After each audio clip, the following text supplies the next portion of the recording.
Because Omega. I guess that pretty much sums up my whole life. Because Omega. My pack disapproves of me, my parents disowned me, my friends evaded me, and my mate rejected me. Why? Because Omega. Apparently, being an Omega in the pack means you're the weakest and you're insignificant. You mean no shit. And sometimes even their shit means more than you do. And that's really depressing. I never met my parents since I was born. My aunt took care of me until I shifted. After that, she left me to myself, deeming it unnecessary to notify me that she's kicking me out of her place until she threw my clothes out the window. But it was fine with me. My clothes make a wonderful confetti, considering how I lack thereof. Besides, her eldest daughter, Angel, never really liked me. I could easily tell it with the way she glares at me. As holy as her name might be, her personality seems to betray her. The ones I used to hang out with seems to have amnesia. Apparently, they all decided to never remember my name and avoid eye contact at all costs. At first, I was confused, but later on I realized they're all daughters and sons of our Gamma, our Beta, or our Alpha, who are all out of my league. Alpha. Huh. It gives a bitter taste to my tongue. Dione? A voice called. I blinked as I snapped out of it. I guess the bitter taste was the coffee that I was drinking quite absent-mindedly. I looked at the woman in front of me with a frown on her face. With her shoulder-length brown hair and azure blue eyes, she's a charmer. What? I asked, putting my cup of coffee down the table. Her eyes penetrated through my soul. You were thinking about him again. She says, her voice sounded more like a statement than a question. She's one of those friends I used to hang out with, but since she's an Omega like me, she didn't have amnesia. In fact, we got closer through the years. Too close enough to know how my mind works. I wasn't, I mumbled as I fiddled with my fingers and looked out of the glass wall of the cafe. I wasn't, she mimicked in a rather high and annoying voice before her natural voice came back again. You were thinking of him. You always have this look when you do. You seem to know a lot about how I look, I deadpan. You look ugly. She shrugged her shoulders. I glared. I wasn't thinking about him, okay? Really, I wasn't. When the words left my mouth, it sounded like I was convincing myself more than her. How many times have you said the same thing? She raised a brow at me. And you're still doing it anyway, so excuse me if I lack faith in your concept of moving on. I frowned. You haven't even moved on yourself. At least I wasn't acting like so. She stuck her tongue out at me. Whatever, I mumbled. Phoebe huffed as she crossed her arms over her chest, but didn't say anything. She doesn't have to. We both know she's right. I wasn't a good liar, and my heart is as transparent as these glass walls. This coffee shop is our safe haven, I guess. It's quiet, and the smell of coffee calms me down. There weren't much werewolves in the shop, which we're thankful for. The last thing we wanted were wolves with higher ranks looking down on us with a raised brow. I was watching as life flashed before me, at wolves walking by either by groups or by themselves. Whatever they were doing, everything seemed to be peaceful. Everything seems to be finally being put into place. Or at least I thought. I think I just jinxed myself. Because just when I thought everything was perfect, life slaps me hard on the face. I see our future Alpha, Kratos, walking with his hands intertwined with our future Luna, Eris. They were smiling at each other, like time didn't exist in the first place. I'm sure I didn't take a sip of my coffee, but there was yet another bitter taste at the tip of my tongue. Kratos must have felt my eyes on him, because he glanced my way. I saw how his smile faded before I looked away. I didn't even know I had both of my hands clenched into fists, my knuckles white with tension. My moss-green eyes met with Phoebe's azure blue ones, and self-pity enveloped my very core. I didn't even say anything. We just stared at each other, but she understood. She knows how painful it is. She knew pain when she sees one, especially when she met pain herself. He seems happy without you, she commented, glancing at the glass wall for a moment before looking back at me. Geez, you really have to rub it in? I muttered and looked down at my fingers. Seems like my cuticles look more interesting. She gave me a tight-lipped smile. It's okay. Second chance mates exists for a reason, she says, trying to sound optimistic, but it seems like she's convincing herself more than me. I don't know, I whispered, looking back outside through the glass walls. Kratos wasn't there anymore, just as I expected. I never wanted one anyway. Silence fell between us. It was idiotic, but if my mate never really wanted me in the first place, how could my second chance mate want me? For me, second chance mates aren't my second shot for love. It's just a second shit to break my heart. A second rejection. One heartache barely had me wanting to live. I couldn't imagine doing it the second time around. I wouldn't want another year of sleepless nights, crying silently against my pillows so no one would hear my agony. Those silent nights where the whispers of despair lived in my mind, barely keeping my sanity to myself. Those woeful nights where my failures echo around the four corners of my room to haunt me. Those empty nights were spent until the crack of dawn, only to feel that the pain feels worse. The pain never goes away, even how much you cry it all out. It's always there, and you just wait for the night to come back and repeat everything. It's an unhealthy cycle. However, it seems to become a habit until you don't feel anymore. And it suddenly seems like you've been consumed by too much distress that a drop of happiness feels so foreign, so different, so out of place. So you just welcome the pain with open arms, because it's the only feeling that never left you, the only thing that seems permanent. I never lost hope, Phoebe says as she played the rim of her mug with her fingers. I don't want to get my hopes up only for it to go tumbling down, I answered, finally looking at her. I sighed as I slumped on my seat like a deflated balloon. You still want him, she states, a small smile playing on her lips. She didn't even have to ask me. She knew it already. Even after everything. I bit the insides of my cheeks before I sighed. There's nothing wrong with loving someone who doesn't love you back, especially when he's supposed to be yours in the first place. She nodded silently before she took her mug of coffee near her lips. I stared at her for a couple of seconds before I blurted the words out without thinking. Zelos, you still want him too. Phoebe almost spat her coffee at my face. Her eyes were bulging out of their sockets as she looked at me. What? You heard me. Don't pretend you didn't, I smirked. I like it when the tables are turned. She puts her mug back down before she spoke. Her words came out slowly. I saw him yesterday. And we talked. She shrugged her shoulders as if it was no big deal. Well, it was big deal.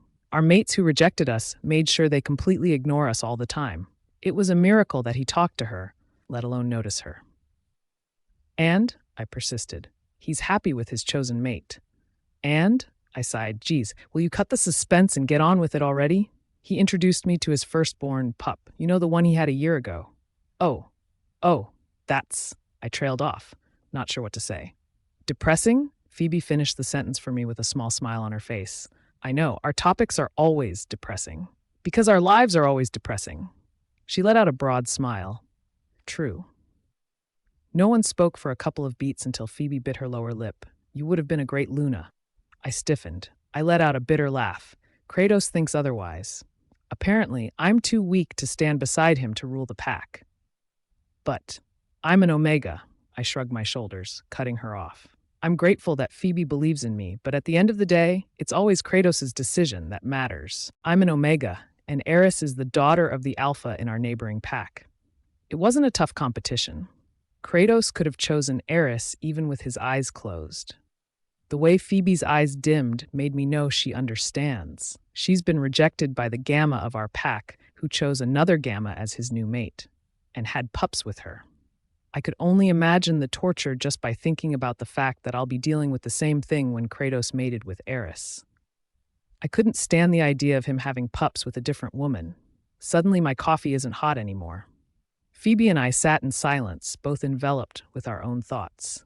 I didn't know how many minutes ticked by, or hours for that matter. I didn't even realize that I was lost in deep trance until a beep shortly vibrated against my jeans pocket. Fishing my phone out, I read a text from Athena in the pack infirmary. Athena, 3 rejects. Dione, I'm on my way. 3 rejects in one day. Usually we get at most 2 rejects a month. I'm not good in mathematics or statistics, but 3 rejects a day? That's a lot. And the month won't even reach its end until the next week. And something tells me we'll be getting another one, or 2. I ran to the pack infirmary as fast as I can with Phoebe behind. Most of the rejects help out in curing werewolves who suffers great pain. Been there, done that. No one helped us go through our own demons, so we want to help others. We wouldn't want anyone drowning in their own misery. And believe me, being rejected feels as if drowning is the best option. All of the rejects in our pack will be immediately sent to the infirmary to be sedated. Once you are rejected, you feel like death is slowly eating you from inside. It's that painful. And after that, when the pain slightly goes away, you want to feel the pain again. You seek to being hurt again. So you inflict pain upon yourself. All rejects have been through that, and I'll be lying if I said I didn't. Suicide has crossed my mind every time I was alone, and that's what we're here for, keeping the rejects as safe as possible. Because after those howling and thrashing and screaming, a silent death comes after. At this point, we're trying to keep 3 rejects from killing themselves. The moment we opened the door and stepped in, I was slapped with a scent of burnt coffee beans. It was so sudden, I almost tumbled down. Phoebe got a hold of my shoulders and frowned down at me. "You okay?" I nodded. "Yeah," I mumbled with a frown as I tried to stand straight. I looked around the infirmary to see 4 busy Omegas running about, all of which are rejects. The white walls, marbled floor, labyrinthine hallways, and the tension in the air mixed with the smell of antiseptic. I've been in and out of this place for what felt like forever, and I memorize every part of it like the back of my palm. I spotted Athena the same time she saw me. A wave of relief crossed her features. "Thank the moon goddess you're here," she said. With her caramel-colored hair and brown eyes, being around her feels like home. She exudes that kind of emotion, making you feel calm and safe. I gave her a small nod. 3 rejects? Her smile wavered. "I know. It's alarming." She says softly, just when we heard a loud shriek of pain from one of the rooms where a fresh reject was confined. The 3 of us winced. More screams now, more suicidal thoughts after. It's the life cycle of a reject. More rejects. I slowly shook my head, rubbing the bottom of my nose to eliminate the scent of burnt coffee bean wafting just below it. Phoebe huffed beside me. "It means more werewolves who aren't contented with whom the moon goddess paired them with." A blonde woman with soft freckles on her nose walked towards us and looked at Athena. "Patients A101 and A102 are sedated. However, patient A103 is a tough one. We can't handle him. He's thrashing out a lot." "Wait," Phoebe frowned. "Did I hear it correctly? He? The 3rd reject is a he?"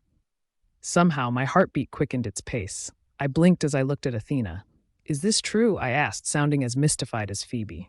It's rare that a male wolf is to be rejected by his mate. Most of the times, the rejects are either omega or female, because apparently males are always stronger than females, so we get to be rejected a lot more than males. However, if the 3rd reject is indeed a male, he's the 2nd rejected male that we encountered. After Deimos, that is. Athena nodded, and I think I was about to self-combust. I don't know why, but I have this sudden urge to run and find something. Or someone. I don't know. I'm really confused. "He's got it worse than the rest," she says. I frowned and took the folder that the blonde was holding. I opened it to see the vitals of the patient A103 and his background.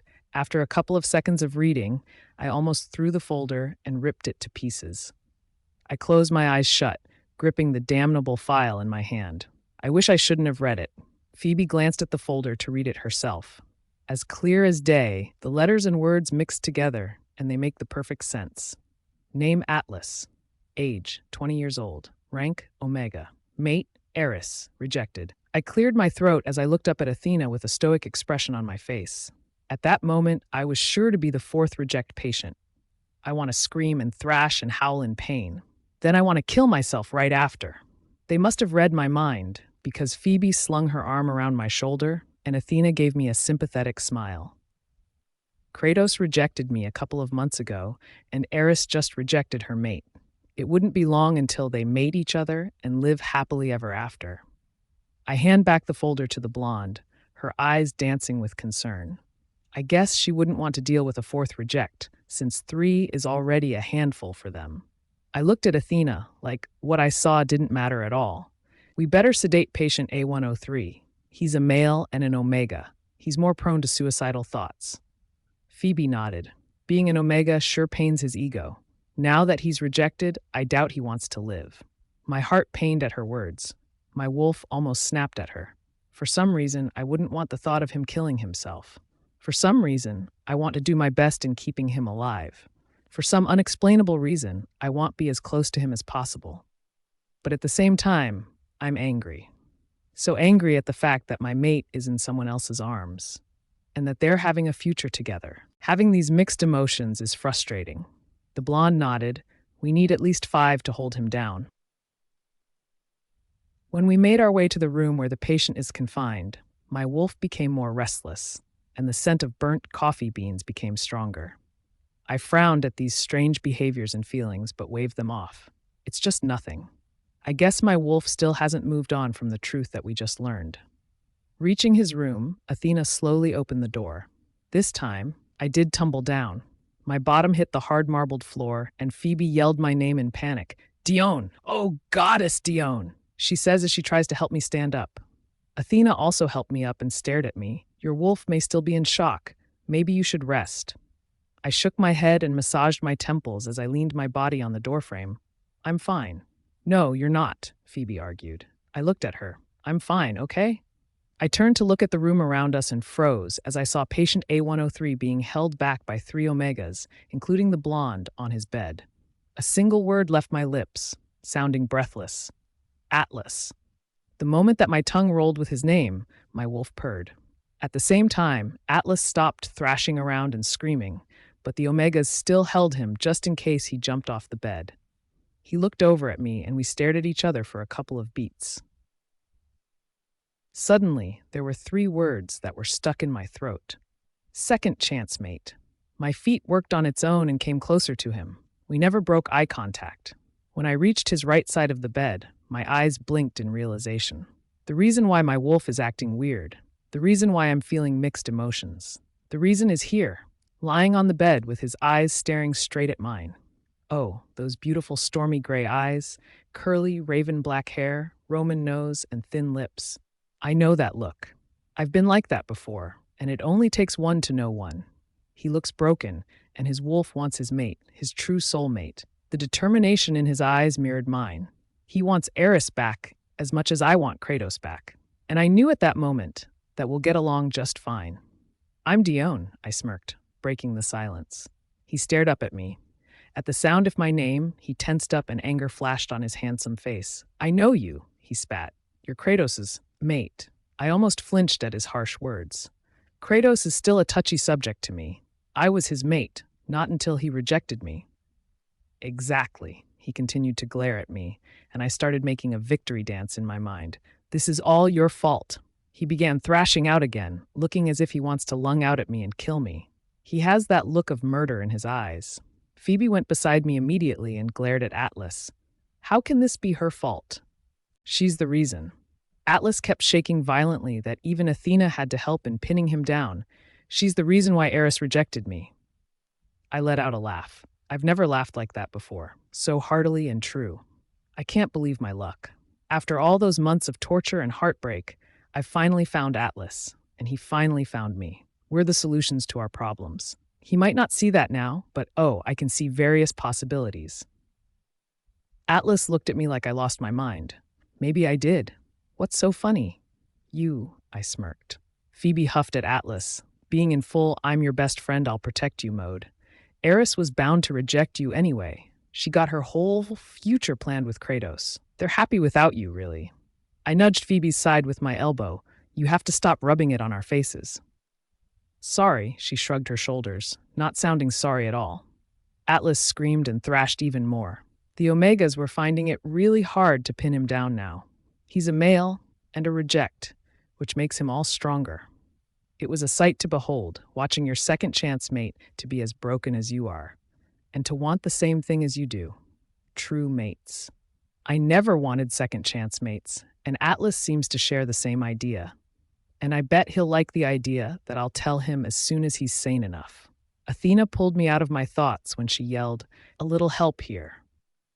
Immediately, Phoebe went to her side to help while I smirked at Atlas, who kept glaring at me. Athena lets out a syringe and instantly gives Atlas the sedative that he badly needs. The 3 Omegas and Phoebe held him as his thrashing slowly became less violent with every second. But his deathly glare never left me.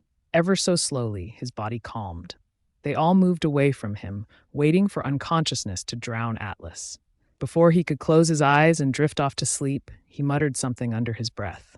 A single word that had me letting out a triumphant smile. Mate. Normally, waking up in the morning means actually waking up alive.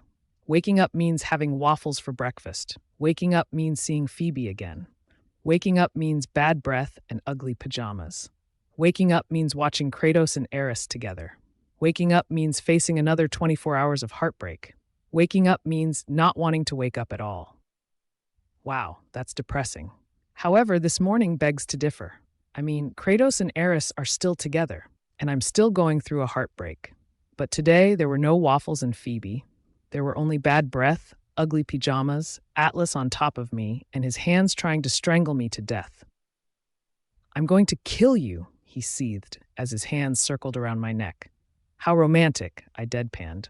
For a second chance, mate, he sure knows how to sweep a lady off her feet, or strangle her for that matter. Glad to know he's progressing really fast in the rejection period. Based on the situation we are in now, he's in the second phase of rejection, where a reject would hurt himself, or would rather hurt others to hurt himself, or would hurt others and hurt himself. He's going to be impossible to tame, as if his thrashing and screaming yesterday wasn't enough. Any last words? He says, his muscles flexing as he tries to tighten his grip on my neck. However, his eyes looked hesitant. Just by touching me, there were sparks. The skin in my neck is tingling. I'll call it bull if he says he doesn't feel it. I smirked up at him. Kill me. He must have been confused why I look so calm and composed, as if dying wasn't a bad idea. Not that it isn't a bad idea, but I've dealt with wolves in their second phase of rejection more than the times I took a bath. This is as normal as it can get. Atlas didn't move an inch. He continued to stare at me as I raised a brow at him in question. Can't do it, mate. He growled lowly at me, and that's when his grip actually tightened. I think my pharynx just got squished. You are not my mate? You're pathetic. I laughed out loud before I started to sputter. Never knew I needed oxygen so much, or that I ever needed a pharynx before. It's so cute how you appreciate small things when you're going to die. What's funny? He gave me a warning growl, his face a mere inch from mine. I didn't know what happened next. All I know is that I flew in the air towards my bedroom wall. There was a really loud thud as I collided with the wall, then slided my way on the carpeted floor. I think I just broke my arm and my ribs. For an Omega, Atlas sure is strong. Oh, I think my collarbone snapped. Nonetheless, I laughed. My body was shaking as I let out a bitter laugh with Atlas watching me like I've gone crazy. Maybe I am. Maybe he is crazy too. We're just the same, anyway. We're both rejects. My lungs became greedy for air, wanting oxygen to enter my system. I looked at Atlas straight in the eyes. You think killing me will make Eris come back to you? I snorted. In one swift movement, his hands were on my neck again. He lifted me off the floor until my feet weren't touching the ground anymore. He lifted me up until I was looking down on his angry pair of gray eyes. Kill me, Atlas. Spare me the heartbreak. Finish me, I challenged him, mentally preparing myself for death. At least there'll be no bad breath and morning bed hair for me anymore. But then Atlas decided to punish me. He lets go of me. I immediately fell on the floor, still alive. Shame. I looked up at him. Didn't know you have a soft spot for second chance mates, Atlas. I smirked at him. You're pathetic. He spat at me so hard I almost flinched. Almost. If only you fought for Kratos, he wouldn't be with Eris right now. If you aren't a weak piece of shit, this wouldn't have happened. I tilted my head at him, a small smile to my face. I'm assuming you fought for Eris, unlike me. I fought for Eris. I'm still fighting for Eris. He looked at me dead in the eye. I'll always fight for Eris. Yet she still didn't choose you. I shrugged my shoulders. The sides of my lips twitched upwards as I saw the hurt in his eyes. Whether you fight for your mate or not, either way, they wouldn't choose us. I just saved myself the trouble. Nice try for you, though. His fists clenched, and I admired how the muscles in his arms are bulging. For an Omega, he sure has a lean and muscular build. I'm not eye-raping him, no. I'm merely stating facts. He's my second chance mate, after all. So, tell me, I went on as I tried to get up by myself. I heard a bone crack. Guess that's my other arm. What have I done for you to grace me of your presence? Something good, I assume? I smirked at him. He scowled at me. Glad to keep you entertained, but I don't find anything amusing in our situation. Atlas, Atlas, Atlas, I tutted as I made my way towards my bed. He watched my every move as if I'll start attacking him any second. Sometimes, we just have to look at the bright side. He was about to say something, but then my phone on the side table started ringing. By the sound of it, it was an incoming call. Both our heads snapped towards it, and my smile broadened when I read Athena's name flashing on the screen of my phone. I looked at Atlas, who slowly looked at me. Don't say anything you will regret, Dione. He says, a warning. But it wasn't the warning that laced in his tone that got my attention. It was how my name rolled off his tongue. This is the first time he called me by my name, and I'd be lying if I said I don't like it one bit. I only smirked up at him as I limped my way to reach my phone. I swiped on the screen to answer the call. A smile was permanent to my lips. Yes, Athena? Athena didn't miss a beat. We have a problem. Good morning to you, too. Dione, Athena frantically answers. Pleasantries were gone. It's Atlas. He's gone. I don't know how he did it, but he unbinded himself and fled. Dione, we have to find him. He's in his second phase. That's the worst I know. He could kill himself. Athena continued on with her word vomit. I already sent a group of Omegas to search for him, but there are still no updates. I had to call you. Don't worry about Atlas, I said, looking at Atlas in front of me, who narrowed his eyes at me. I don't think he's killing himself, wherever he is. Dione, you know full well how female Omegas can't handle the stress, let alone a male. She says, her tone says it all. How I handled my stress. How I handled my second phase. Yeah, I said, dismissing the topic, but I have a huge gut feel that wherever Atlas is, he's perfectly safe and alive. I gave Atlas a sweet smile as I said these words. He scowled at me. I rolled my eyes, but my smile never faltered. Maybe a little on the grumpy side, but alive. There were a couple of beats where Athena didn't say anything. There was complete silence on the other line, and I thought she hung up on me. That is, until she said, "He's there, isn't he?" I laughed. Omegas think alike, they say. Maybe? I heard Athena let out a sigh of relief. Good, we'll fetch him there. No, I said almost instantly. I blinked. No, it's fine, got it covered. Dione, Athena says in a warning tone. What's with everyone warning me? What are you planning to do? Nothing, I laughed, and Atlas frowned at me. Just trust me on this. Okay, just don't kill him, she says, and my laugh boomed on the four walls of my bedroom. I'm serious, Dione. I'm not promising anything. I playfully answered before I hanged up. I tossed my phone on my bed behind me and looked at Atlas with an amused expression on my face. I have a proposal for you. I'm not interested, he says before he turned his back to me, motioning for the door. Oh, leaving already? I cooed, and he snapped his head at me with a scowl. Too bad. You won't hear how I came up with a brilliant idea on claiming my soulmate. He fully turned to face me. Tell me, he hissed before harshly grabbing my arm. I smirked at him, leaning forward so we could be at close proximity. Just for added effect. Not that the sparks on my arm wasn't an effect enough. If I help you, you have to help me too, I smiled. His grip on my arm tightened. Just tell me, he bellowed. Before I could say anything, there was a knock on my bedroom door. Then, I heard Phoebe speak on the other side. Dione? Are you okay there? Peachy, I answered back, covering Atlas's mouth with my free hand. If it weren't for a certain Omega who has throat issues, Phoebe wouldn't come up to my room and check. Atlas was about to bite my hand, but unfortunately for him, I have quick reflexes. I reached for his nose and pulled, silencing him with my eyes. There's no way Phoebe will find out Atlas came in my bedroom to kill me. Or World War Wolf would happen. You sure? Phoebe asked one last time.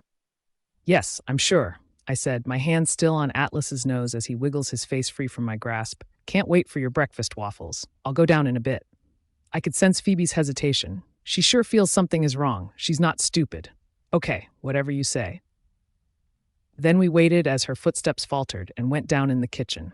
I let go of Atlas's nose. That was close, I sighed. Get out of here, I said, pushing him towards the nearest window. His grip on my arm went tighter. The plan, Dione? Tonight's their mating ceremony. I started off with a sharp pang on my chest from my own words. I could see how Atlas's eyes looked hurt before it got clouded with anger. How about a grand entrance? We looked at each other. There were no words that were spoken, but we understood each other. He nodded before he let me go and ran towards the window. I watched him get ready to jump, but before he could, he turned to look at me. "Pick you up at 7," was all he said before he left. I silently went down the stairs, sad that Kratos and Eris are having a mating ceremony, but happy that Atlas agreed to help me get back my mate, or at least I assumed he agreed. He didn't really say yes, but his eyes had hope in them, and I knew my eyes mirrored his. I was hopeful too. Reaching the kitchen, I saw Phoebe with her back on me. "She's making her best waffles like every morning." I smiled and hopped. "Good morning," I greeted. Without turning to face me, she said, "So, care telling me what Atlas was doing in your room?" "Well?" Phoebe prompted as she glanced at me. "Atlas? What Atlas?" I asked, blinking rapidly at her. She only huffed as she turned to flip the waffle iron. "What do you need an atlas for?" "You don't need an atlas, you're bad at directions. You get lost in your own room." I added my word vomit. "I smelled his scent in your room, Dione," she said, her voice monotonous. "I don't know what you're talking about," I mumbled, fiddling with my fingers. "Exactly what I do when I'm lying." And since Phoebe has been a friend of mine for a long time, my little actions didn't go unnoticed. The word vomit, the huffing, and the fiddling of fingers. All the clues were right in front of her. How convenient. "You're lying," she huffs as she looks over her shoulder at me, giving all her love and attention towards the waffle she's making. Good to know her priorities. I was contemplating whether to stick to my lies or admit the truth when her phone started ringing. Whoever it was, he saved my life. I didn't even know I was holding my breath until the moment she answered the call. The fact that I'm not having the talk with Phoebe makes me happy. With her phone pressed against her ear, I watched her. Her face looked happy, as if the caller was someone she was waiting to call. She looked too excited. I had to smile. "Hey, Deimos!" she yelled at her phone. My eyes widened, almost bulging out of its sockets. "Deimos!" I yelled, sure that he could hear me from the other side of the line. Deimos is an old friend, back when we had our second phases together. I'm proud to say we didn't kill each other, but I'd be lying if I said I didn't get a black eye, busted lip, and broken ankle. Deimos doesn't have much to brag, since I gave him much worse pain. His broken ribs and the scars on his back would agree. He's a gamma and a reject at the same time. His mate cheated on him with another gamma. Though he's not an omega, he was a friend to me and he didn't treat me as someone below him. He was a reject, like me, after all. He knows that in love there were no ranks. It's either you fall deep or not at all. Oh, and his mate? Zelos' chosen mate, Echo. The same Zelos that rejected Phoebe. Sucks, I know. I guess that's why the three of us ended as friends. Besides the fact that we had no choice but to stay together, but because our mates were interrelated. Phoebe's mate has Deimos's mate. My mate has Atlas's mate. Aren't we lucky? What? Phoebe growls on the phone, suddenly getting all my attention. I frowned, staring up at her with curiosity. Her face turns serious, and the atmosphere in the kitchen feels tensed. I watched as different emotions passed through my best friend's face. Sadness, hurt, betrayal, pain, anger. Her eyes got teary that I immediately went over to her to soothe her back. I don't even know what I'm doing. I'm bad at comforting people, but I just pretend that rubbing her back somewhat makes sense. And then I heard Phoebe sniffed. She looked at me. "You're bad at comforting." I shrugged. "I'm trying," I said. "What did he say? Did he get hurt?" She shook her head no. Cautiously, she lets out her phone. "Deimos wants to talk to you," she says, looking away. I blinked for a second and my frown went wider. "What did he say?" She was still handing me her phone, which I just stared at. "He says he's coming back next month," she says, and a smile made its way to my face. I was euphoric. Deimos has been away from 5 months for his gamma training, and I almost miss him. Gammas are to be trained in other packs, since they are the head of the force of a pack. That was one reason why he left, with occasional phone calls here and there. The other reason was because of his mate. Being rejected made him like he wants to kill someone on a daily basis. So I guess his training was his excuse for injuring someone. Wise bastard. But I miss that bastard. And then confusion clouded over my mind as I stared at Phoebe. Why don't you seem to be happy at that fact? Just take the damnable phone, Dione. I didn't push the matter. I just took the phone from her hands and pressed it against my left ear. I chirped, Deimos, you're finally coming back home. A couple of seconds ticked by, and I had no response. I stared at the screen of the phone and realized that Deimos hasn't hung up on me yet. I frowned. Deimos? Dione? The voice sounded uncertain. Is this you? Of course, it's me, I exclaimed. A smile once again makes its way to my face. How have you been? Are you coming for a visit, or are you coming for good? From the other side of the phone, I heard him shift uncomfortably from his position. Dione, are you feeling well? I frowned at his question as Phoebe started busying herself with waffles again. My stomach growled just at the thought of waffles. Yes, Deimos, I'm good, I said. I hope you are too. Still alive, he says, and I could feel him smile, which also made me smile. Good to know, I said, and without thinking it thoroughly, I added, Have you met your second chance mate yet? I asked, and I almost clamped my mouth shut. Even Phoebe's head snapped at me and glared. Okay, I'm sorry. I was too excited. I became insensitive. I hastily added, Don't mind that last part. Deimos let out an awkward cough but answered anyway. No, Dione. No second chance mate of mine here. Oh, it's fine, I said, biting my lower lip. I was looking at Phoebe in the eye when I added, I found mine. Phoebe's brows raised in shock. She looked as if she was about to pass out. Then slowly her jaw dropped to the floor, but she said nothing. And I guess that was worse. The grip I have on my phone tightened as I waited for their responses. I could feel Deimos's frown at the end of the line. You seem okay with it, he says, and I couldn't blame him. I guess I've always been against second chance mates, and he didn't expect my reaction to be like this calm when I finally found mine. I guess he expected me to suicide or something. I looked away from Phoebe's intense stare, finding the floor as an interesting sight. Well, I kind of am, honestly. I'm glad I found my second chance, I mumbled under my breath. Since we're all werewolves with heightened senses, it was no surprise when they still heard me. So, Deimos cleared his throat. Who's the guy?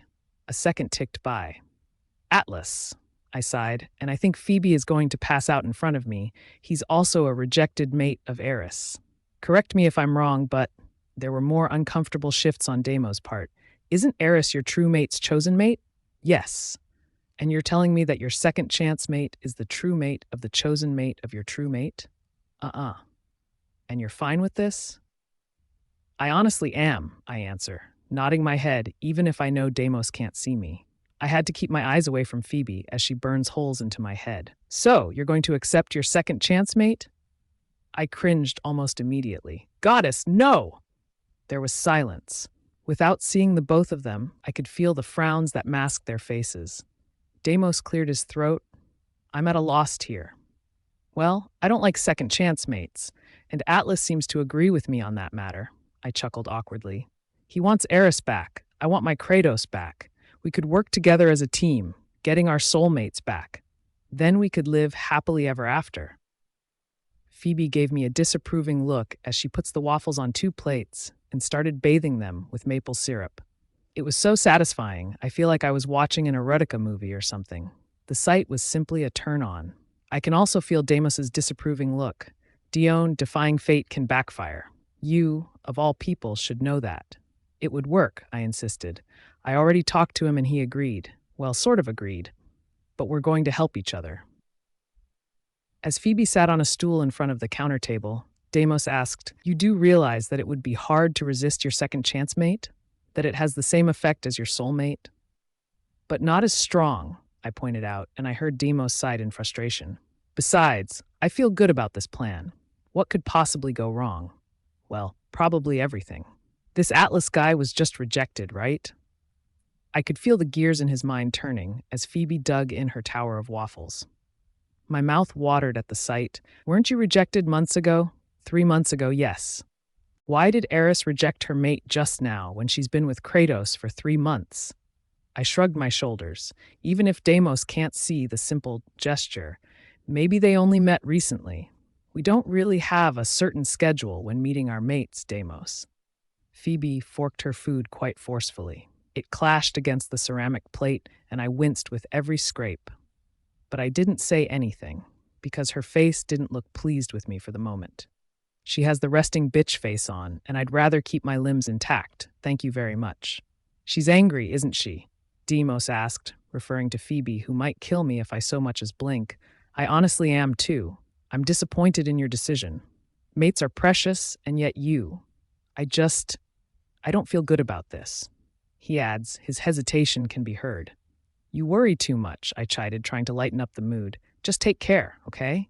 Your training ends in a month, and I prefer you going back in a complete set.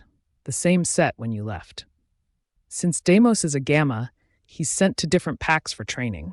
It was great for him, since he channels all his anger and pain through combat. However, sometimes he does things on impulse when he's angry, and I'm concerned at the possibility that his arm will be cut off after he picks up a fight from a wolf of higher rank. Ego. It's a male thing. I could feel Deimos' smile on the other side of the line. I still have 10 fingers, 2 hands, 2 feet, 10 toes, and 2 heads. Good. Just please use the head on top of your shoulders more. He let out a wolfish laugh, the kind of laugh that I missed. His laugh used to echo around this house, lightening our moods up. His laugh is just so rare, all you can do is listen and be amazed at how beautiful it sounded. Really, why would his mate reject him? Deimos and I finally ended the call after a few more words. Then I went to the stool beside Phoebe. I was about to dig in when Phoebe cleared her throat. I looked up at her, and she had her arms crossed over her chest. Atlas, huh? I knew I was right. My shoulder slumped. Sorry, I panicked. I don't know how to tell you, but then I was caught in the moment, and I knew I had to tell the truth sooner or later.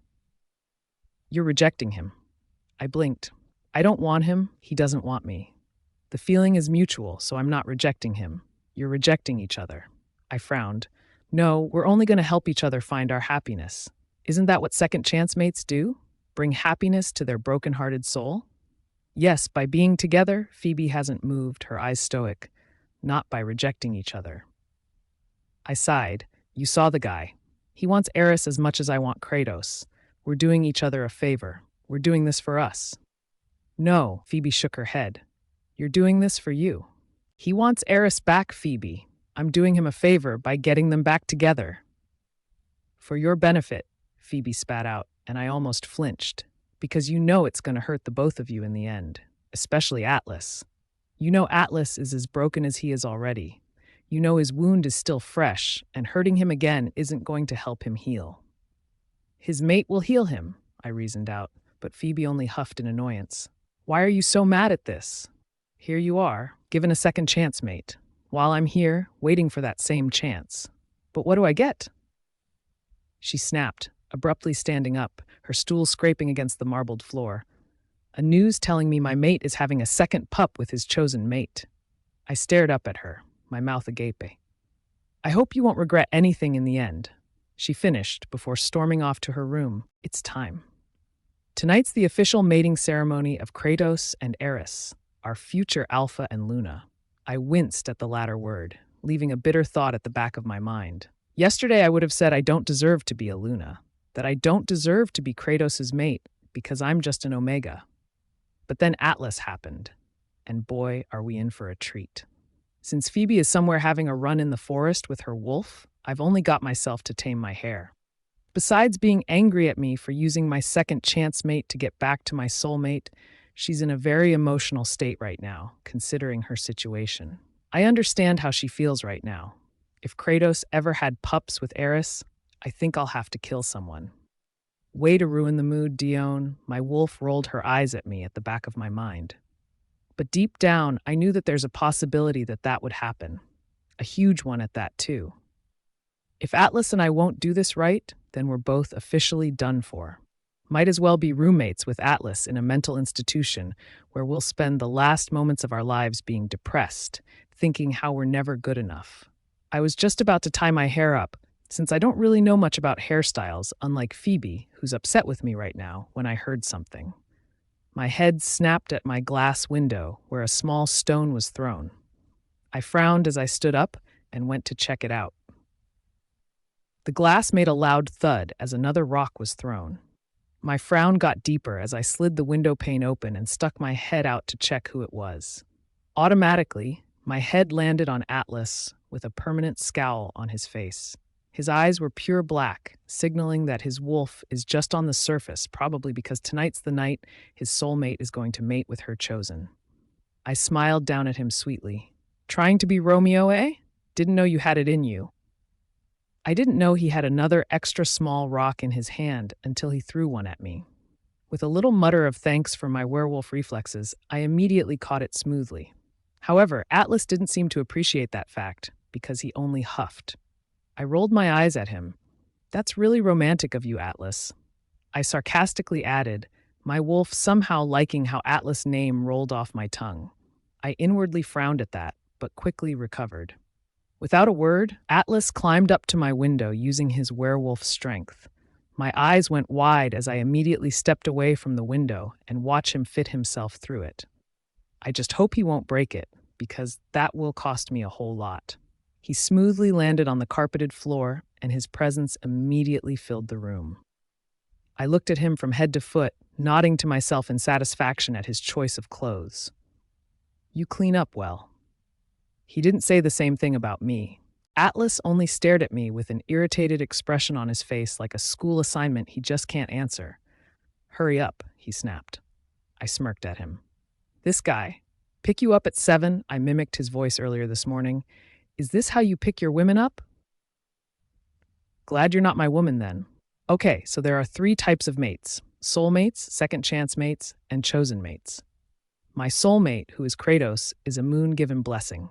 The moon goddess pairs werewolves to others who she thinks complements one another, who she thinks they deserve one another. But then, we still have our free will to accept that mate or not. When one of them chose the latter, that's when second chance mate appears.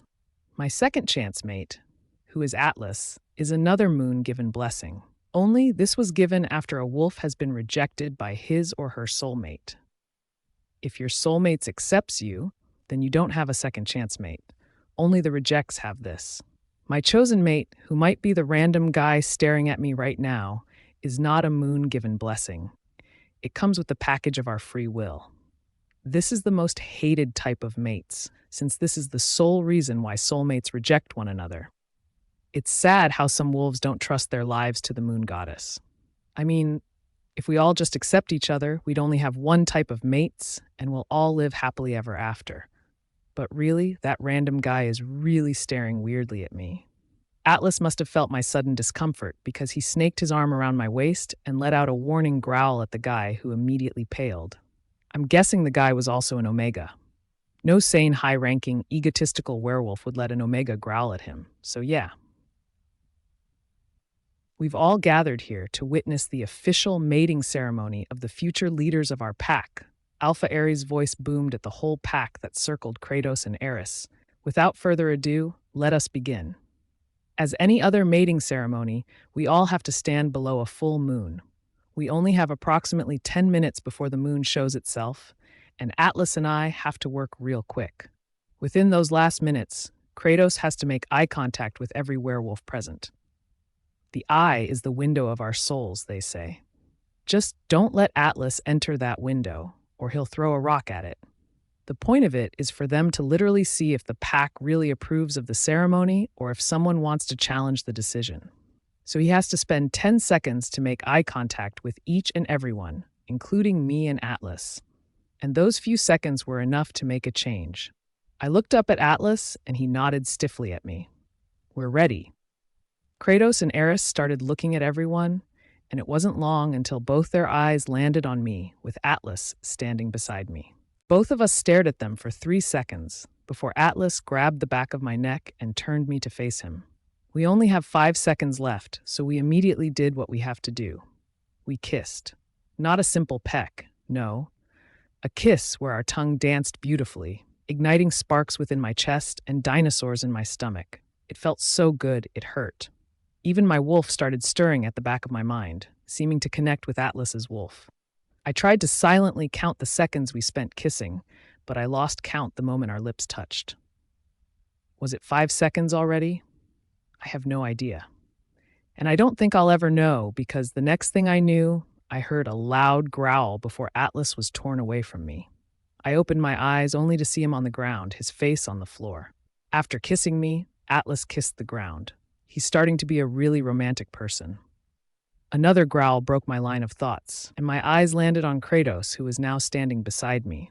Feeling my gaze, he snapped his head at me before he grabbed me by my waist. Atlas started standing up, looking at Kratos and I with a smirk. Kratos let out another growl that made the pups in the pack start crying in fear. I can see how on edge Kratos' wolf is, since his eyes were pure black. If Atlas does another thing that might provoke him, I wouldn't be shocked if he started shifting. If Omegas are naturally temperamental, imagine how much more an alpha would be. Atlas would be dinner meat if he did one wrong move and challenged Kratos. Mine, Kratos stated loudly for everyone to hear before he buried his face on the base of my neck, sniffing my scent. I tried not to giggle. Goddess, it tickles! Kratos! Eris's shrill scream broke my happy moment. We all snapped her head towards her only to see her crying her eyes out, showing emotions of hurt, anger, and betrayal. Immediately, Kratos' eyes went back to normal at the sight of his chosen mate hurt. Without a second thought, he let go of me and ran towards her. I blinked. Kratos has rejected me before, and that stung, but this time seems to hurt more. Maybe because he didn't use words to reject me, but his actions did. For the second time, I was rejected for the whole pack to witness. Everyone's eyes never left me as they silently judged me. The Omega reject. As Kratos was too busy calming Eris down with soft voices and intimate touches, Alpha Ares stepped in with a glare at my way. The two of you are such a disappointment in this pack. To the dungeon, the both of you, he declared, and Luna Hera gave me a look of pity. I don't need pity. I need Kratos. Atlas glared at the Alpha but didn't growl. The Alpha stared back at him, challenging him. If someone stares at an Alpha for a long time, it only means challenge. And challenge is something an Alpha won't back down. Atlas would be dead before he could even think of shifting. Atlas did the smart thing and looked away at the last second.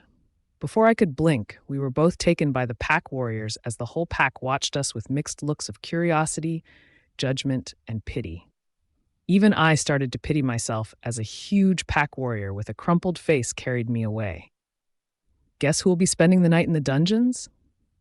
I wasn't naturally a crazy person, but if I'm going to stay in this hell pit for another 4 hours, I doubt my sanity will still be intact. Atlas and I sat on the cold, cemented ground, caged by silver bars that look like metal. It was the brilliant idea of Alpha Ares to make it look as if the bars meant no harm, hence the metal resemblance. But it's actually silver when the prisoners touch it. Since they keep werewolves down here, the stupidest ones get hurt by touching the bars, thinking it is just a harmless metal. Harmless. My foot. It burned my palm. Okay, it was my fault. I know what those bars really are. I was just too emotional to think straight. I mean, I've been rejected twice, the last one being in front of the whole pack. Not to mention that Alpha Ares called us as disappointments. What was I supposed to do? Jump in happiness? Congratulate them? Wish them a happy life? Besides, I was fighting for what was mine. The moon goddess blessed me to be with Kratos, not that Eris. If fighting for what you love is such a disappointment, then what's the essence of soulmates? Another loud thud was heard, echoing around the dungeon. It was only Atlas and I, so I already knew what made that sound. I didn't even need to turn to him to see the ugly wound Atlas has on both his knuckles. He spent our 4 hours in this hellhole punching the stone walls. As if that could save us. I guess that's his way of punishing himself. I looked down at my palm, red and raw from the sting the silver gave me. It didn't feel this painful moments ago. Maybe because my heart was hurting more, numbing all other pains. Is this how love works? It inflicts pain and suffering? I turned my head towards Atlas, who had his back on me as he faces the wall that he repeatedly punches for 4 consecutive hours. I'm sorry, I whispered. My eyes trained on his broad back. He stilled, but didn't say anything. I sighed, my eyes starting to heat up with fresh tears threatening to escape. We shouldn't have done this in the first place, I muttered, looking back down on my hands while I played with my fingers. I'm sorry I wasted your time for nothing. I heard ruffling just as he slowly turned to look at me. I kept my eyes down, not wanting to meet his intense gaze. He didn't say anything, silence enveloping us. I bit my lower lip, preventing it from trembling. I'm so close at bawling my eyes out, and I don't want him to see me in my most vulnerable state. I sound like a dying hyena when I sneeze. His gaze never left me, I was sure of it. I could feel it everywhere, and it was making me feel things. Things that I can't point out. Things I'm too scared to acknowledge. Sorry, I muttered once again before I started to turn away from him. But before I could, he grabbed my wrist, his hold firm but gentle. My eyes immediately darted to his, and I was consumed by how mesmerizing his eyes were. He gave me a dead look. I gave my fair share in whatever happened, he said, just as sparks ignited by his touch. What are you apologizing for? In other situations, I would have pointed out how he talked to me with more words than usual. But I was too tired to be a smartass. I'm just an ass without the smart when stung by silver. I shrugged my shoulders. For giving us false hope that they'll finally accept us, I huffed. I knew they wouldn't. I mean, they rejected us for a reason. A reason, Atlas muttered under his breath. Looking through the silver bars with a look of longing in his eyes, I hope I know the reason why she would reject me. I gave him a look as if he's gone mad. Really? I huffed sarcastically, and he looked at me. We're Omegas. We're bound to be rejected by our mates. That has always been our fate since we were born, especially if your mate is of a higher rank. I never knew loving someone should have a reason, he tells me, staring deep into my eyes. I never knew love is reason. I blinked before I looked away. Funny how we never knew a lot. Funny how we always hurt a lot, I said before taking my wrist from his grasp. The sparks from his touch unsettled me. It makes me feel like a hormonal teenager. We were silent for a couple of seconds, both of us lost in thought. I was thinking of a way to get out of here when he whispered, "Did he tell you the reason why he rejected you?" I shrugged my shoulders, massaging my palm that is now hurting a lot. Silver is a pain in the ass, or in the hand in this case. Yeah, Eris is an alpha's daughter. I'm an omega. There really isn't a competition. I was already a loser before he said the words. What? What did you tell him? He says, shocking me how he's making an effort to actually make a conversation. I gave him a small smile. Nothing. I ran away from him, blinking back the tears. I didn't have to say anything, really. He already made up his mind, sounding final, as if nothing I would say could change it. Besides, maybe I kind of thought he was doing the right thing. He frowned at me. I looked down at my red palm, or anything but his eyes. If he accepted me, I would be Luna. The pack would be in ruins if an Omega becomes a Luna. I'm unworthy of the position. He took my hand and looked at the bruise that's starting to form. He gently lifted it near his mouth before he left a feathery kiss on top of it, and my eyes widened in horror. I immediately took my hand back. Atlas! I exclaimed, "What are you doing? I knew staying here for so long will affect our mental health." Atlas is becoming crazy. He gave me a dead look. Mates can heal any form of pains through physical contact, he said, grabbing my hand back a little forcefully. Now give it to me before I decided to push you to that silver bar. I struggled to take it back. Atlas, no, that is not appropriate. He sighed in frustration, his brow furrowed. The fastest way to heal it is through my saliva. I don't think you want me to lick this, do you? I shook my head immediately. So I'm doing the faster way, kissing it. I swallowed the sudden lump in my throat. Can you just do the fast way? Holding it? I said, a little embarrassed. There are 3 ways mates can heal their partners, all of them involving physical contact. First is through touching, and it may take a couple of minutes or so before it completely heals. Second is through kissing, and its results are faster than the first one. Lastly is through licking, the most awkward of them all, but the fastest.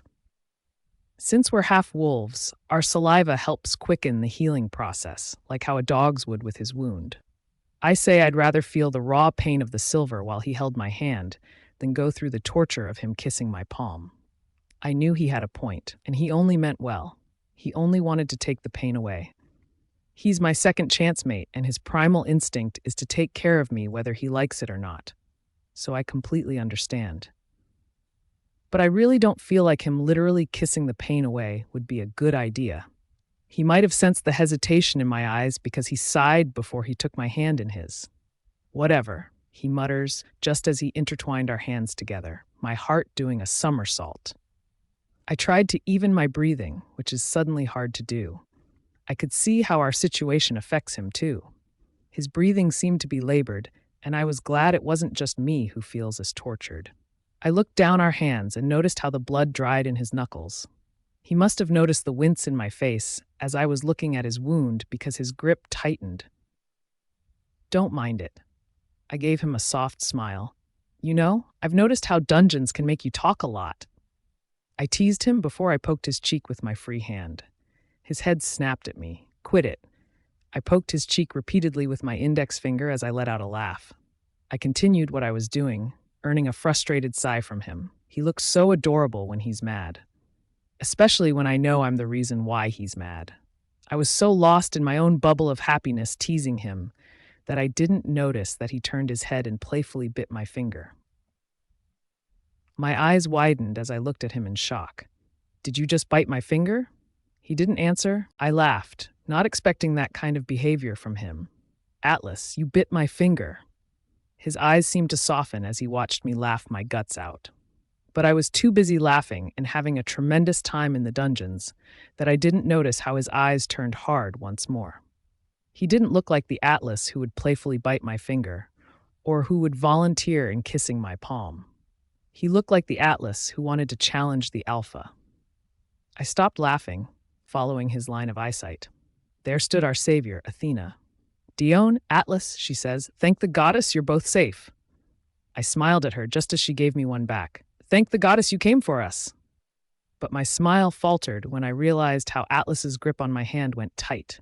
That single movement caught my attention, snapping my head towards him as he glared at Athena. "Atlas," I muttered, "what's wrong?" He looked at me, his eyes holding such intensity it almost threw me backwards. "I don't want to go back to that pack hospital. I'm not going back," he hissed, his words pierced through like a knife. Athena interjected, "But Atlas, you need to." "No," Atlas growled, and I flinched at how he sounded, as if he's an alpha. He almost made me bow my head in submission. I blinked at him just as my hands suddenly felt numb due to his really tight grip. I gave him a small smile, patting his shoulders reassuringly. "You're not going back." He seemed to relax a little at my touch. Athena cleared her throat, and our eyes snapped at her. "Dione, he has to come back. He's still unstable. Besides, where will he stay?" she says, earning a loud growl from Atlas. She took a step back in fright. I soothed his back so he could slowly gain his composure. I smiled at Athena. "He's staying with me." Atlas held my hand throughout the night. Not once did he take his hand off of mine. For the first 2 hours, both our hands were completely healed. Mine healed faster, since my injury isn't as bad as his. But even if his wound healed 30 minutes after mine did, letting go of my hand didn't seem to cross his mind. Watching the sunrise through my broken glass window, I hear his soft snores beside me. Sparks continue to tingle my skin as our hands are still intertwined. I faced him, the sun's rays giving justice to his pecs and abs. Mate is hot. My wolf lowly whistles at the back of my mind, which had me rolling my eyes heavenwards. Sometimes my wolf is too hormonal to distinguish who my true soulmate is. Atlas is just my second chance mate. But why am I using my free hand to trace his facial features? My index finger lingered down his Roman nose, thin lips, and long lashes. I stared at his closed eyes, imagining his stormy pair of eyes staring back at me with a sleepy look. I was amazed at how strong the tingles in the tip of my finger feels, even with such minimum contact. "Eris," I heard him whisper miserably under his breath, as if yearning for his true mate's touch. That name alone froze my finger in midair. I hastily took my hand back, shocked at my own behavior. What was I doing? As realization kicked in, I tried to take my other hand away from his hold like I was burned.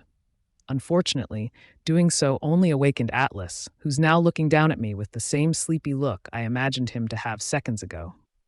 We stared at each other for a couple of awkward silence before we both looked away, like a deer caught in the light. In a flash, I scrambled out of my bed and shuffled on my flip-flops.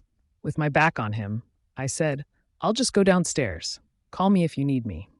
And before he could say anything, I rushed out of my own bedroom. Slamming the door shut behind me, I held my chest and took a deep breath. What was that? Shaking my head, I immediately went downstairs for breakfast. Maybe I was just hungry. That's why I did what I did. I was never myself when I'm hungry. Reaching the kitchen, I stopped as I smelled egg omelet. Hearing the sizzling sound, my head turned to see Phoebe's back on me. She's not making my favorite waffles, like usual. I'm guessing she's still mad at me. At least she still cooked breakfast. I could give her credit for that. I sighed, "Phoebe, can we talk?" She didn't turn to look at me, didn't even look over her shoulder to acknowledge my presence. "Getting yourselves in dungeon, really, Dione? That was your brilliant plan in getting back to your mates?" She huffed. "It's not a part of the plan." I started defending ourselves. "There were just unforeseen circumstances that we didn't consider. It was a one-day plan. You can't expect it to be foolproof." That was when she whipped her head at me, a spatula in one hand. I eyed her spatula, trying to be cautious. That's one dangerous thing.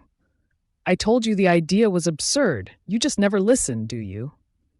"Is that a question?" "You're impossible," she muttered, going back to her omelet and putting them into 3 plates.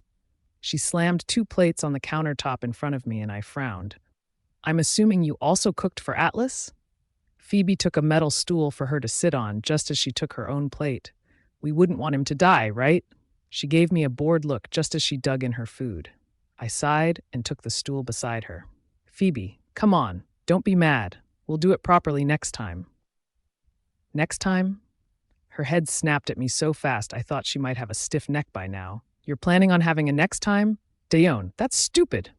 I rolled my eyes. "I'm always stupid."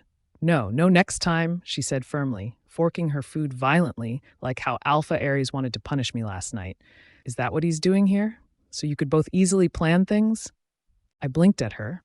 "That's actually a great idea. We haven't thought of that," I muttered to myself with a smile. She pursed her lips and shut her eyes. Something she does when she's mad. In her head, she's counting off from 1 to 10 so she could try to control her anger. After her moment, she looked at me with a taut expression on her face. "I just hope your plans won't backfire, Dione." And then she was gone, leaving her half-eaten breakfast on the table for me to stare at. No, don't do this to me. Stop it, please. Stop." My head snapped at my bedroom where I left Atlas. I was watching Friends when I heard thrashing and screaming upstairs. No one was home but Atlas and I. Besides, I know his voice perfectly well. The owner of the voice attempted to kill me once. Of course, I know that very well, even with my eyes closed. My head filled with panic as I abandoned the show and ran upstairs, taking 3 steps at a time. With my werewolf abilities, running isn't a hard thing to do. My adrenaline added to my system, so I got in my bedroom before anyone could blink. I didn't even knock. It was my room, for heaven's sake. I tore it open only to see Atlas sitting on the carpeted floor on the corner of the room, both his hands covering his head. His knees were up to his chest, and he looked like he was bracing for impact, as if protecting himself. From what? I don't know. Oh, but I do know. Sometimes the world is so cruel, you have to protect yourself from it. "No, please, make it stop." He continues to scream while pulling out his hair as I slowly made my way towards him. I noticed how my bed sheets were all over the place and how my bedside table was toppled over. But that was the least of my concerns. With Atlas in front of me, going through the second phase of rejection, nothing else mattered. All I wanted to do, right there and then, was to make him feel better. "Atlas," I said in a soft voice just as I reached him. I slowly sat beside him, but left as much space as he needs. "Atlas, what's wrong?" I asked in a soft voice. But I know what's wrong. I don't need to ask, but sometimes people want it to be asked because they want to feel like someone cares, that someone is there for them, that they aren't alone, that they're not the only one going through the battle. "Please, make it stop. I can't take it anymore. Stop," he continues to say, tears pouring down his eyes. My heart broke for him. My soul breaks for his. "Atlas," I said, reaching out to grab one of his hands that keeps on pulling his hair. "Atlas, listen to me." He immediately looked up to see me, his eyes watery and in pain. He looked so broken, I felt a pang of pain in my chest. The tears in his eyes never stopped, and I doubt it would stop any sooner. I used my other hand to wipe some of his tears away, to no avail. I cupped his face with both hands, so he couldn't look at anything else but me. I need him to grasp reality. I need him to calm down. Good thing his ragged breathing is slowly becoming even. And he stopped pulling his hair, too. His frustration seemed to evaporate, but the pain is still there. My thumb caressed his cheek as I looked at him directly in the eyes. Atlas, I know. I've been there. It's painful here. I pointed at his chest where his heart is supposed to be, as if there's a knife being pierced through you 1,000 times. He grabbed my hands on his face as fresh tears started pooling his eyes again. It hurts, he choked on his own saliva. Make it stop. I sadly shook my head. I'm afraid I can't make it stop, Atlas. You have to go through the pain to be okay again. To say that I was surprised that he shifted nearer to me, closing the space I gave him, was an understatement. I was bewildered. But I didn't move in my spot just as he went near to me, leaning in my touch, my hands still cupping his face. He looked at me as if he was pleading me to stop the torture he's going through. No, no, he frantically whispered, just as he moved closer and started hugging me. You're making it stop. I blinked as I felt his arms around me, hugging me tightly, as if his life depended on it. It technically did, because going through the second phase is so depressing. He might want to kill himself. That was why Athena said he needs to be back in the Pack hospital, because he was still unstable. Sooner or later, he will have these kinds of episodes. And the next is harder than the last. And I'm afraid one day it will be too painful for him to bear, and a hug won't fix it no more. I woke up with my back aching as if I've slept on the floor for a whole year. Slowly, I fluttered my eyes open. Oh, my back, I whined. Even with my hazy vision, I could easily sense Phoebe's presence beside me. I could feel her cautious eyes watching my every move, as if I'd start shifting any second. I could smell the fright radiating off her skin, mixed with determination. That alone had me waking up completely. I was about to raise my hand and rub the sleep from my eyes when I heard two metals clanging together, just as I felt restraint from my hand, disabling me to do whatever I was about to do. My head shot up to my right hand, which is now chained on one side of my bed. I wriggled it out to no avail. It only made the metal clanging louder and more annoying. Even if I decided to stand up, I couldn't. It seems to me like both my hands and feet are chained to the sides of my bed. The more I try to get out of it, the more my skin feels raw and sensitive, leaving angry red marks. The chains aren't silver, but it's the same nonetheless. My head snapped to my right, where Phoebe stood down looking at me with an apologetic expression on her face. What is the meaning of this, Phoebe? I hissed, but got no reply. You tell me this instant. This is for your own good, Dione, she said. Her azure blue eyes met my moss green ones, only to show me how determined she is. I have to do this for your safety. Safety? I snapped, tugging on the chains. You think chaining me up like this will keep me safe? Why do you even need to chain me up? As if on cue, I heard a loud howl. Immediately, my resistance faltered, and I stopped trashing about. I blinked as both Phoebe and I didn't say a thing. We listened to that forlorn howl that was made for the full moon and the whole pack to hear tonight. It was a music of sorrow that broke my heart, a sound so sad and familiar, very much familiar. Atlas. I mumbled under my breath, and my eyes darted on my bedroom door. It sounded like he's downstairs, and he doesn't feel like he's alone. I frowned at Phoebe. What is happening? Tell me now. Phoebe slowly shook her head. My patience is running thin as I heard Atlas's small whimpers. At that same moment, I sensed the presence of a dozen pack warriors and our beta downstairs with Atlas. I could smell their domineering scents all over the place.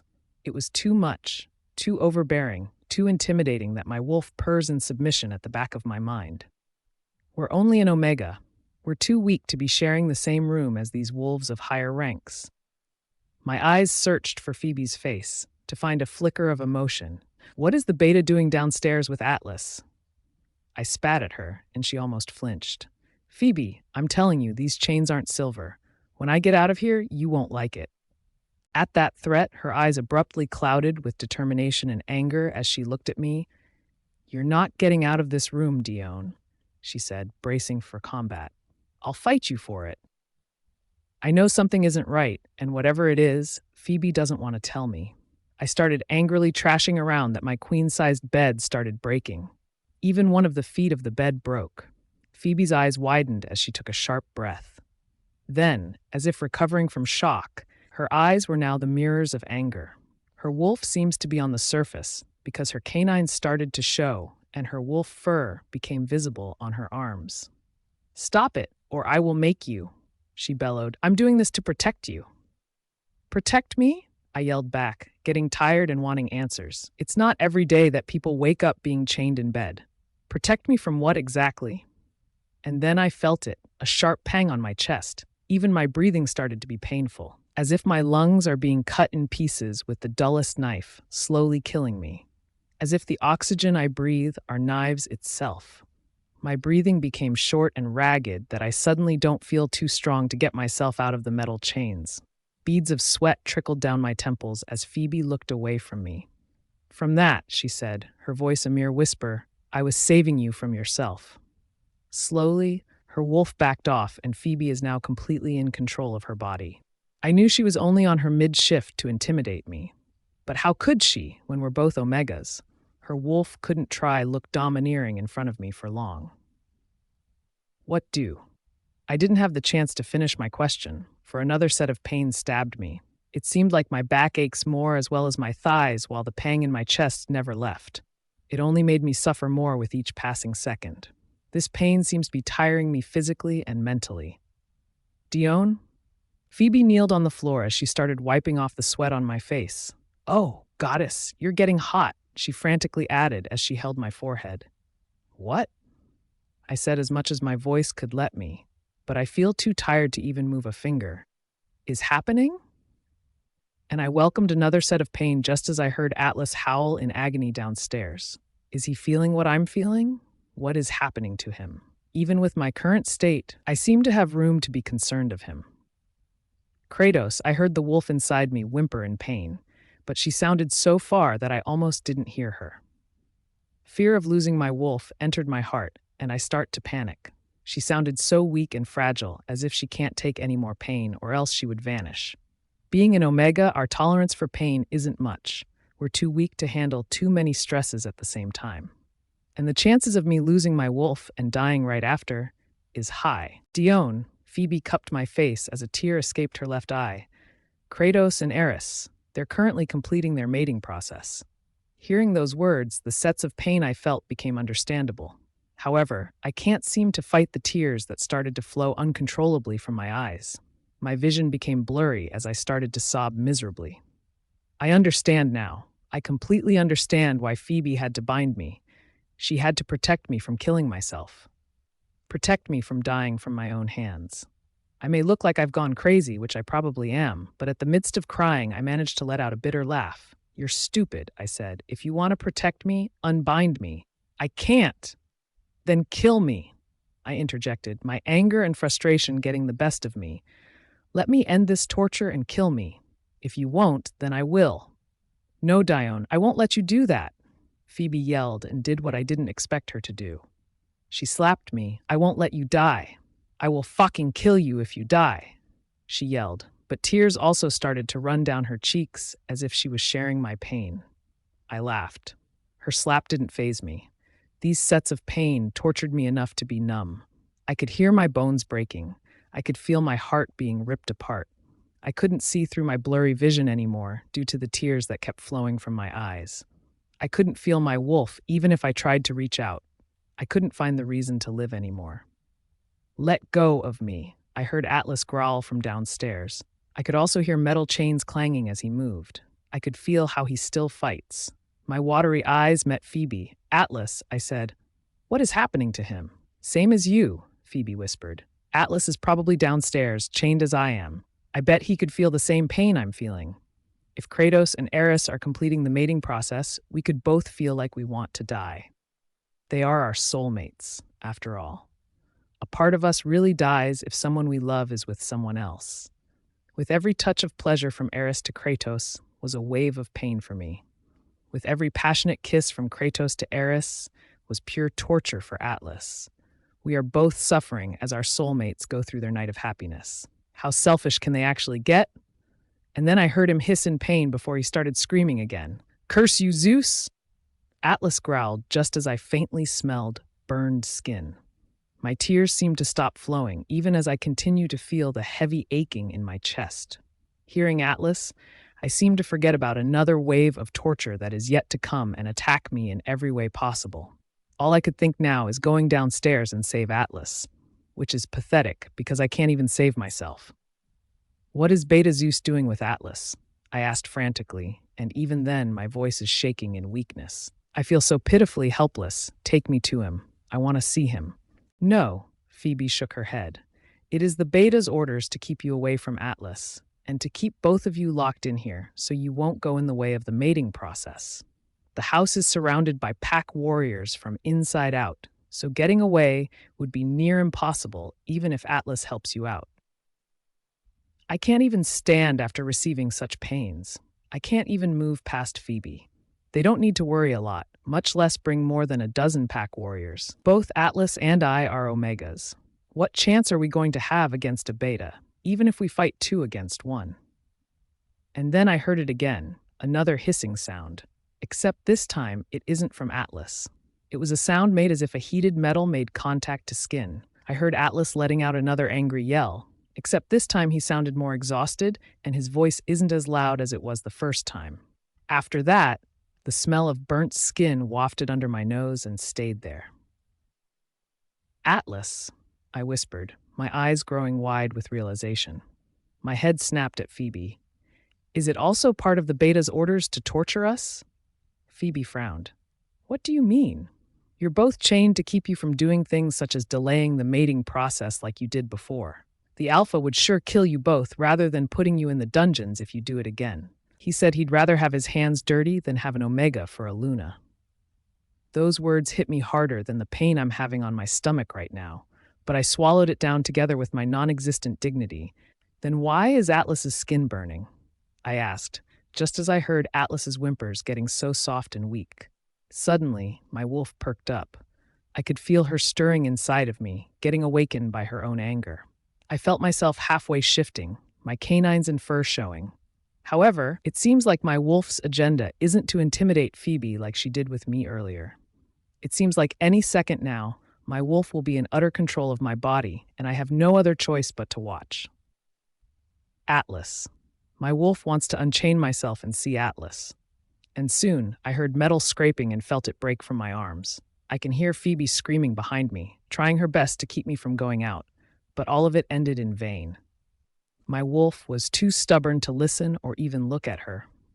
All my wolf's focus is on the bedroom door that serves as the only hindrance for us to see Atlas. In a second, I was trying to open up the door. Finding it locked, I kicked it out of its hinges as I sprint downstairs with my wolf form. I am now nothing but a watcher from afar as my wolf did its thing. Phoebe followed behind, screaming that I come back and that it is the Alpha's orders. But I'm having none of that crap. As soon as I saw Atlas lying on the floor and covered with sweat, I howled. He was crunched in pain and hissing softly, while the skin on his back is red, raw, and burning, showing a symbol of a 4-pointed star, a symbol for slaves. I looked up and saw our Beta holding a metal with scalding hot end that mirrors the symbol on Atlas's back. My wolf growled in realization. Beta Zeus is torturing Atlas. In my current animalistic state, I doubt my wolf would be very much merciful. She wants to kill. But before I could say anything, my vision went black. Dione?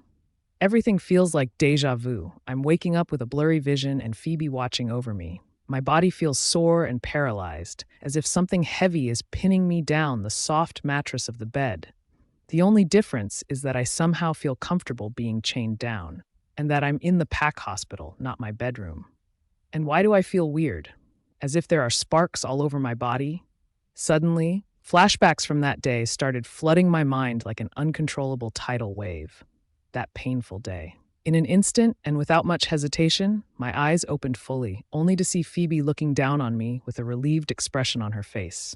As if she's actually happy that I'm not dead yet. Such bliss. Dione, finally, you woke up. She reached out and held my right hand with both her hands. Her eyes got a little teary as she added, "You had me terribly worried." "Phoebe?" I whispered, my own voice sounding foreign. "Do you feel anything? Need anything?" She urges me with wide eyes, and she sounded as if she would jump a cliff if I just tell her to do so. Tell me, do you feel thirsty? Should I get you water? No, My voice came out surprisingly hoarse, as if I haven't used my voice for a long time. I cleared my throat. I'm fine, just a little. A little what? I grimaced as I try to put what I feel into words. I feel strong sparks around my body like a warm blanket on a rainy day. How am I supposed to voice that out? I slightly shook my head. Never mind. She smiled at me, and a tear actually rolled down her cheek as she continued to hold my hand like her life depended on it. I'm so happy you woke up. So happy. I frowned. Wait, what? I asked in confusion, until I tried to recall what happened last time. I remember blacking out, and something clicked in my mind. How long was I out unconscious? Phoebe paused for a beat. 7 days, she asked herself, then nodded as if this time she's sure. Yes, 7 days. My eyes went enormous. 7 days, I exclaimed, slightly straining my throat. At that same moment, I felt something stir beside me before I heard a sleepy groan. Shut up, says a man's voice in my ear, and the sparks I was feeling started to intensify. My immediate response was to look to my left, only to face Atlas's sleeping face. Both his eyes are closed while mildly snoring. With my eyes widening tenfold, I sat up straight with an expression on my face as if I've seen a ghost.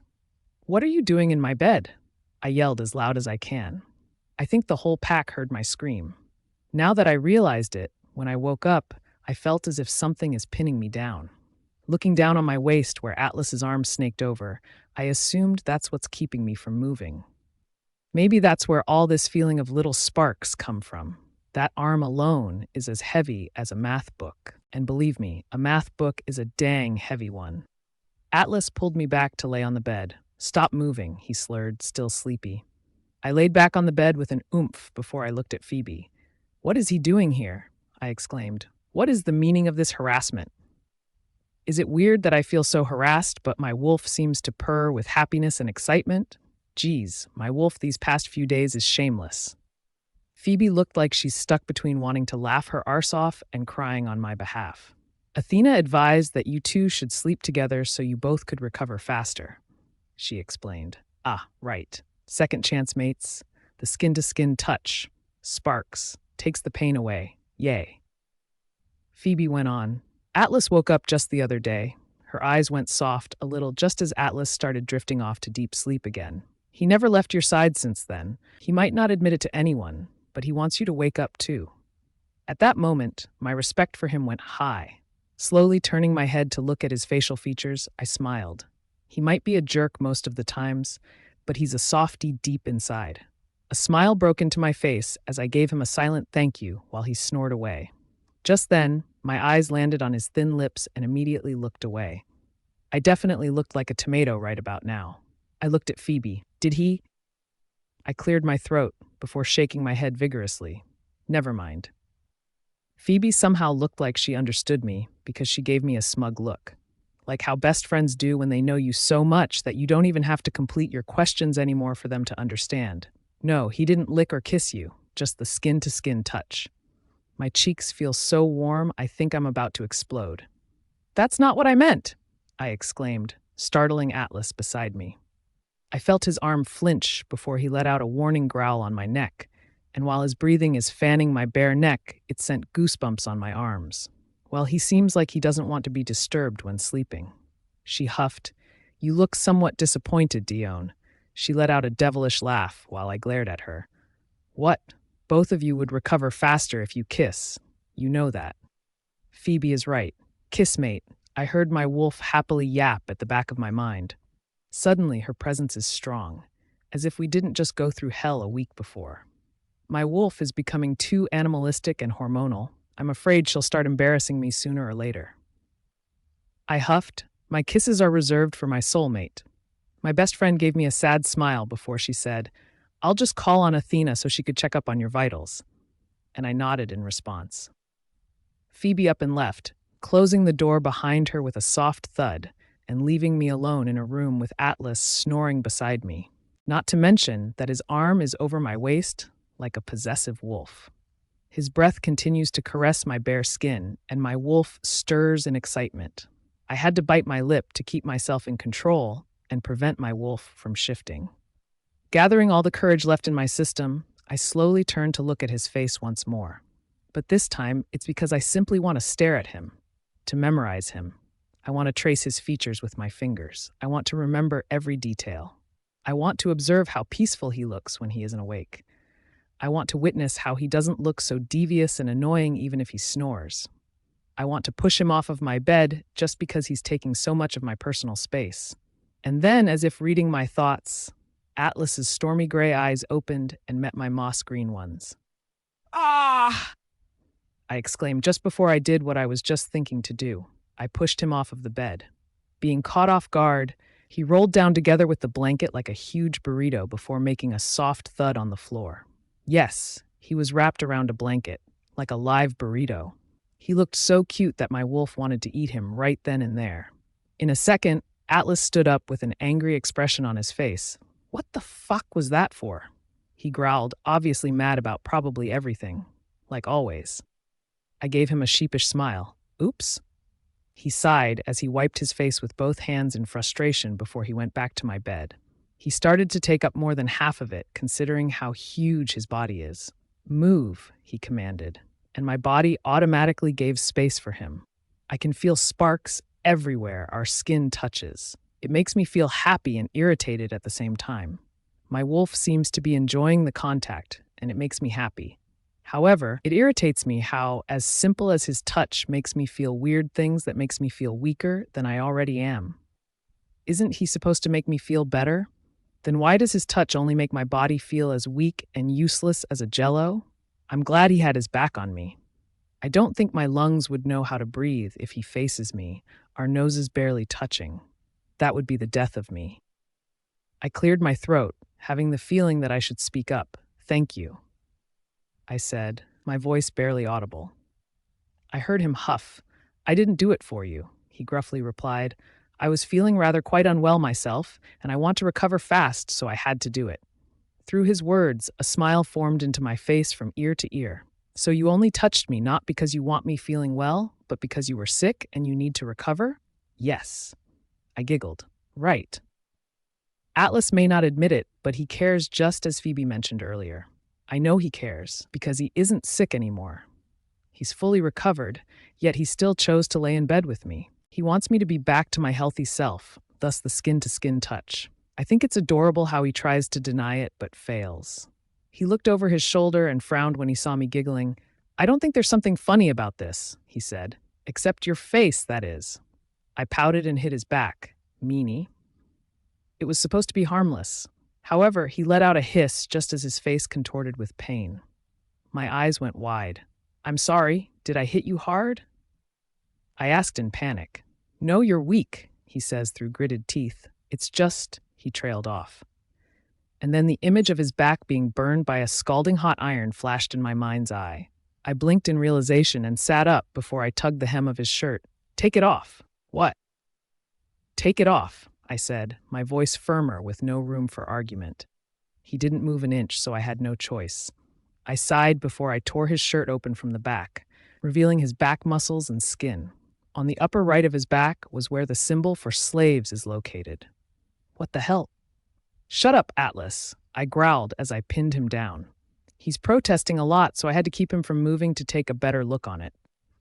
The raw symbol on his back made his skin surrounding it look red and sensitive. My wolf became angry at the sight, and in an instant, I could feel her resurfacing.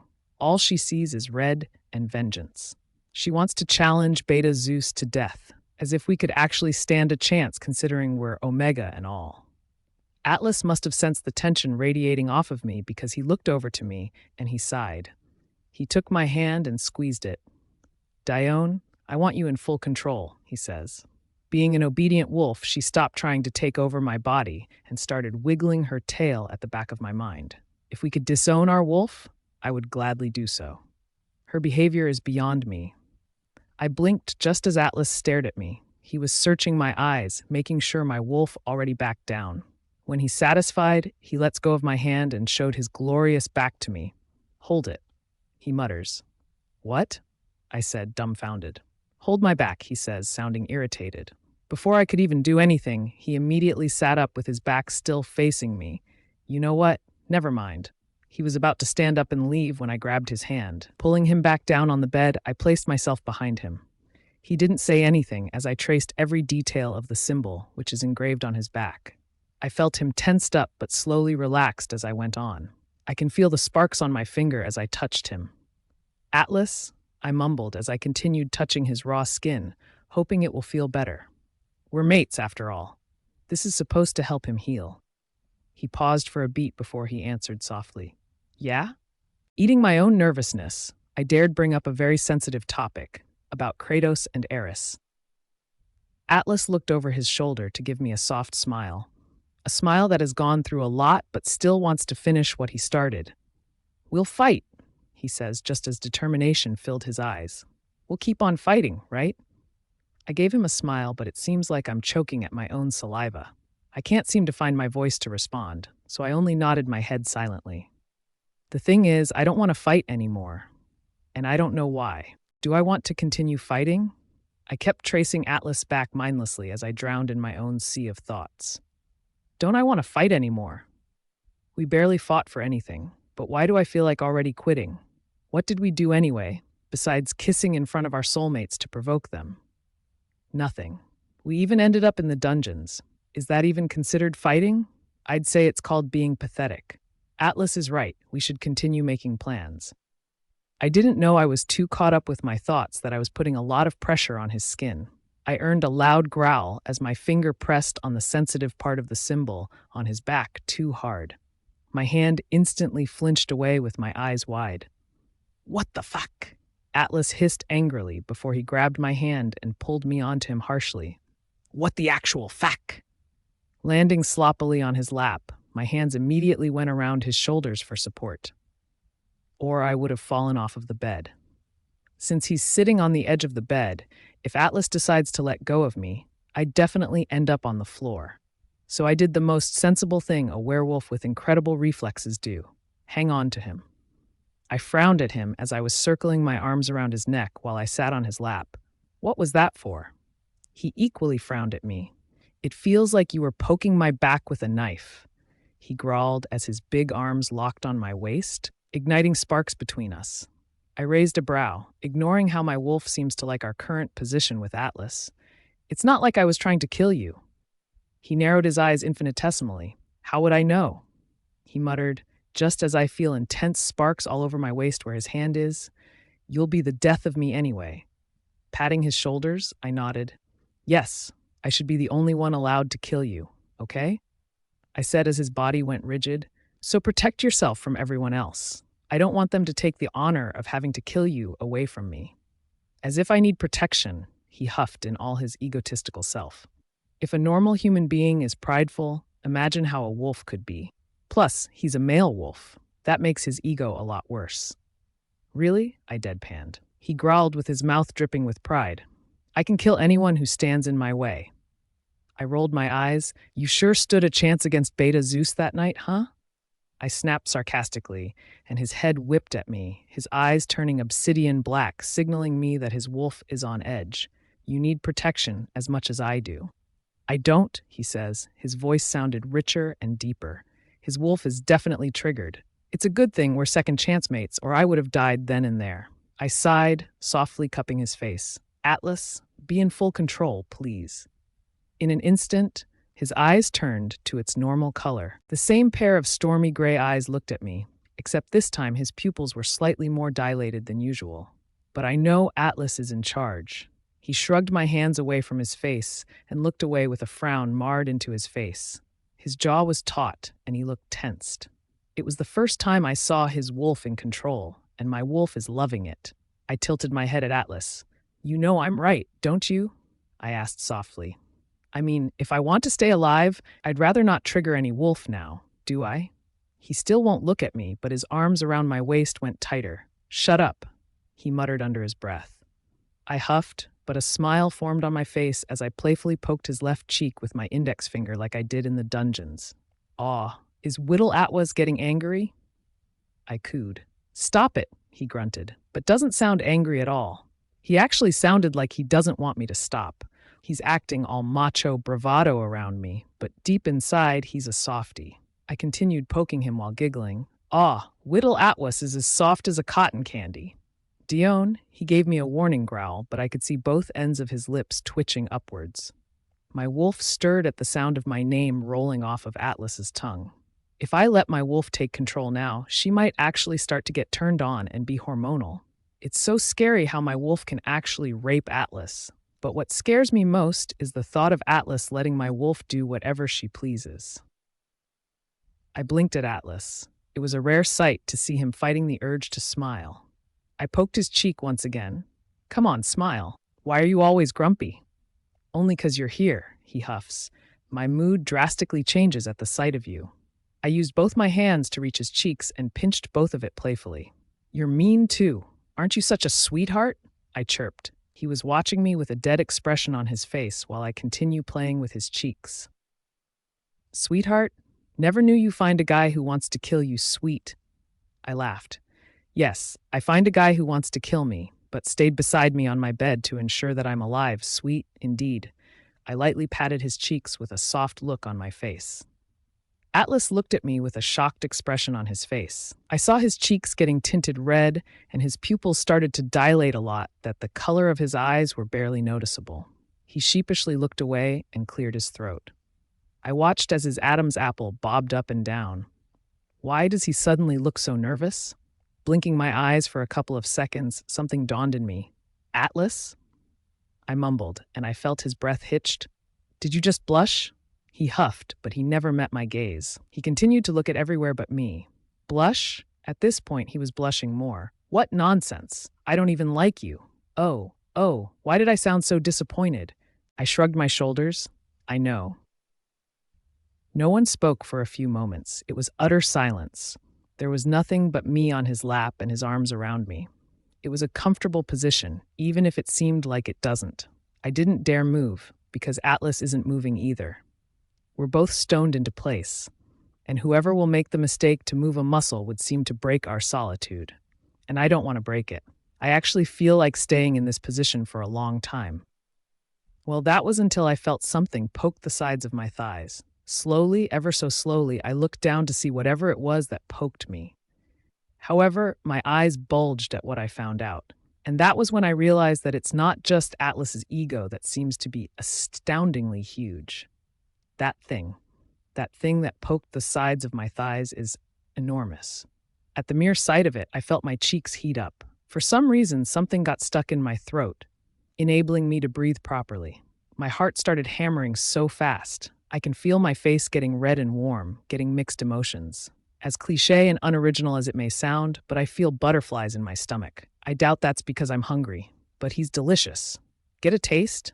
My wolf yipped excitedly. She genuinely looked happy. The nerve! I loudly cleared my throat, breaking the silence. I looked away as he looked at me.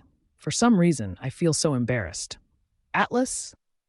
He might have seen the unease on my face because concern flashed in his eyes. What? What is it? He asked frantically. I started to disentangle myself from him, slowly getting myself off of his lap and back to my bed. Please let go of me. But he isn't having it. His arms immediately caged me and held me into place. Looking at him, I doubt he will let go of me unless I tell him my discovery. I'm sorry, he said. I didn't bother to struggle. It's useless.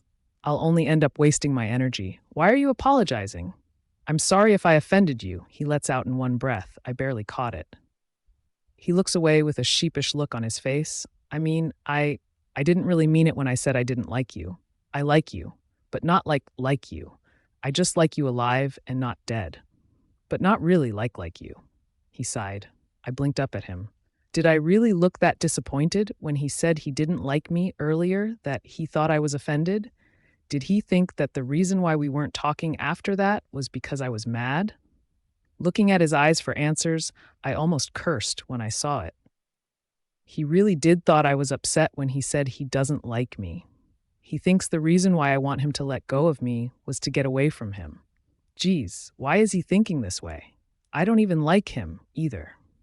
We're not supposed to like each other. I shook my head at him in panic. I need to clear up these misunderstandings. No, you see, I know we are just attracted to each other because of our bonds. We know that, I said, and for some reason he frowned. I wasn't offended or anything. But you said to let you go, he mutters, his eyes holding uncertainty. About that, I cleared my throat and looked away. I was meaning it quite literally. I need you to literally let go of me and deal with your, hard situation yourself. He looked confused at first until I pointed down to where his excited member is. His eyes went wide as saucers as his blood seemed to drain off of his body. I could see numerous emotions run past his face, and I had to pity him. He looks so embarrassed, I think he's going to pee in his pants. Up at that moment, the door opened up, revealing Athena and Phoebe, who looked shocked. Probably because Atlas and I are in a very intimate position, they continued to stare at us for the first few seconds, while Atlas and I stared back, unmoving. We both seemed to be stoned into place, like a deer caught in the light. Phoebe cleared her throat and looked away, while Athena gave us a mischievous smile. The latter closed the door behind her as she wiggled her brows suggestively at me. Well, isn't this interesting? Before I could even do anything, Atlas lets go of me as he abruptly stands up, leaving me rolling on the floor. I made a loud thud, a sound harsher than when Atlas fell off the bed. I think I broke my lungs since I can't seem to know how to breathe. Did my trachea snap or something? I moaned lowly in pain as I lay flat on my stomach. Atlas didn't bother standing me up. I'm leaving. He says to no one in particular and headed straight to the door. Phoebe grabbed his arm. Where are you going? I have a situation to handle, Atlas muttered, his voice barely audible but enough for me to hear. He harshly took his arm back before Athena laughed. The kind of laughter that seems to understand what kind of situation Atlas will be dealing with. She's a pack doctor, after all. She knows how our bodies work and how we respond to certain things. Besides, that thing in Atlas's pants is so insanely huge that it was practically waving at Athena to notice it. We all looked at her as she regarded Atlas. That is a big problem. You sure you can handle it yourself? Then Athena winked at me. Want to lend him a hand? I almost choked to death. What? I snapped at Phoebe and Athena, who were looking at me as if I've grown another head. Why are you looking at me like that? Phoebe and Athena looked at each other with knowing looks on their faces. It scares me how alike their minds are sometimes. Slowly, they turned their head at me with creepy smiles on their lips. At that moment, I regret laying back down on this bed. I should have left and gone with Atlas. It's better that way than being alone with these two. But then again, I don't think I want to lend him a hand for his problem. So maybe being stuck in this hospital bed isn't so bad at all. Phoebe sat on the edge of the bed and looked at me. You know, I was just gone for a bit, and when I came back, I see you straddling him, she said, tutting her tongue to show her disapproval while shaking her head. Didn't know you had it in you.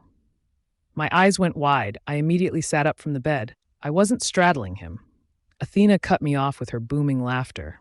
You know, when you told me Atlas can stay at your place that one time you two were stuck in the dungeons, I knew something like this would happen, she said, amused. Werewolf hormones and all. She shrugged her shoulders as if that explains everything. My hormones are very much under my control, I argued, even if deep within me I knew I was lying even to myself. I could even barely keep my wolf from devouring Atlas. But Athena doesn't have to know that, or anyone else for that matter. However, Phoebe sucked in a deep breath as she looked at me with bewildered eyes. Did you also do the deed in the dungeons before he even came home with us? She gasped. Athena had to bite the sides of her cheeks before she starts to laugh her butt off.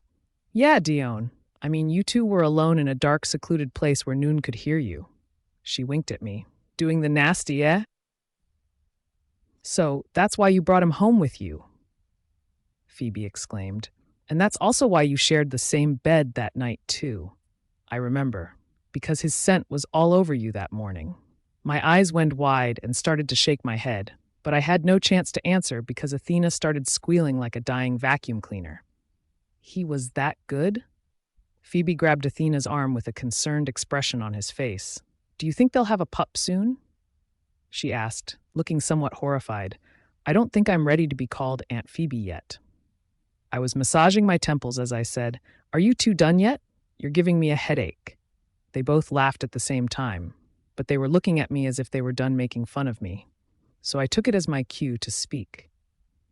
First of all, We didn't do the deed. We never did. I tried to start explaining myself. And no, I wasn't straddling him too. Both your minds are so dirty, you should be ashamed of yourselves. Wow, talk about morals. My own wolf doesn't even have one. So when were you going to tell me he's your second chance mate?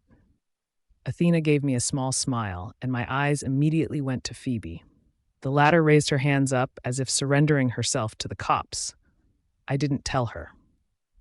Athena huffed and rolled her eyes.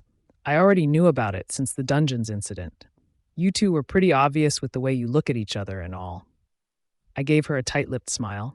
Sorry, I didn't tell you because... I trailed off, the words never left my mouth. Because, Phoebe sighed and continued for me, she's still hoping she'll end up with Kratos. It's amazing how true her words are. Yes, I'm still hoping to end up with my soulmate. The same soulmate that had a night of pleasure with his chosen mate that resulted into my indescribable torture, which ended me up unconscious in the pack hospital for a week. Stupid, I know. The scent of apples and honey mixed with burnt coffee beans entered my nostrils as I stared at the boring white ceiling of the pack hospital. My wolf seems to be more sensitive at the smell of two unusual pair of scents. Two scents that are both addicting but would never complement one another. It was as if one was overpowering the other. I sat up straight as my wolf started stirring inside of me, as if she wants to tell me something. I know something is up. I just can't pinpoint what it is. The burnt coffee beans reminded me of the day I met Atlas, the same scent that lured me to him. I tilted my head, confused as to why I'm smelling what I'm smelling. With all these scents, I seemed to have troubles clearing my mind. It was too fogged with certain emotions, longing, betrayal, hurt, and love. All these feelings occurring all at the same time, coming from my wolf. It's confusing. And so I tried to separate Atlas's scent from the smell of apples and honey. A scent so familiar, I had to make sure if what I'm smelling is right. With every passing second, the smell of apples only intensified, thus confirming my own thoughts. All at once, the mixed and confused feelings I got from my unsettled wolf became justified. It was the sweet, sweet scent of Kratos. The same scent that hugged me that day he also rejected me. I blinked. What's he doing here? I whispered to myself, a hint of anger in my voice. But I also heard a pinch of hope in it. Pathetic. Scrambling out of my bed, I shuffled my feet on the bunny flip-flops that Phoebe gave me as a sorry gift for that night she chained me to my bed. I slowly went out of my room, following the two scents that became a part of my life. Though I've spent almost half my life in the pack hospital, the twists and turns and identical rooms seemed to confuse me for the first few seconds. Being asleep for a week had my mind boggled up, and so my brain had to adjust when I got out of the room. It was a good thing that the scents were guiding me. And I know turning left 2 times was the right choice, since the smell was getting stronger with every step I took. A minute had passed, and my feet led me to the front yard of the pack hospital, where Kratos and Atlas were glaring at each other. The two of them were in mid-shift, showing their canines and fur, slowly walking in circles. None of them want to attack first, like a werewolf waiting for the right time to hunt their preys. Oh, wait. They are werewolves. Both egotistically hot. I mean, I had to agree with my wolf this time. They both took their shirts off, probably because it will be torn the moment they completely shift. At this point, I'm saying goodbye to my non-existent morals and self-restraint. However, both of them stilled as they sniffed the air. I hear their bodies humming before Atlas turned to look at my direction.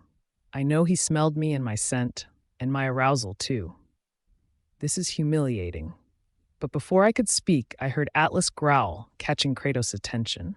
Now both of them were looking at me as if I was a grand prize. However, my wolf seems to be more attracted to my soulmate. That much is very understandable, but not justifiable. I understand werewolves are faithful to their mates, but if that same mate hurts you to death, it doesn't give their faithfulness any justice at all. Dione, I heard Kratos' husky voice call my name, and I almost melted right then and there. It's infuriating how he has that much effect on me, and the only thing he did was call my name. Then Atlas growled louder than he did earlier. "Get back in, Dione," he snarled, looking at Kratos, who had his eyes on me. "I won't let him touch you." A frown made its way to my face. Why won't he let Kratos touch me? Aren't we on the same team? Don't we want our mates to be with us? Then why is he pushing Kratos away from me? That was when Kratos smirked, his eyes boring through mine. You know full well she wants me to touch her, Atlas, he taunted. With Kratos' words, I think Atlas almost lost it. His wolf wants to take control, his eyes pitch black. It's a good thing that Atlas knows when and how to keep his wolf under control. Something I can't do to my own, especially now that I'm fully aware how Kratos' gaze upon me gives me goosebumps everywhere his eyes land on my skin. I had to fight the urge to purr. I met his eyes. Why are you here? I asked him, my voice surprisingly small. Kratos' eyes softened as he took a step towards me. Let's talk, he says. Please. Atlas gave Kratos a warning growl. One step nearer and you're dead. I gave Atlas a questioning look, while Kratos looked at him as if he's lost his mind. I think Kratos wanted to laugh at his face that time, he said. If you're challenging me, I don't think it will be me who will be dead. Atlas took a step near Kratos. Then think again, he said, his voice clearly challenging. My eyes went wide, and deep inside I started to panic. What was he, an Omega, thinking? Challenging a future alpha like that? Besides it being completely and utterly stupid, it's considered as suicide. But before I could say anything, Atlas and Kratos glared at each other. If Atlas continues to glare at Kratos for a long time, then it means challenge, something Kratos won't back down from.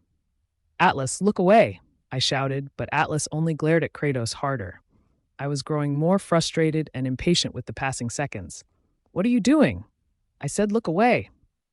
Okay, it's confirmed. He isn't listening. That hard-headed, egotistical, stubborn piece of crap. With only 3 seconds left, Kratos seems to be readying himself for battle. He knew Atlas won't look away even at the last second. Atlas's eyes shone with so much determination. I'm convinced he's willing to die as long as he's given the opportunity to battle Kratos.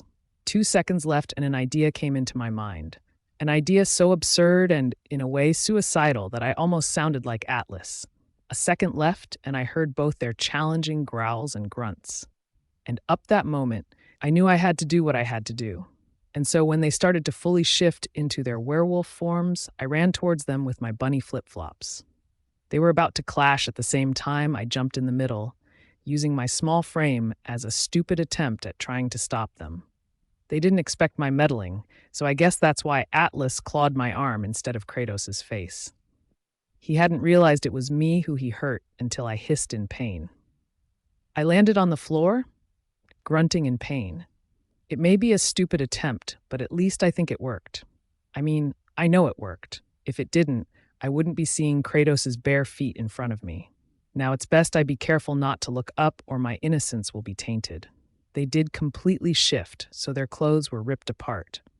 Now that they're back on their human forms, I doubt they had any clothes on. Dione! It was Kratos who knelt down and scooped me up. If I wasn't hissing in pain with my eyes closed, I would have seen things I shouldn't be seeing.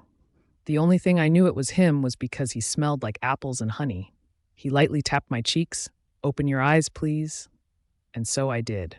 Opening my eyes, I saw Kratos' concerned face. He let out a breath of relief as he smiled down on me. But I can't smile back, not while I was pressed on his bare chest, not while I'm aware he's completely naked. My wolf can only handle too much sexiness. Goddess, the sparks. How I've always wanted Kratos to hold me in his arms while feeling these sparks. I never imagined him holding me with a bleeding arm, though. My only imagination of him was always restricted to romantic scenes, and I doubt a bleeding arm was ever considered as romantic. Dione, I heard Atlas say, a few steps away from me. For a moment, he sounded as if he's scared to go near me. I didn't mean to. I wasn't. I didn't see, he says, not really finishing the sentences he started. I chuckled, but didn't look at him. I bet he's still naked, so I guess I'll have to talk to him while staring up the clear skies. Why do you sound so concerned? I told him, remembering the time he sneaked into my bedroom and strangled me while I was asleep. It's not like you never attempted to kill me before. Okay, that was supposed to be a joke. I mean, Atlas did want me dead before, and I could really care less. He's always harsh like that, and I was used to it. However, when Kratos pulled me tighter against him and let out a loud growl at Atlas, I knew I should have kept my mouth shut. Even if Kratos rejected me, His wolf still considers me as his own mate. His primal instinct is to protect me. Knowing that there's another wolf that would harm me, his wolf's initial response is to eliminate threats. Kratos being a future alpha only heightens his need to do so. Unfortunately, on Atlas's part, that threat seems to be him. Atlas may have wanted me dead before, but I don't think I want him dead today. Not in Kratos' own hands, nor with anyone else's for that matter. I remember telling him that no one should kill him but me, so he better be alive or I'll kill him. Immediately grabbing Kratos' face with both my hands, I urged him to look at my eyes. "Don't. Please don't," I pleaded, and his arm around me went tighter. "Don't kill him." With much hesitation, Kratos gave in to my desperate plea and looked at me in the eye. His wolf seems to like the sight of me in his arms because his eyes were pitch black. Using his free arm, he caressed my face and his touch sent me to insanity. That was the only moment I realized how much he affects me. The sparks between us feel so consuming, I don't think I want him to let go of me. Kratos nodded, as if answering my wishes. He held my face as if any second I'll disappear. I smiled weakly at him. "You wanted to talk?" I asked, and he nodded once more, as if being hypnotized by my presence. "Let's go?" Dione, Atlas took a step towards me, as if he's not thrilled to hear what I just told Kratos. "Don't go with him." We both ignored him. "Let me see your arm," Kratos quietly says, and I immediately obeyed. He used his alpha tone on me, so my Omega ass has no choice but to do what he says. He was holding my arm, assessing the claw marks on it, while I shut my eyes closed while hissing. But not in pain. I was hissing at how I feel intense sparks from his skin to mine. I would be lying if I said I wouldn't want him to literally kiss the pain away. Besides, we're mates. My wound would heal faster if he kisses it. "It's deep, but not life-threatening," he says, and I was hypnotized by his voice. He looked at me as he asked, "What are you feeling? You just woke up and now your arm was nearly chopped off. Do you feel dizzy?" I meekly shook my head. "No." He nodded, not responding. He was just sitting beside me, holding my arm. For a moment there, he actually sounds so concerned, as if he cares about me and my welfare. As if I matter to him. I shook that thought away. He rejected me. He could only care less even if I died. "Oh, goddess!" I visibly jolted at something weird I felt on my arm. It was warm and wet. My eyes went wide as I looked over and saw Kratos licking my wound. His hot breath was fanning my skin during the process. I think I'm about to faint. He must have felt me looking at him with a shocked expression on my face because he paused and looked up to me. "I'm sorry. I know I should have asked you first, and I know you probably hate me now, but," he cleared his throat, "I had to heal you." I blinked furiously as I slowly nodded my head. I can't find my voice, as if I became mute. I was immobilized. It's not that I don't want him to heal me. Heck, I've always dreamed of him taking care of me. But in our situation, I didn't think he would actually lick my wound to heal me. He's considerate enough to touch me to help me heal. But licking me? I smiled as I thought of Phoebe. I want to see her face when she found out my soulmate actually licked my wound. In an instant, my wound was gone. My arm looked as if I wasn't harmed in the first place. Slowly, Kratos lets go of my arm after he convinced himself that I'm completely healed. He gave me a small smile. I looked away. Why is he being this nice to me? Does he want me to fall in love with him all over again? Because if he expects me to move on, licking my wound isn't going to help me. I hugged myself as I stared at the river in front of us. "You wanted to talk?" This place brings back memories. Trees danced with the wind while a few birds flew away, their wings loudly flapping in the sky. Soaking our feet wet while we sat on the edge of the river, none of us spoke. I took a rock and threw it to make multiple water ripples before it finally sank down. Funnily enough, I see myself as the rock. Being this close to Kratos made me feel as though I'm drowning. I'm sinking deeply on the wave of emotions he makes me feel all at the same time. Passion, love, hurt, longing, happiness, betrayal, affection, devotion, and everything else. All these emotions are drowning my other senses. It's a good thing we aren't standing up. I'm so consumed by his mere presence that my knees are getting weak. "I'm sorry," I heard him finally say, looking down on his own 2 feet deep into the water. "For what exactly?" I asked, also looking down on my right foot, where a little fish started nibbling on my toes. "You already apologized the day you rejected me." No, he whispered, straightening his back. I see how his muscles moved in his bare chest and biceps. I had to look away to hide the blush on my cheeks. It's a good thing he has his pants on. I even can't breathe properly with him having no shirt on. I would surely die if he's completely naked beside me. I cleared my throat. Then what for? Before he answered, he reached out to hold my hand. Purely acting on instinct, I flinched away. I saw how hurt flashed across his face, and my wolf started to whimper inside of me. He might have rejected me, but our wolves still consider themselves as mates. If I'm still affected by Kratos alone, imagine how hard it is for our wolves. They're animals. They don't act through reasoning. All they know is that they're mates, and they don't want to see each other in pain. I guess that explains why he licked my arm earlier. He had to lick me. That's a natural response to an injured mate. He just acted purely on his wolf's nature. Kratos retracted his hand with a sad smile. I'm sorry if... Last week, he said just as one of his hands came to his head and started ruffling his hair in frustration. I'm sorry that you have to go through that. I wasn't thinking when we completed the mating process. When I heard you were unconscious for a week, he trailed off. I stared at him for a long time, studying him. I know how I still have an effect on him. I see how he visibly shivers wherever my eyes landed on his skin as much as vice versa. I can see it in his eyes how much he wants to touch me, feel me. And I do, too. So much. Except I know he only feels that way because of our bond. If not for that, he wouldn't even bother coming over to see me. I laughed humorlessly, and he watched me with a confused look. You aren't sorry at all. I shook my head, smiling. If you are, you wouldn't even reject me in the first place. Dione? Ah, but it's true. I continued on as I tilt my head back to look at the open sky and watch how it's slowly getting darker. You knew this would happen, Kratos.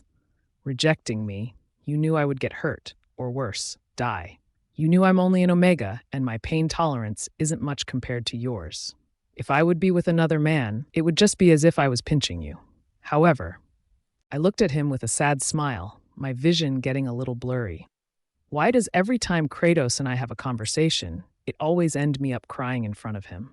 I remember that day he rejected me. I remember him apologizing over and over. I remember him reaching out to me, trying to hug me, as if that would comfort me. I remember crying, begging him not to go, begging him for his love, something I don't even deserve. I remember that same day in this same river we're in now. Ah, the memories. However, I continued just as a tear started rolling off my cheek. When you're with another woman, Kratos, it kills me slowly, so torturously slowly. At this point, I was sobbing uncontrollably in front of Kratos. I can't see his face clearly because of the tears in my eyes slightly blinding me, but I can feel his concern as he reached out and wiped my cheeks. I felt it as he slowly came closer and hugged me tight. I felt it as he buried his face on the crook of my neck while he smelled of apples and honey. I'm so sorry, Dione, he mutters, his breath fanning my neck just as he continues to hug. It was as if he was scared I would leave him. I'm so sorry. I'm sorry. It may look crazy, probably because I am, but I started chuckling as tears continued to pour down my face. I'm guessing that's all you wanted to say this whole time? He nodded his head. You're not thinking of winning me back? I asked, and he didn't respond. But I already knew the answer. I chuckled as my tears rolled from my cheeks onto his shoulders. Well, a girl could only hope. I'm sorry, he muttered, and I felt him sniff at my scent. I could forgive you if you take back your rejection, you know? I half joked, but I know he knew it's far from a harmless joke. I'm sorry. Wow, he really just came over the pack hospital to tell me he's sorry. That's all he's been saying this whole time, as if his apologies would mend a broken heart. I reached out and patted his head. I love how soft his hair feels. I've always wanted to run my hand through his hair, but I never thought it would be this way. Not when I'm all ugly and crying. Wow, that's a lot of sorries for today. You came to the pack hospital, fought with Atlas, had your shirt ripped, had my arm bleeding, and all those trouble just to apologize. You could have just texted me. His body stilled. I blinked as I realized what I just said. He probably doesn't have my number anymore. He rejected me. What would he need my number for? A second later, Kratos started to pull away. He cupped my cheeks with both his hands and looked at me straight in the eye. He looked sincere as he said, "You would have been a great Luna." Going home alone, my body aches more than it did earlier. I guess with Kratos hugging me, our bond helps me feel better. Now that he isn't with me, I guess I'll have to endure the pain. Without knocking, I opened the door to our house and went straight to the kitchen. There I saw Phoebe, sitting on a stool in the counter table, who had her nose up in the air as if sniffing a scent. Werewolves have unique scents in our body, so we easily know who's who by sniffing them. She already knows it's me without even saying a word. However, she stood, turned at my direction, and bowed her head in submission. "Kratos," she said. I tilted my head in question. "What?" I asked with a frown. "Kratos isn't here." Hearing my voice, she looked up to see me. Her face showed her confusion that mirrors mine. As if not believing me, she looked behind me to make sure there isn't any Kratos hiding there. She blinked twice before she took 3 steps towards me and sniffed. With pursed lips, she took 3 steps back. Looking at her face, she was shaking her head in dismay. I raised a brow. "What?" I asked, wondering what's gotten into Phoebe. "Why are you looking at me like that?" "Kratos' scent is all over you. I thought for a moment it was him who entered and not you. It's so strong." She looked at me while scrunching her nose and wiggling it like a rabbit would. I paused. I guess spending time with Kratos and having him touch me all those time we spent in the lake, his scent rubbed off on me. I guess that explains why she mistook me as Kratos. I probably smell like apples and honey right now. I will be needing a long, long bath to take Kratos' scent off. Who needs bath anyway? Phoebe narrowed her eyes at me. "You and Kratos didn't do anything. Kinky, did you?" I gasped with my eyes wide. "Goddess Phoebe, your mind is so corrupted," I exclaimed, "but it's not like I'm complaining." My wolf purred in agreement. Huffing, she said, "His scent is all over you. You smell like he touched every inch of you, so I'm sorry for concluding the obvious." I was about to say something, probably about Phoebe and her wild imagination, when we heard a threatening growl from upstairs, more specifically in my bedroom. My head immediately shot up to the direction of that voice, sensing danger. It was loud and clear. It was Atlas. With my eyes wide and without thinking whatsoever, I started to bolt upstairs. All I was thinking was hoping that my bedroom wouldn't be in ruins. Atlas has this habit of breaking my stuff, more like my window or my wall. But before I could reach the stairs, Phoebe grabbed my hand and hissed, "Get out, Dione." She was practically dragging me out of the kitchen, but I dug my heels on the floor so she'll have trouble throwing me out of the house. I struggled from her grip. "What do you mean, get out? I live here too," I protested, "and Atlas may be in trouble. Didn't you hear him?" "I heard him all right," she snapped at me. "You have to get out, you idiot. Atlas already smelled your scent. Don't you even realize?" "Did you just call me an idiot?" Phoebe sighed, looking frustrated. "Yes, I did. You're an idiot. Now, if you don't want to be an idiot without your limbs, get out of this house now." "What do you mean?" Another growl erupted in the house. Except this time, it feels closer. Looking behind me, I saw Atlas standing in the middle of the staircase. Both his eyes are pure black as he glared at me with such hatred. I think he'd be asking me for a duel. At that moment, I already knew I'm doomed, and dead, and probably an idiot without limbs. I reek of Kratos' scent, something that triggers Atlas a lot. They're not really the best of friends. I mean, friends don't want to kill each other, right? With his dark eyes, he's probably mistaking me as Kratos intruding his home. Werewolves are very possessive like that. The rest happened so fast. Before Phoebe and I could even move a muscle, Atlas dashed towards me and pinned me on the wall. I let out a small gasp as my back hit the wall with both his huge arms on both my sides as if to cage me in. Phoebe was looking at me frantically. She looked so scared out of her wits. She probably thinks I'll be good as dead any minute now. Atlas dipped his head on the crook of my neck, and I stiffened at how close he is. I closed my eyes shut as I felt his nose touching my bare skin. His lips brushed my neck, and I had to bite my lower lip to keep myself from whimpering. This is pure torture. A wonderful, wonderful torture. And then Atlas's body started humming as he was letting out low growls. I blinked. "Atlas, it's me, Dione," I said. My failed attempt at calming him down. "You can stop plotting my death now." And then Atlas stiffened, unmoving. For a moment there, I thought he finally had his senses back. But when he moved his head to stare at me, his black orbs aren't really what I call good news. I visibly gulped as he used his right hand to hold my chin. His touch sent sparks all over my body. I think I'm about to combust. Dione, he utters my name, his voice husky and hoarse but sexy nonetheless. His grip on my chin went tight. You smelled just like him. I gulped and realized I must talk to him with caution. Right now, his wolf is in control and is very possessive. Having to smell another man's scent on his mate makes him want to kill whoever that man is. However, he's unfortunate that it's Kratos' scent on me and not any other man. Atlas knew he can't kill Kratos, let alone a Gamma. Ooh, I can hear his male ego crushing down. Atlas, listen. I tried coaxing him. You need to calm down first. He stared at me, his chest heaving heavily and fast. How can I calm down, knowing he touched you? He says before he started to hug me. With my head buried in his chest, I could smell his scent of burnt coffee beans. I can hear his heart beating so dangerously fast against his chest.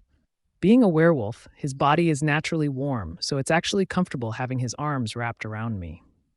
He rested his chin on my head, and I think his wolf is having trouble trying not to lash out, because I still smell like Kratos.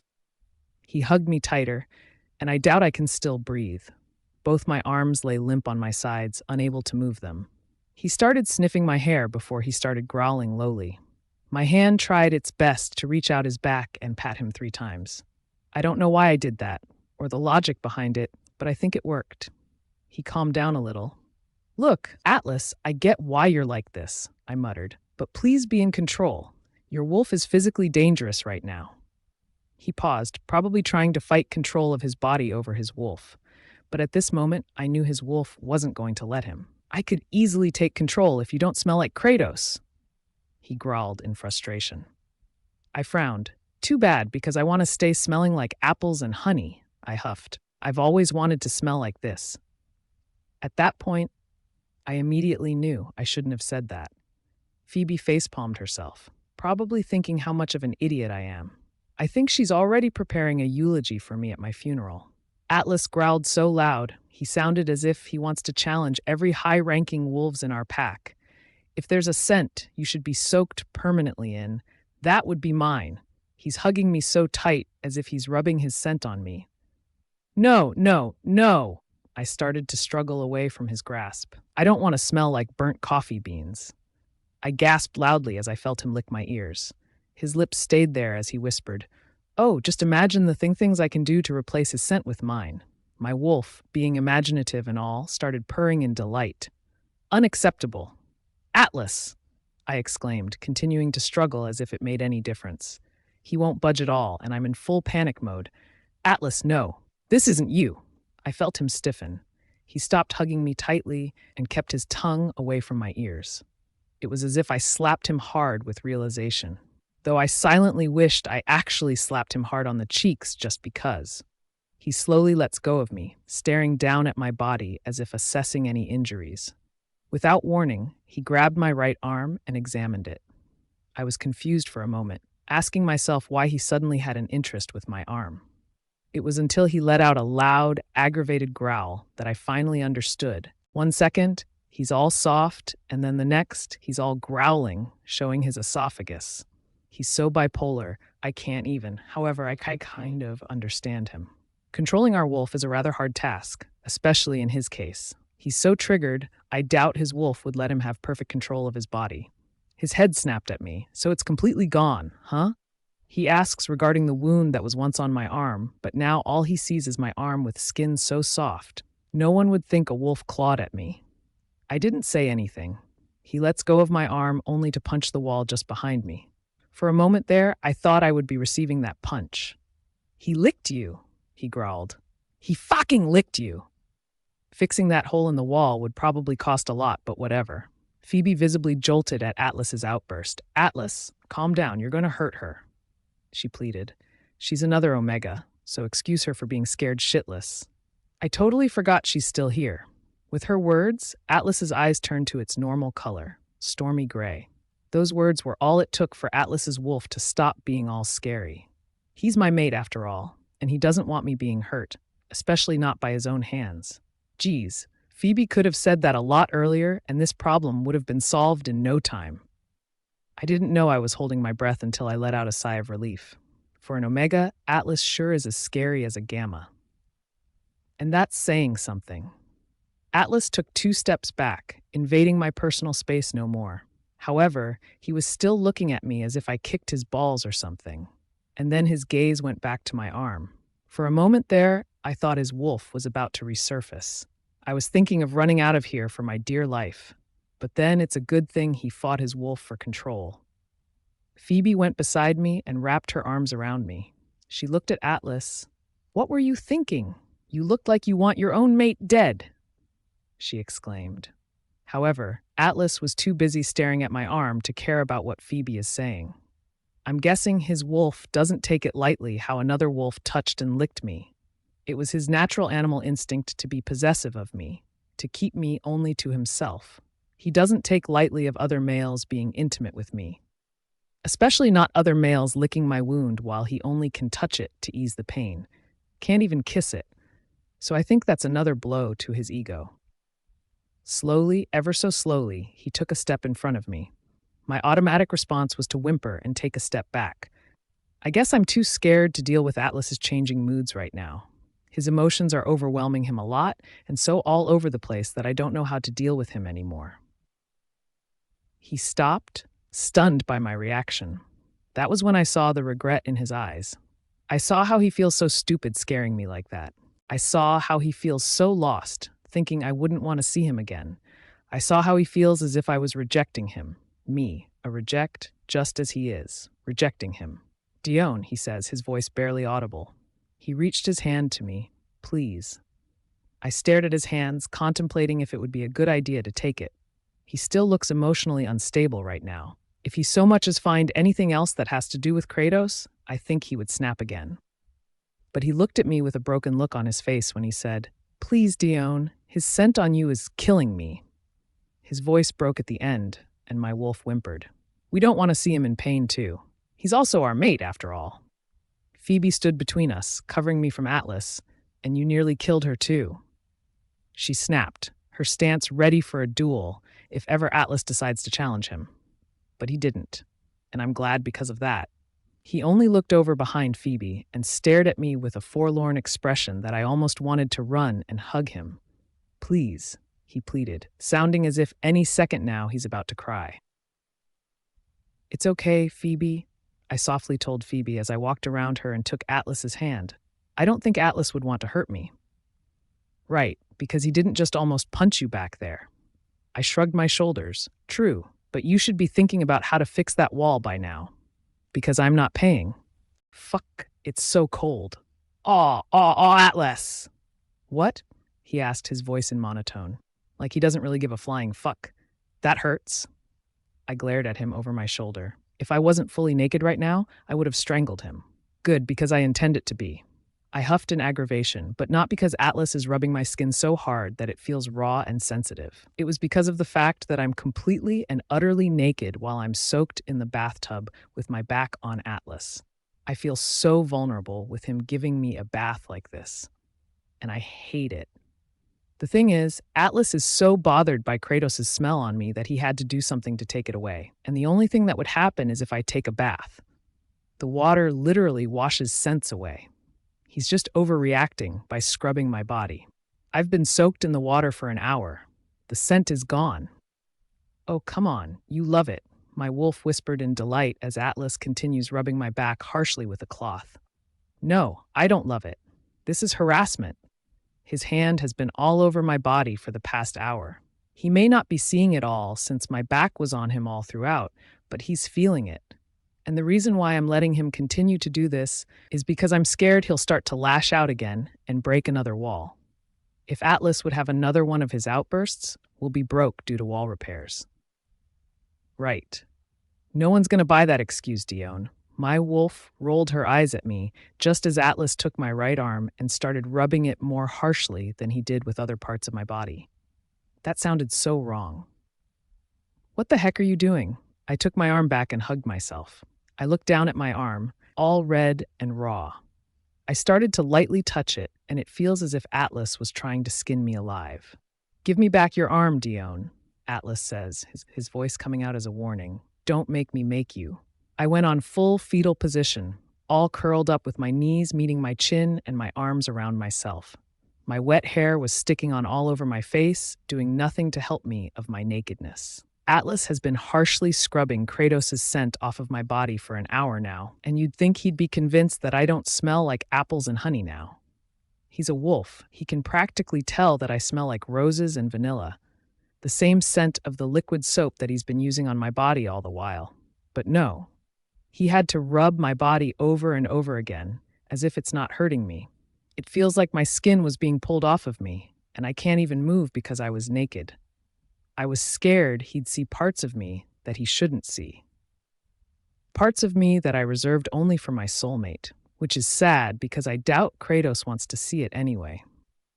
I heard Atlas let out a heavy sigh before he leaned on the tiled walls of the bathroom. He's been sitting on the tiled bathroom floors just outside of the bathtub because he'd have to go through hell and back before I let him share the bathtub with me all naked in it.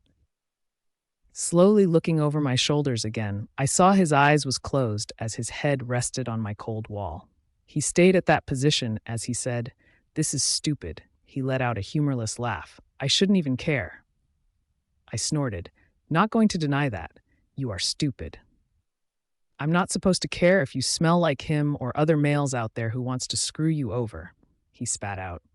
I'm almost tempted to get my liquid bath soap and stick it in his eyes. He made me sound like I would make out with any other man. Heck, I should be glad if you smell like Kratos. Exactly. Kratos smells so good. You should definitely be glad that his scent is on me. It only means I'll smell good. He glared at me. Whenever I smell him, I want to puke. I shrugged my shoulders. To each their own, I said, but Atlas, he's my soulmate. You can't blame me if I want to smell like him. You probably want Eris to smell like you too. Slowly nodding his head in agreement, he looked away. That's true, but, I quietly asked. There's always buts in these kinds of conversations. But just the thought of you in Kratos' arms gets me all worked up. Atlas opened his eyes to stare at me, and it makes me so mad just thinking about how he got his scent all over you. I shrugged my shoulders. You know, your jealousy shouldn't be in this house. You end up breaking things. I'm not jealous. He instantly snapped that I almost visibly flinched. I wasn't expecting him to have this kind of violent reaction. I'm just angry. No shit. You're angry, all right? So you're not jealous? Not jealous, he sounded like he's never been this sure in his life ever. You're just mad? Just mad, he nodded. I hugged myself tighter, feeling a little colder. My hair is getting dry on the top part, but the ends were still soaked in the bathtub. My toes and fingertips are all wrinkled up, and probably having a conversation with Atlas while I'm naked and he's fully clothed isn't in my to-do list. But it doesn't feel that bad at all. I positioned myself so I could slightly face Atlas because looking over my shoulder kind of hurts my neck. But not too much because I have to keep in mind that I have no clothes on. Are you sure? I asked, tilting my head with a smile. Positive. So if you're not jealous, you wouldn't mind me making out with Kratos? I asked, and his eyes immediately blackened out in a snap. No, he growls out, his voice deeper and huskier. Probably because his wolf is in complete control, so that's why this is not his normal voice. I chuckled at his response. Don't worry, I'll take a long shower to cleanse the scent off my body so you can't smell it, and so you won't lash out on me again. You wouldn't even know we made out in his bedroom. Isn't that nice? Dione, if you continue to drill images in my head of you and Kratos, I'll have to kill someone. He slowly says, Atlas trying so hard to be in control. He's even trying to slow his breathing down. He may not like me, but the bond that we have makes him so possessive of me. Why is it so fun to watch him being like this? Oh, why, sweetie? I cooed. You wouldn't happen to be jealous, would you? No. Good. I smiled sweetly as I rested my head on my knees, because I was looking forward to sneaking into Kratos' room tonight and sleep with him.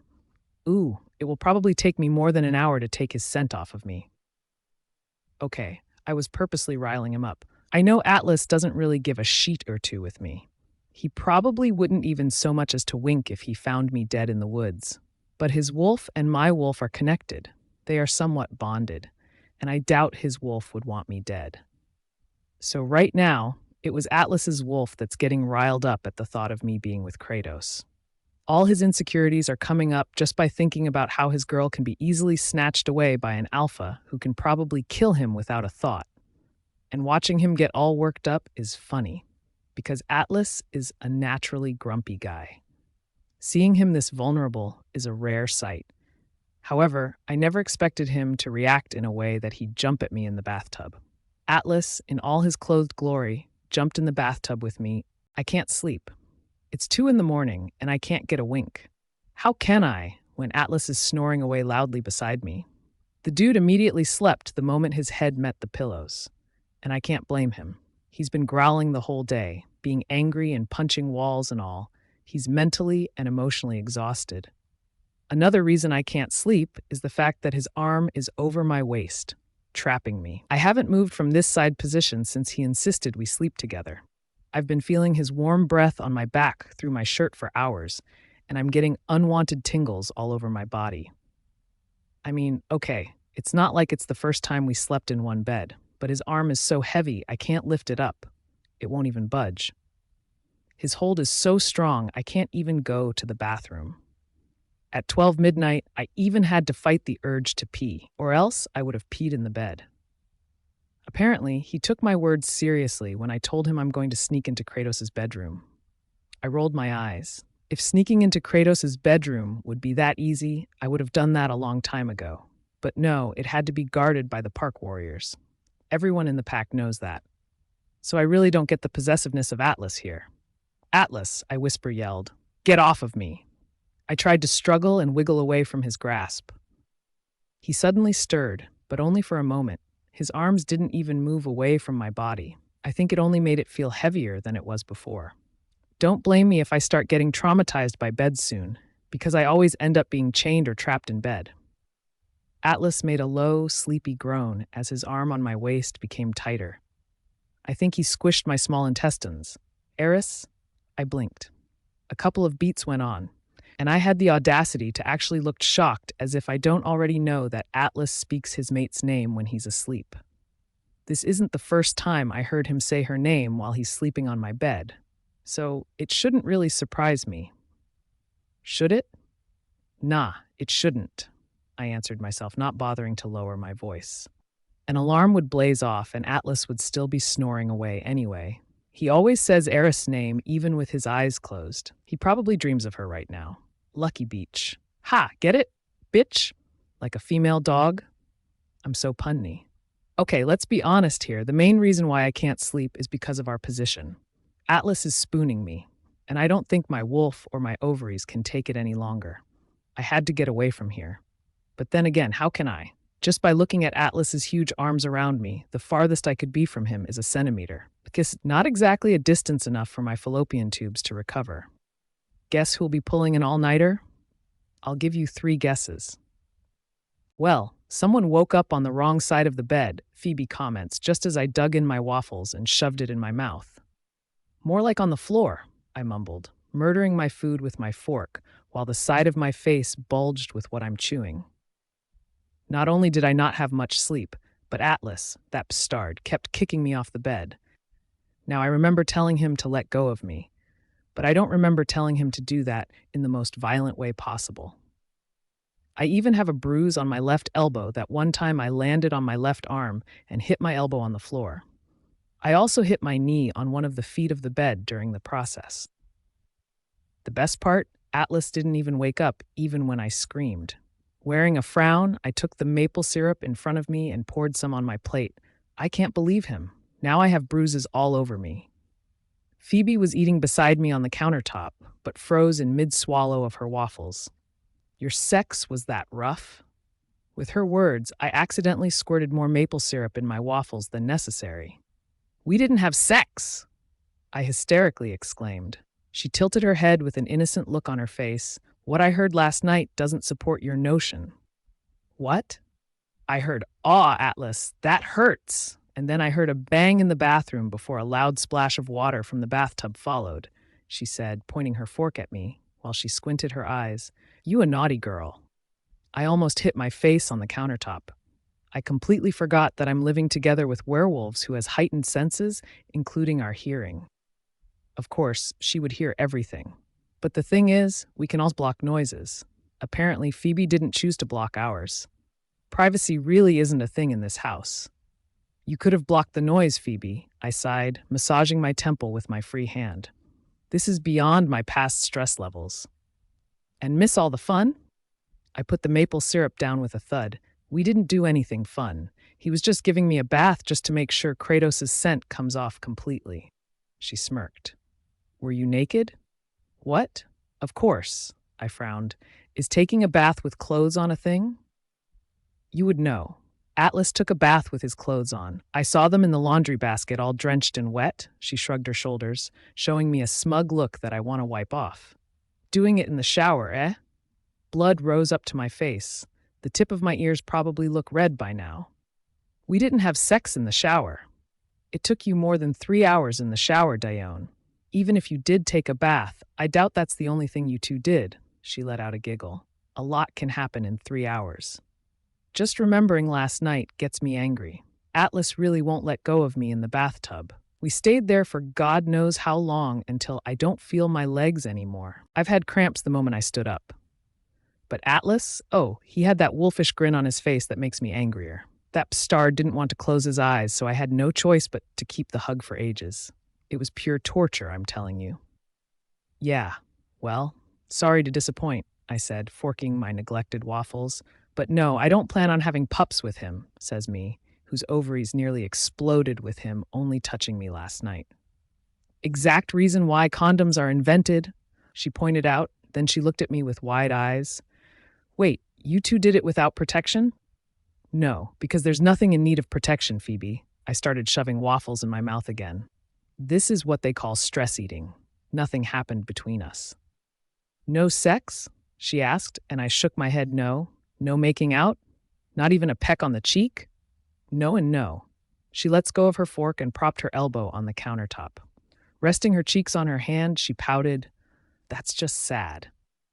It was then Atlas decided to wake up and get out of the bedroom. He went down the stairs, running his hands over his already messy hair. He had nothing on but his boxers, which immediately had my uterus popping. I had to look away if I want to stay virgin today. Phoebe was giving me the dirty look as I focused on my waffles. I never left my eyes on my plate, as if it was the only thing that mattered. Good morning, Atlas. I wasn't looking at Phoebe, but I can definitely hear her smile on her chirpy voice. Waffles? Atlas immediately went straight towards us. Yes, he says, his voice all husky and all. Beautiful bedroom voice. One word and he has my hormones skyrocketing. Phoebe stood up and got her plate. Okay, I'm finished. Anyway, she started to put her plate on the sink just as Atlas took her place beside me. You two have fun. She added in a sing-song falsetto, and then she left. That conniving werewolf. I bet she didn't actually leave. She's probably somewhere hiding and eavesdropping. She did tell us about having fun, but if I remember correctly, she also doesn't want to miss all of it. So yeah, she's probably hiding behind the refrigerator. What's with that look? Atlas frowned at me. I didn't look up to see his face. A wolf could only have so much self-restraint. What? I mumbled before I continue stuffing my face with my unending waffles. You look like you killed someone, he comments, wanting to sound all nonchalant. But I heard a hint of concern in his voice. Yes, Atlas, I killed Phoebe in my brain. I didn't respond. I don't know why, but I suddenly feel so awkward with him around. Days before, I would have been poking his cheek and making fun of him. He would have tried to kill me, and I would have laughed. Today isn't even a special day. Just one of those normal days where I continue to rile Atlas up. However, I can't point it out. Something I can't decipher has changed. Suddenly, poking his cheek and making fun of him feels so dangerous to my health. I feel like I'm going to have a heart attack if I so much as look at him. Being a lucky fellow, Atlas seemed to feel my unease with his presence. I mean, how couldn't he notice when I've been looking at everywhere but him? I can feel his frown deepening as he assessed me, trying to figure me out like a Rubik's Cube. A second has passed and no one spoke. All I can hear was my fork hitting my plate. That was until Atlas reached over my chair and pulled it towards him so I could be near him, leaving my plate behind. The stool made a screeching sound against the floor before my knees bumped onto his. I turned my head to look at my plate that was now an arm's length away from me. I have to eat. I mumbled before I tried to carry my chair and move back to where my food is. Far from him. I want to be so far from him right now. I don't even know why. He smells so good, anyone would want to be near him. However, before I could even move, Atlas grabbed my chair and kept me in my place. I have no choice but to look at him. I tugged the stool. Let go, Atlas. How will I eat like this? He stared at me for a couple of beats, and then he stood up, still keeping his eye contact. His stormy gray eyes dared me not to look away as he reached over to get my plate and slide it in front of me. Not taking it anymore, I looked away and stared at my food just as he sat back down, still with his eyes searching my face. Before I could wordlessly dig back in, Atlas pushed my plate away from me. "Hey, I was eating that!" I protested, my eyes following the plate. I really want to make as little eye contact with Atlas as possible. So I guess I have to keep staring at my plate the whole day, huh? Well, that was my plan until Atlas held my chin with his other hand and turned my face to make me look at him. I saw how dead serious his face was. "Are you mad?" I watched him as he tried to hide how tensed he actually is. His jaw is taut, and his hand, the one he used to shove my plate away, is closed to a fist, showing white knuckles. He may look so cool and composed, but his body language is telling me quite the opposite. And it's scary how I notice even the littlest things about him. I cleared my throat, my eyes looking at his forehead or his nose, but not his eyes. "No, I'm not mad." "Then why won't you look at me?" I didn't say anything, not because I was mad, but because I really have no clue how to answer his question. I don't even know why I'm acting this way. Was it because he kicked me out of the bed? Or was it because of my conversation with Phoebe? "Dione," he says, trying to make eye contact with me. "Was it because of last night?" Feeling my cheeks heating up as I recall last night, I tried to use both my hands and push him away. Like usual, he never budged. "Let me go. I want to eat," I snapped, finally looking at him in the eye. But then I watched as his gaze went down on my lips. "Me too." "What's up?" I greeted Athena just as I entered the PAC hospital. When she had texted me about visiting her to discuss important matters, I immediately jumped out of the kitchen and went my way here without another word. Atlas asked me why I was in a hurry to leave him, but I was already out the door to answer. I didn't want to talk to him anyway. Not because I'm affected by how close Atlas was to me, or because I'm feeling something weird towards him. I mean, Athena said it was urgent, so I really have no time for chit-chat, right? "We need to talk," Athena, she says, as she taps a pen on a vital chart on her desk. I stared at it, and with my enhanced werewolf vision, I saw Atlas's name written on it. At that moment, I think I'm getting the hint of what road this conversation will be going. I sprawled on a beanbag chair in front of Athena, getting all comfortable as if I owned the place. "What about Atlas?" I asked as Athena stared at me in annoyance and tapped the pen in an angrier beat. I raised my hands up in surrender. What did I do? The fast tapping of the pen stopped before she pointed the office door, which was left ajar. "Don't you have doors in your house?" She deadpanned. I shrugged my shoulders. Phoebe can hear through doors anyway, so I don't bother anymore. I said, remembering how she had eavesdropped at my bathroom conversation with Atlas last night. "She still doesn't believe I'm innocent, so you don't mind doing it with mate?" My wolf asked me, and I grimaced internally. My wolf has been so hormonal these past few days, I feel like I'm the one that's keeping us sane. Athena gave me the death glare. "Oh, right, the door." "Chill, geez," I said as I stood up to close the door before sprawling back on the beanbag chair with a satisfying thud. "What's gotten you on a roll?" "I need you to take a closer look on Atlas," Athena started, a hint of worry on her voice. With my position, I could easily see her softly tapping her feet under her desk. She's definitely on edge. She tends to tap things when she's worried. I raised a brow at her. "Atlas and I are living under the same roof, sleeping on the same bed. Isn't that close enough for you? Not to mention same bathtub, too." My wolf gave me a wolfish giggle, and I had to fight the urge to roll my eyes. I'm a bit scared at how my wolf is getting slowly attached with Atlas.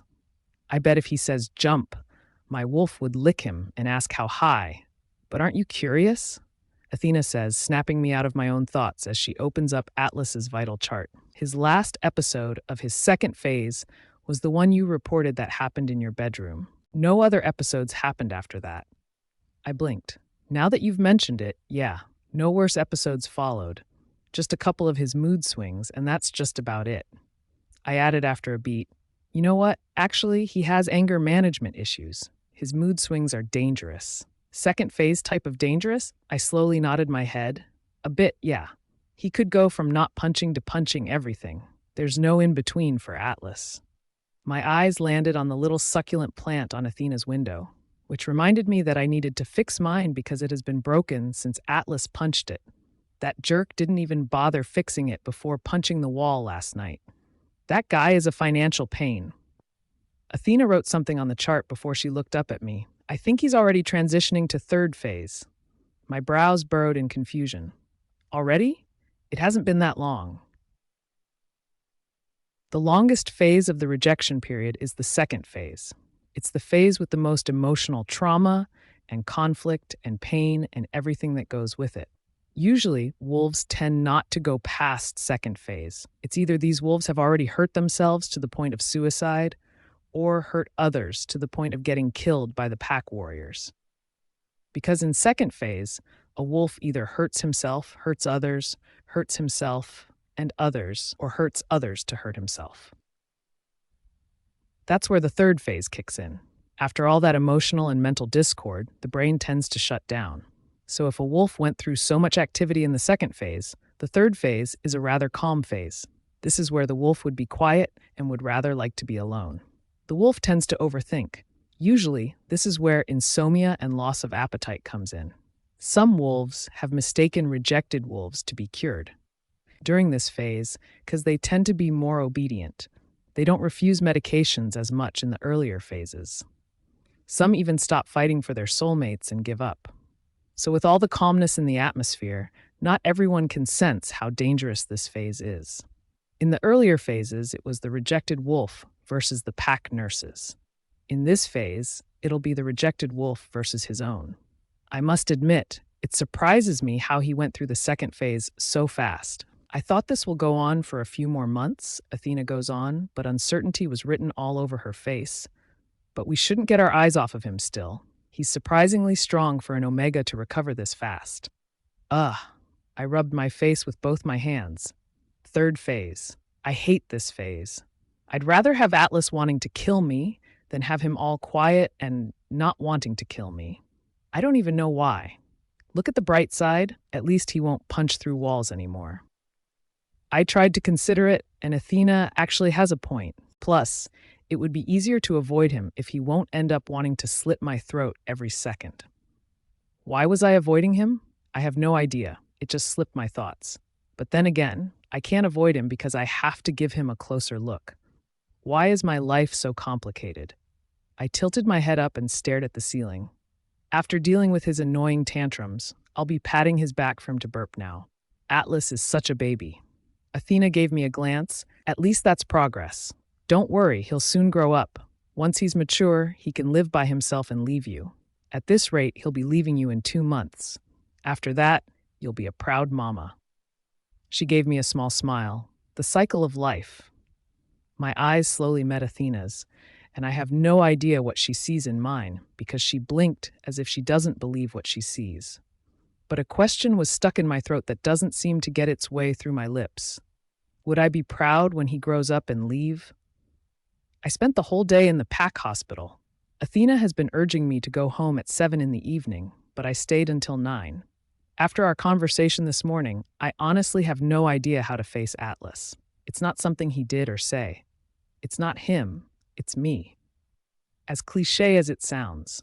Athena didn't say anything, though. I think she kind of knew why I don't want to go home yet. Which was weird because I honestly don't know why I don't want to go home. I'm not scared of Atlas. Hell, I could go and have a one-on-one fight with him. But going home seems to put my heart in shambles. I feel so uneasy, I'm afraid it's about to explode. So I've decided not to go home. I went to Athena's office without bothering to knock. She probably smelled me even before I came in. Hey, Athena. I tuck my head through the little space between the wall and the door. Can I sleep here tonight? She had her back to me as she sighs. You can't run forever. It's not forever, just tonight. She looks at me over her shoulder. Smartass, she gave me a smile. Use your old room. My old room was the same room I spent during my rejection period, and that time I was confined when Kratos and Eris completed their mating process. No patient was ever there but me. We haven't talked about it, but that room has always been mine. I gave her a smile back. Thanks. I was about to leave when Athena called me back. I froze on my spot as I asked, Yeah? Athena turned to fully look at me. I know you like him. I was about to open my mouth to protest, but she hushed me with her fingers. Don't even bother denying it. Besides, he's your mate, so there's nothing surprising about liking him. Second chance mates. I corrected. She raised a brow at me, surprised. Wow, you actually didn't deny liking him. I shrugged my shoulders. I don't dislike him. Athena looked like she wanted to laugh at me. Right. I feel like he doesn't dislike you too. He better. Leaving Athena's office, I walked through the hallways of the PAC hospital to find my old room. I wasn't actually thinking where to go. It was a muscle reflex, an automatic response as if my feet know where to go, even with my eyes closed. I could be in any part of the hospital, and I would still end up in my old room. Knew it. I muttered to myself as I reached my room. The moment I opened the door, I ran and threw myself on the bed. I didn't even bother thinking about anything else. After a long day, my body needed this sleep. As I buried my head on the soft pillow, I froze when I smelled a familiar scent of burnt coffee beans. It was faint, but it was there. I frowned as I sat up to smell the pillow again. Has my nose been malfunctioning? Why am I smelling Atlas in my room? A memory of him sleeping on this same bed with me flashed at the back of my mind. That day, we were both confined in the PAC hospital, and I was out unconscious for 7 days. Oh, right. I threw my pillow back on the bed and wiped my face with both hands in frustration. Atlas keeps on following me, even if he's not physically with me. It's like he's really with me all the damn time. I've distanced myself away from home, and Atlas somehow still manages to screw my mind. Just then, my phone started ringing. It was vibrating against my pocket, so I fished it out to see the caller's ID. It was Phoebe. Answering the call, I flopped myself back on the bed and tried to ignore the faint smell of burnt coffee beans on the bedsheet. What? I asked without bothering to greet her. It was silent on the other line for a couple of beats. I checked the caller's ID to see if she already hung up on me, but the call is still ongoing and I don't feel she'll be speaking up any moment now.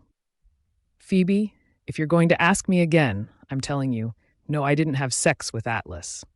Get over it. And then I heard a chuckle, but not the same annoying, high-pitched chuckle that I usually hear. It was a low, husky chuckle that got my heart doing a somersault. The scent of burnt coffee beans seems to have intensified around me. The voice asked. I immediately sat back up, and all the sleepiness in my system flew out of the window. Atlas? I asked, although I already knew it was him. I wouldn't mistake that chuckle for anyone else's. Why are you using Phoebe's phone? You didn't answer my question. Mate is asking about sex.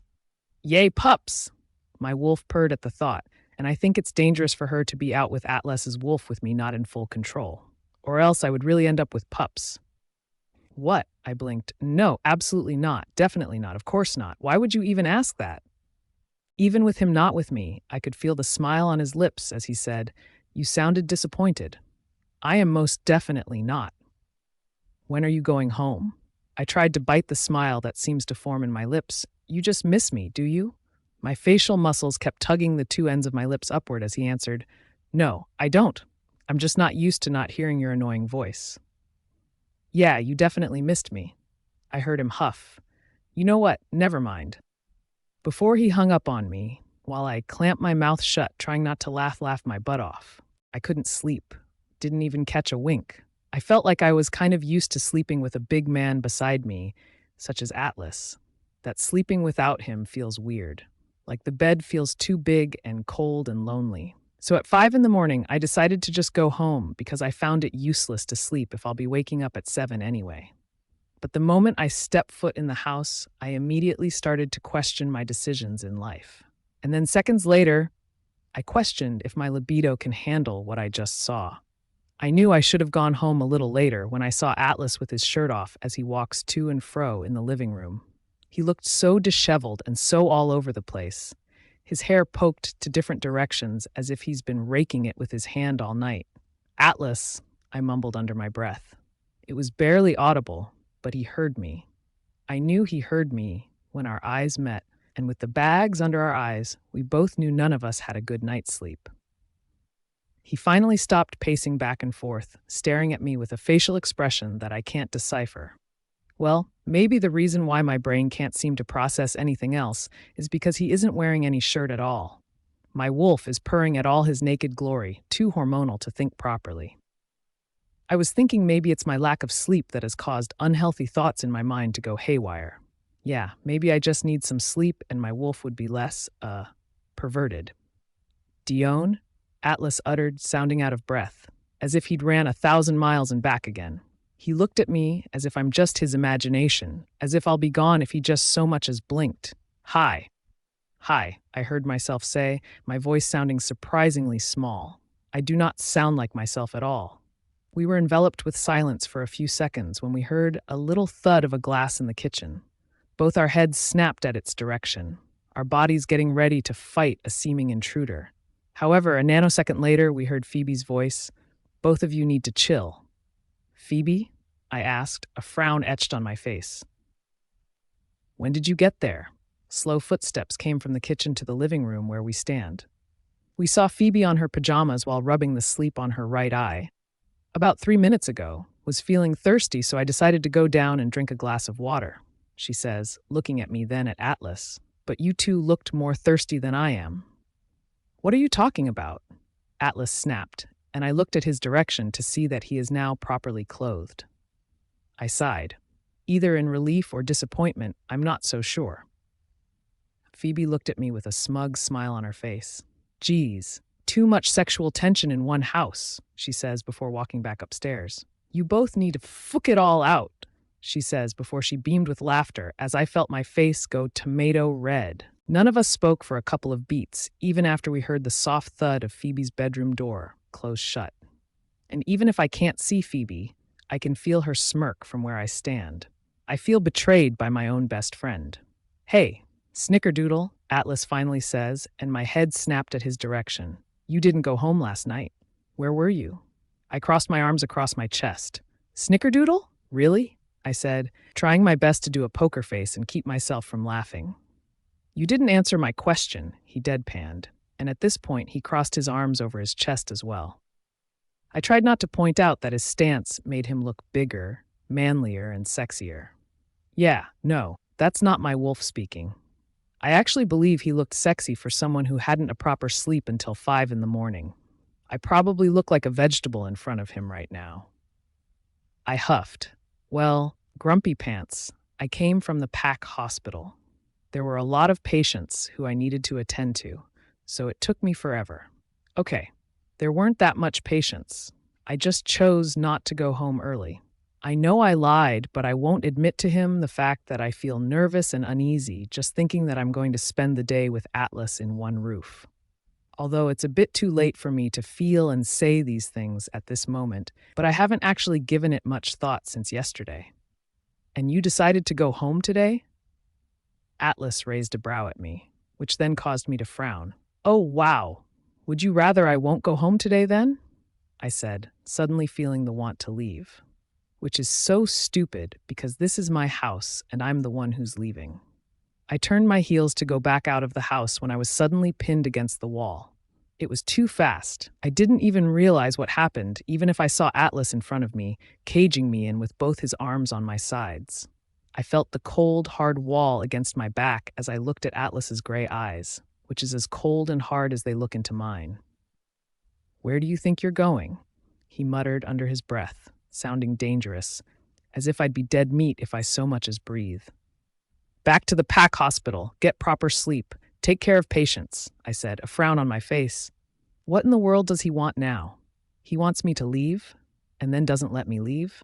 The dude has got to make up his mind. And they say women are confusing. They haven't met Atlas yet. Proper sleep? Atlas says, and before I could nod my head yes, he already have me on his arms. And I mean it in all literal sense. He was carrying me, bridal style, while both my hands automatically looped around his neck for support. My eyes went wide, and I started flailing my feet. What are you doing? Put me down, I protested, feeling the sparks all over my body where his skin meets mine. Atlas, you nincompoop, put me down. Shut up! If you can't sleep, let others sleep, he hissed. You'll wake the whole pack with that voice. But I continued protesting. I was flailing my feet and hitting his chest just as he started walking upstairs. I said, put me. He gave me a warning look just as we reached my bedroom door. Dione. Atlas, if you don't put me down, I will. Whatever I was planning to say or do didn't matter after that. If he won't put me down, what exactly will I do? I would never know. When he suddenly kissed me mid-protest, my feet stopped flailing and my hold around his neck became stronger. Something at the back of my mind nagged me that I should pull away from the kiss, but I didn't. It's as if my body can't understand why I would want to pull away in the first place.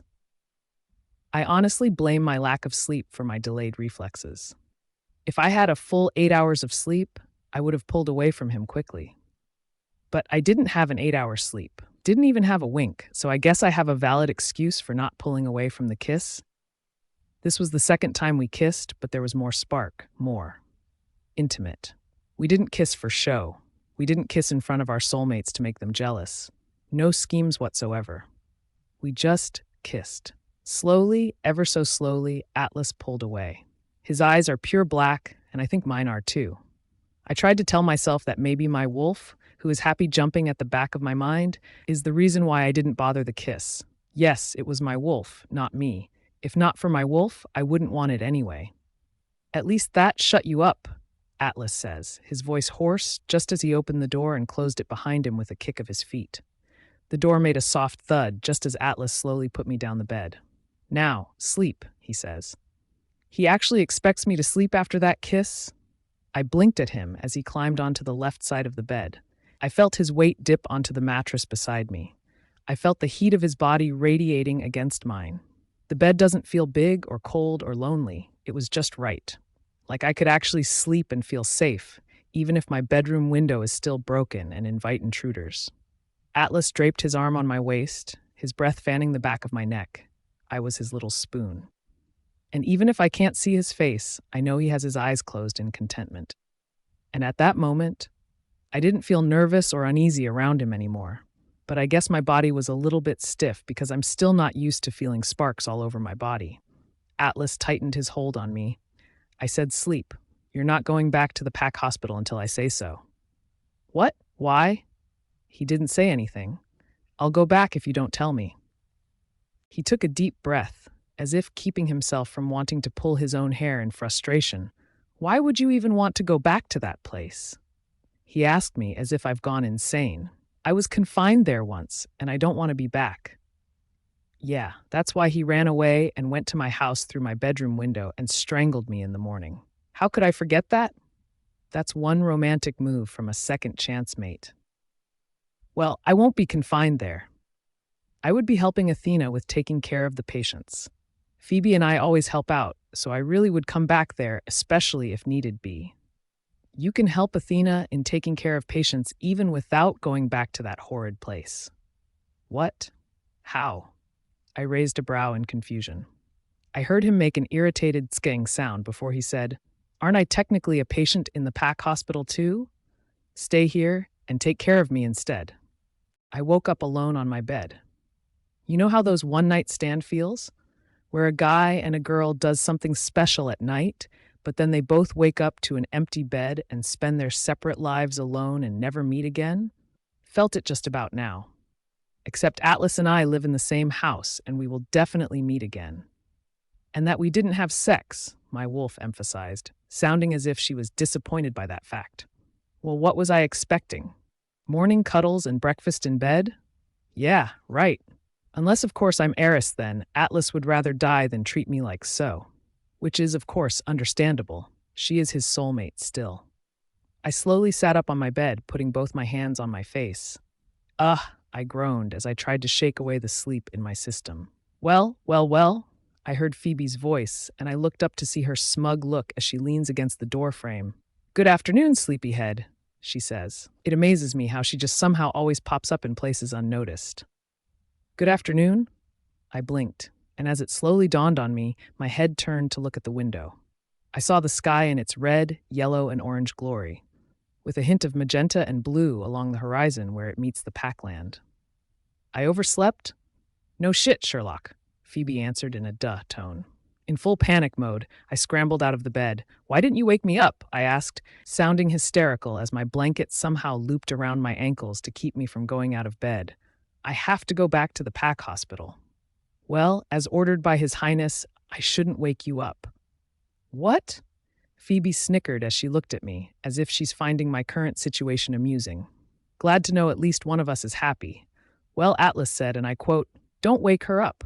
Don't let her go out of the damned door," unquote. Is he serious? This is my house, I exclaimed, trying to untie my blanket on my right ankle. Why do you go doing orders from him? She ignored my question. Oh, by the way, in case you're wondering, Atlas went on a run for about 4 hours now, she said, looking at her wristwatch. Make that 5. I hastily got out of the bed, cursing while I'm struggling at it. Phoebe just watched me as I pushed her out of the doorframe to make way for me. I didn't even bother look back as I headed straight to the door, even with my pajamas on. I needed to go back to the pack hospital. I won't leave if I were you. I heard Phoebe yell at me from upstairs, but I ignored her. This is my house, so my rules apply.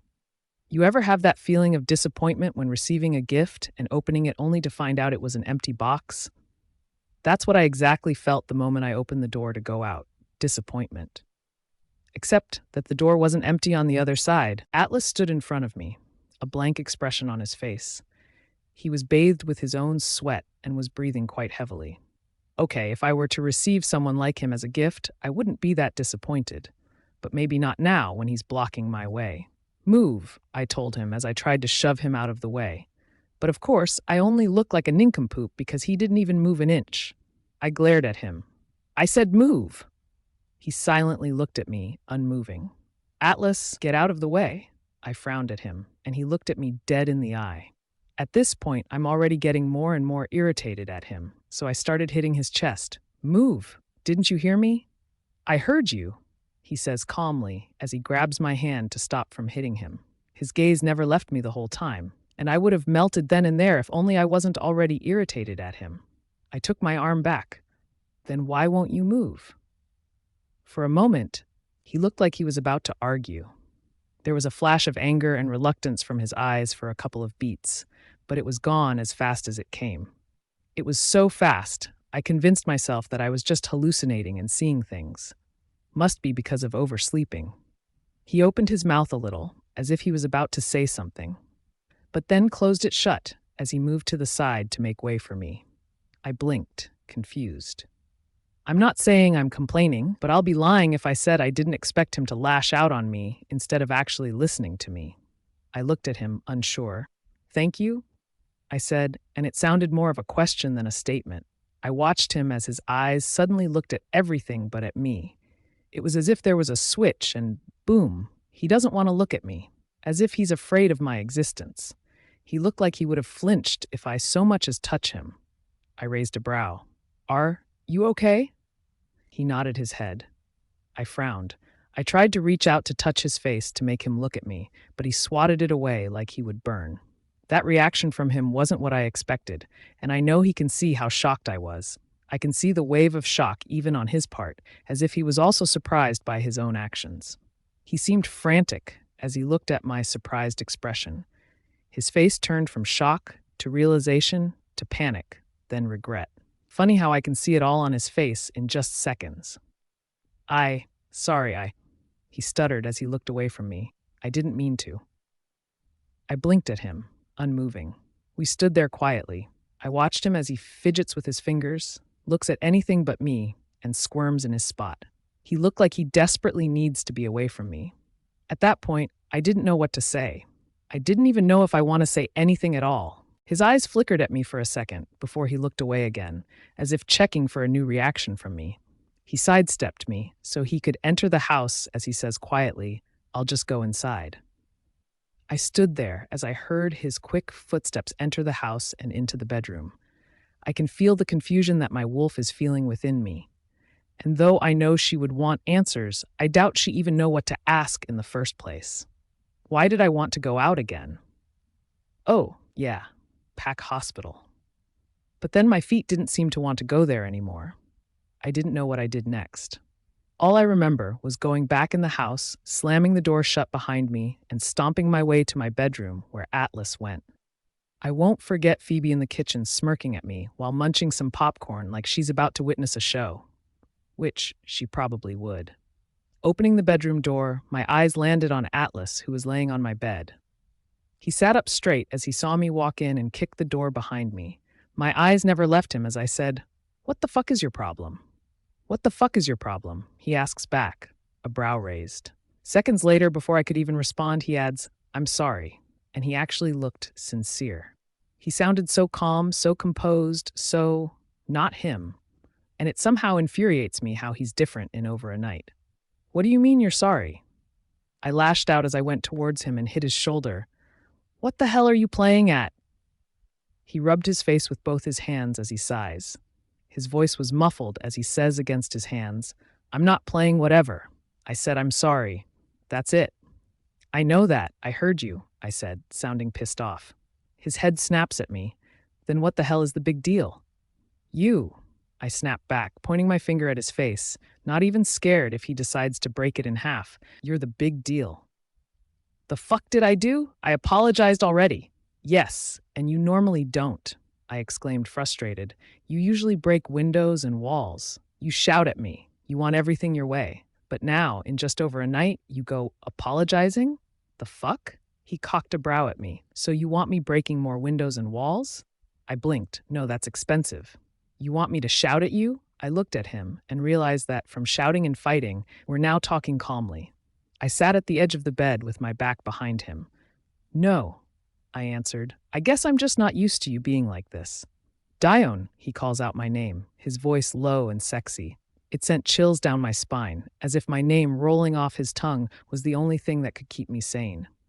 "I really am sorry." "For what?" he sighed. "For everything," he says. "I know I'm a mess and I'm already a burden in this house. I've thought about it while running. I'll just go back to the Pack Hospital." My head turned to look at him so fast, I think I might have broke my neck. "What?" He shrugged his shoulders. "That's where the alpha wanted to keep me in the first place. I should be recovering from my rejection there, not here."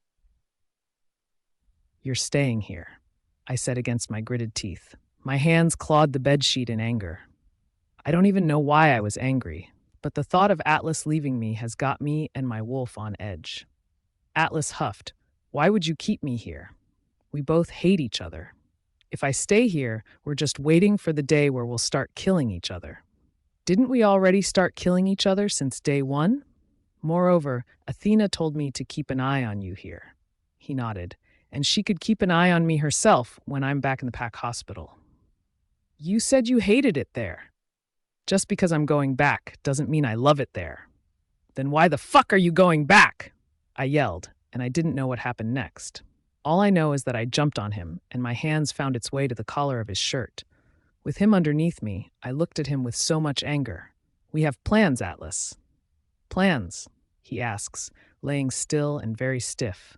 He remained unmoving as he looked up at me. It feels as though if he moves even an inch, a bomb would explode.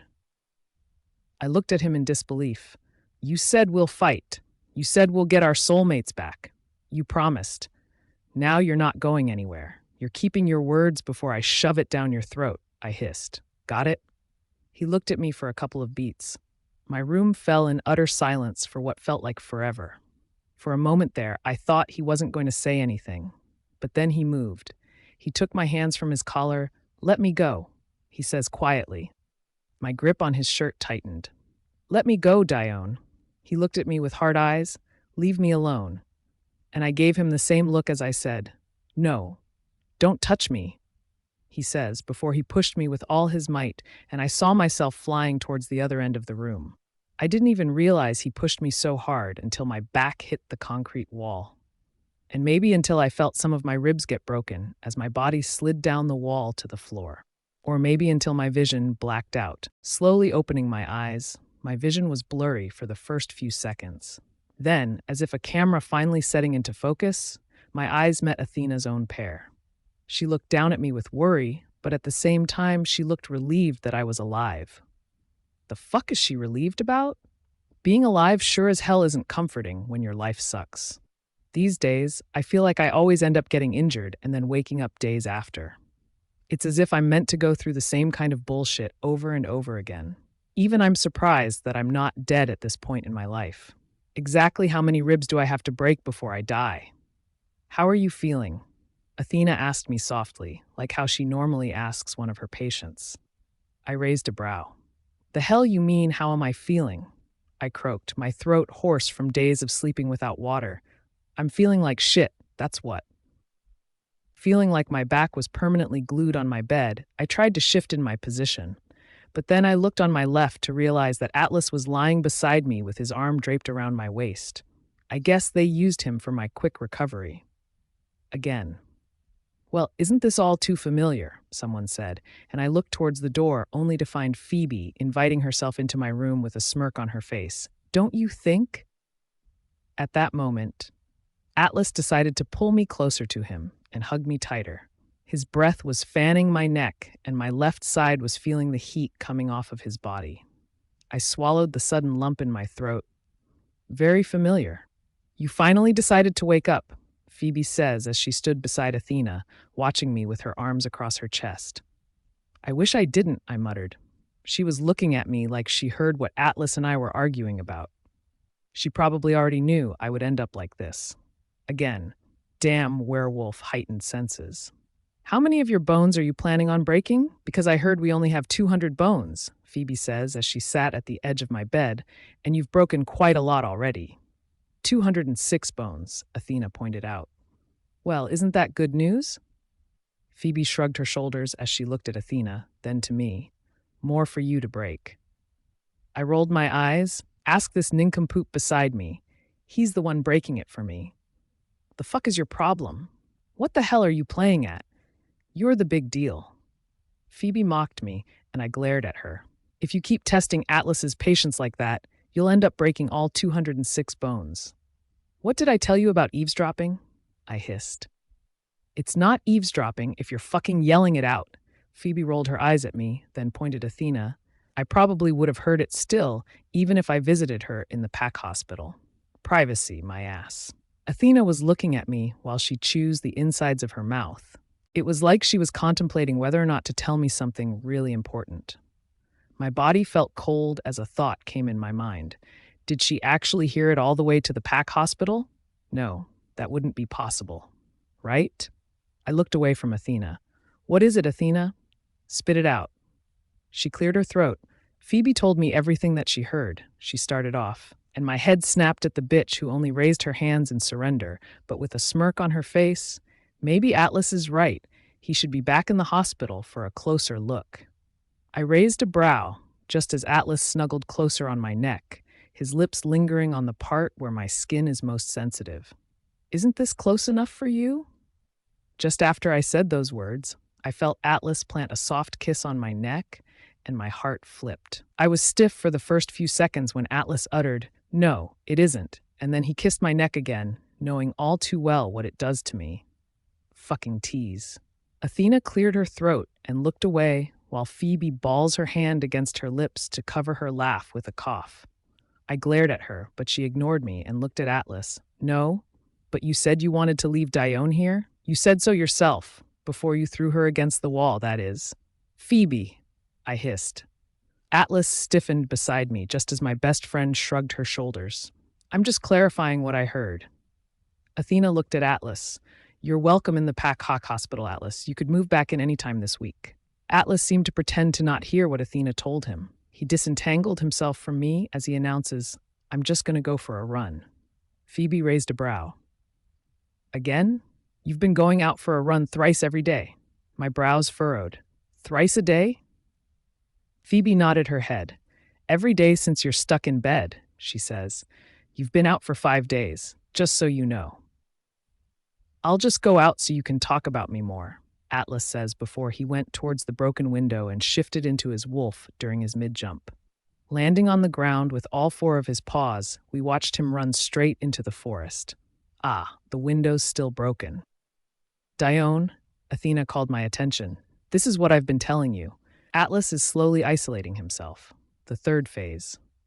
He's not as obedient as a 3rd phaser would, I pointed out. Phoebe huffed. Please, that dude kept on apologizing that night. You were the one asking for a fight. Now you're the one who's injured. You're too suicidal for your own good.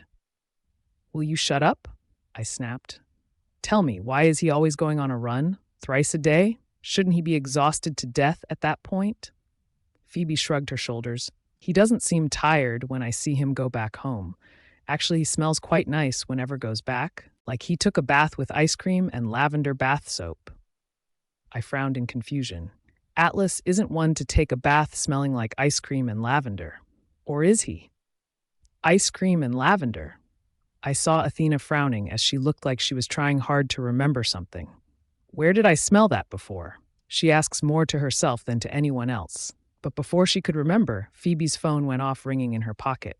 S'more. We all looked at her as she fished it out and opened it. Her eyes lit up as she answered the call. Hey, Deimos. If my ribs weren't broken, I probably would have jumped at Phoebe and stole her phone. Deimos, I exclaimed. What did he say? Tell me. Athena was beaming too. Tell him we miss him. How is he? Calm your tits, geez, Phoebe laughed at Athena and I before she answered Deimos. We miss you, dickhead. It's been a month. Where the hell are you? You promised you'll visit. Phoebe didn't say anything, just as she listened to Deimos's explanation on the other line of the phone. Athena and I watched her closely as she was smiling from ear to ear. I'm guessing Phoebe is hearing a really good news. Just then, she squealed. Oh my goddess! What? I urged her, not liking the suspense. What did he say? Tell me now. Phoebe beamed at us. Deimos is meeting Alpha Kratos next week. He'll be staying in our pack for a good month right after. Give me the damned phone. Athena snatched the phone in Phoebe's hand and pressed it against her ears. You better be here in one piece, you hear me? I smiled. Ask him how many of his parts are still intact. Athena asked just as what she was told, and she bursted out laughing. Yes, Deimos, we only care about the number of your limbs, not your head. But I guess that's good to know. I didn't even ask what Deimos told her. I already knew. I can hear his own voice in my head. I laughed to myself. Yup, still 2 heads, that bastard. What? Athena suddenly exclaimed in genuine shock and horror. Phoebe and I snapped our heads towards her in concern. What happened? What did he say? Phoebe urged to know. Athena was silent for a moment before she gave the phone back to Phoebe. I'm assuming the call has already ended because Phoebe put it back in her pockets before she asked, Athena, what is it? She looked at us and said, Deimos has found his second chance mate, she started. I frowned. So, he finally found a second chance at love. I don't get what's the problem? Phoebe nodded. Yeah, shouldn't we be celebrating? And then she adds, unless of course he doesn't like his second chance mate like Dione over here. Shut up, I snapped. Athena hesitated. Oh, he likes his second chance mate just fine. She looked sad as she added, but his mate Phobos, he rejected him. Phobos? Wait, hold up. Phoebe jumped out of my bed and looked like she was about to flip out. Deimos' second chance mate is my brother? He hung up on me, that bastard. Phoebe curses under her breath before she threw her phone aimlessly. It landed somewhere on the floor, probably broken. It's been 3 days, and Phoebe is still flipped. Phobos, her brother, kept on purposely riling her up, if not ignoring her. This house has always been full of drama, and I'm here in the kitchen counter making myself some peanut butter sandwich. Your brother obviously doesn't want to talk. Get over it. He'll come around when he's ready. I shrugged my shoulders as I took a bite. Food actually tastes better with drama. Yeah, when hell freezes over, Phoebe countered before she slumped on the couch looking defeated.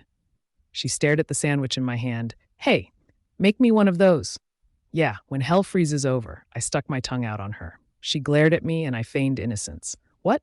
Couldn't you have asked nicer? She rolled her eyes. Please? Please what? Dione? I shoved the whole sandwich in my mouth. All right, geez. What has gotten your knickers in a twist? I said as I turned around to get wheat bread. You know, you have quite the talent in irritating people. I smirked, as I have been told. Maybe that's why Atlas has been ignoring you, she says, and my head turned to look at her. She stuck her tongue out at me, and my eyes turned into narrow slits. I don't care if he's ignoring me. I huffed before I finished her sandwich and threw it all across the living room. With werewolf reflexes, Phoebe caught it in midair and immediately took a hungry bite. I don't care if he's ignoring me, she mocked, even with her mouth full. I really don't care. Yes, keep telling yourself that. She pointed her sandwich at me as she falls back into the couch. I huffed and rolled my eyes. I don't even want to be near him after his runs. He smells awful. I scrunched my nose in disgust. So him ignoring me is actually a good thing. For 3 consecutive days, Atlas has been running through the pack forest at least thrice a day. He comes back smelling awful. His scent repels me. He smells worse than an athlete's foot. Just remembering the scent had me feeling disgusted. I kept telling Atlas to take a bath after, a command to which he gladly follows. But then, after that, he'd be off to a deep slumber. When he wakes up, he eats and leaves. And so the cycle continues. Sometimes I feel like it's as if he only wakes up to run. He doesn't talk to me that much anymore. We hadn't had any fights for 3 days now, which is an accomplishment, if you ask me. But I'd be lying if I said I don't feel scared whenever I wake up, and he isn't home. There are times when he goes for a run for 6 hours straight, and thoughts that he has gone back to the pack hospital has got me going bonkers. See? What did I tell you about this house always having drama? Phoebe frowned at me. He doesn't smell awful, Dione. He smells quite nice. I raised a brow. He smells disgusting. End of story. And so talk of the devil, and he shall appear. At that exact moment, I smelled him enter the front door. My nose immediately scrunches up and my hand clamps my mouth shut. His smell today is even more disgusting than most days. I feel like puking. Phoebe stood up from the couch and sniffed the air. Lavender. Atlas looked at me, getting all disgusted before he looked away, looking somewhat shy. I'll wash up, he says before running upstairs as if his ass was caught on fire. Phoebe and I watched him until we heard a soft thud when he closed the door shut. She looked at me with curiosity dancing in her eyes. Now that I've realized it, he doesn't smell like bath soap. He smells like a girl, she says, before stuffing her face with her food. I made a face, showing Phoebe how ridiculous she sounds. As if he would start seeing girls. His skills for romance isn't exactly the best, I shrugged before adding. Unless, of course, you find being thrown to the other side of the room romantic, that is. Phoebe smirked at me. Oh, you like that, don't you? She wiggled her brows suggestively at me. You like those kinds of stuff, huh? Her face looked so funny, I could barely contain my laughter. No, could you stop? I said between laughs. But really now, what if? Phoebe asks, leaning comfortably on the couch while she gave me a scrutinizing look. What if he was seeing other girls? I paused for a second, asking myself the same question. Something tugged in my heart, and suddenly I feel like puking the only breakfast I had today. I was silent for the first few seconds before I realized Phoebe was watching my every expression with a smug look on her face. I cleared my throat as I looked away. I don't mind him seeing other girls. Hell, he could have pups with them for all he wants, I said, then bit the inside of my bottom lip. A habit I do when I'm lying. I entered my bedroom, and my nostrils were immediately hit by the scent I hated the most. Immediately taking a step back, I kept the door open. Atlas, who was sleeping soundly on the bed, turned to his side with a soft sigh. Did he really wash himself up? The scent is killing me. It seems like his skin soaked up the smell so bad that even if he took a bath for hours, it wouldn't go off of him easily. Instead of torturing myself by sleeping next to him, I decided to just go back to the living room and sleep on the couch. Although that didn't sound like a comfortable place to sleep in, I'd take it rather than my own room at the moment. I doubt I could even catch a wink if I sleep beside Atlas smelling like that. I closed the door softly before going down to settle on the couch. I wouldn't want His Highness to wake up now, do I? Although my ribs have already healed, all thanks to my werewolf abilities, I don't think I want to be stuck in a coma for another couple of days. Lovers' quarrel? Shocked beyond my own imagination, I immediately sat back up on the couch. With the lights off, I can't see much, but my head still started looking frantically around to find who spoke. There was a light chuckle from the kitchen, and I had to fight the urge to strangle Phoebe to death. "You scared the living shit out of me," I hissed at Phoebe, who was making her own cup of coffee. "Why are you here? Your sweet boyfriend kicked you out?" she says, sounding amused, just as she stirred it with her spoon clinging against the ceramic cup. "First, his scent kicked me out. Second, he isn't sweet," I said, rolling my eyes. "And third, he isn't my boyfriend." "He isn't sweet," she huffed, rolling her eyes before she threw her spoon in the dishwasher, making a loud clanging sound. "For all I know, you like shoving your tongue down his throat." True, my wolf answered in my mind. I had to fight the urge not to strangle my own wolf. Sometimes I feel like I'll be the death of me. I glared at Phoebe before laying back down on the couch. "Don't throw things around at this hour. You'll wake everyone up," I said before curling into a fetal position. I felt Phoebe walk towards me, a cup of coffee in her hands. She stopped in front of me before sitting on the carpeted floor so that our faces were on the same level. She took a noisy sip from her coffee, looking at me through the rim of the cup. Rolling my eyes, I snapped, "Don't you have anything better to do?" She shrugged her shoulders after putting her cup down. She smiled at me. "What's better than watching a romantic story unfold right before my eyes?" I almost gagged at her words. "Oh, you know, sleep," I whisper-yelled. Phoebe smirked before standing back up. She looked down at me as she said, "I doubt you'd have a peaceful sleep tonight if you insist on staying here." "I don't mind sleeping on the couch, Phoebe." "Oh, I believe you." Phoebe waves her hand in dismissal, "but I don't think Atlas wouldn't mind you sleeping away from him." Such a drama queen. I rolled my eyes at her before turning my back against her. Atlas would only want me near him when hell freezes over. At that moment, the door to my bedroom upstairs suddenly opened. I turned to look at the door, revealing Atlas and his bare-chested glory. He looked frantic while his head scanned around the house before his eyes landed on me. At the sight of me, his tensed muscles visibly calmed down. Seems like he's been waiting for me. Or it's as if he felt like I abandoned him permanently. Phoebe whistled lowly at the sight of Atlas, and I almost growled at her. My wolf has been possessive and perverted these days. I don't think I could still control her one of these days. "What are you doing there?" Atlas softly asks me, sounding somewhat hesitant. It's as if he's scared I'd go and reject him. "Don't you want to sleep?" "I do, just not there," I answered. "Go along, enjoy the wide bed." Atlas's expression turned stoic. "No, I want you to sleep beside me, as usual." I heard Phoebe chuckle as she said, "I guess hell froze over, huh?" There was a soft thud when Phoebe closed the door of her bedroom, and all that was left was the darkness, silence, Atlas, and I. He didn't move from his position, not even an inch. He didn't even bother taking his eyes off of me, as if challenging me to a staring contest. Well, the contest didn't seem so hard, so I competed. I stared back at him, his scent slowly wafting under my nose. It was teasing me. It was testing my patience. The scent is insulting the wolf in me for some reason, and this sent a quick pang of pain in my chest.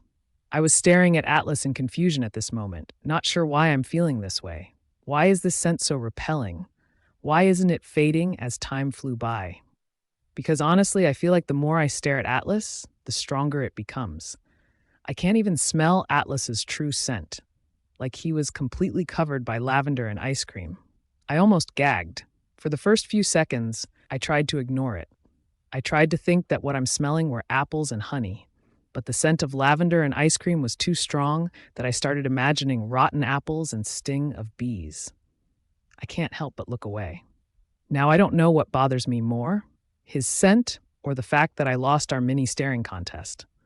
My wolf is competitive like that. Sitting up, I leaned my back on the couch. I can't even look at him right now. I wanted to remember how his eyes looked at me, or what the color of his eyes were, or what emotions were circling around it. I badly want to remember, but all I can think of was the awful smell that's now surrounding me. My skin started forming goosebumps. I can feel it on my scalp, through my neck, down my fingers. I hugged myself, a stupid attempt at trying to separate me from that horrid smell. Dione, Atlas started, but he didn't seem to know the next words to say.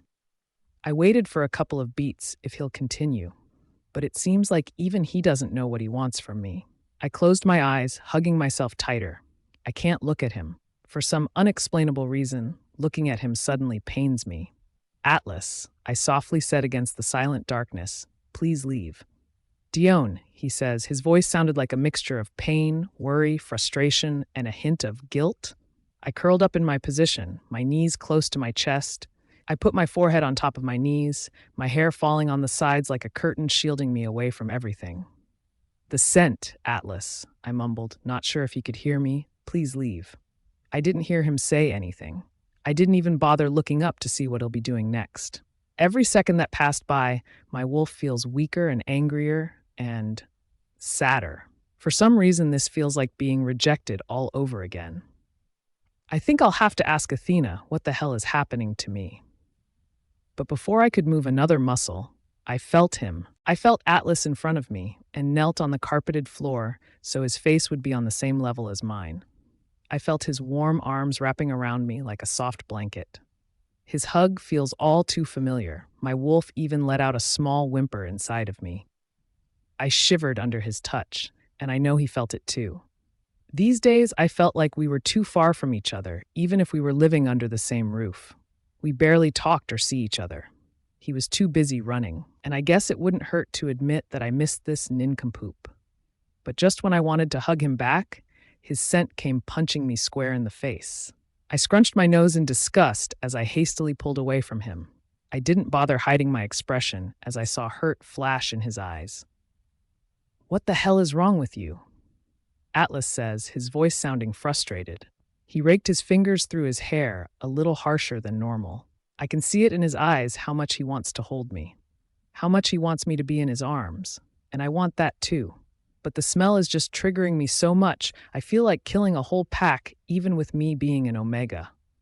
You smell so bad, Atlas. I can't stand it, I firmly said, and he stiffed a little at my words. I want you to be far away from me as possible and not touch me. No. What do you mean, no? I frowned. Act like we're some strangers or something. That wouldn't be too hard for you. Before I could say nincompoop, and even before I could completely comprehend my situation, he leaned in for a kiss. I gasped in shock, which he thought was an invitation for him to stick his tongue down my throat. Not that I don't want it down my throat, but the least he could do was let my mind take it all in first. It was too much for me to handle. Ironic as it may sound, although his lips were soft, his kiss was rough and hard and needy. Like any moment now, I would disappear. It was as if he was going to die soon, like it was his last night on Earth. It was like he needed me more than pancakes and coffee on a Sunday morning.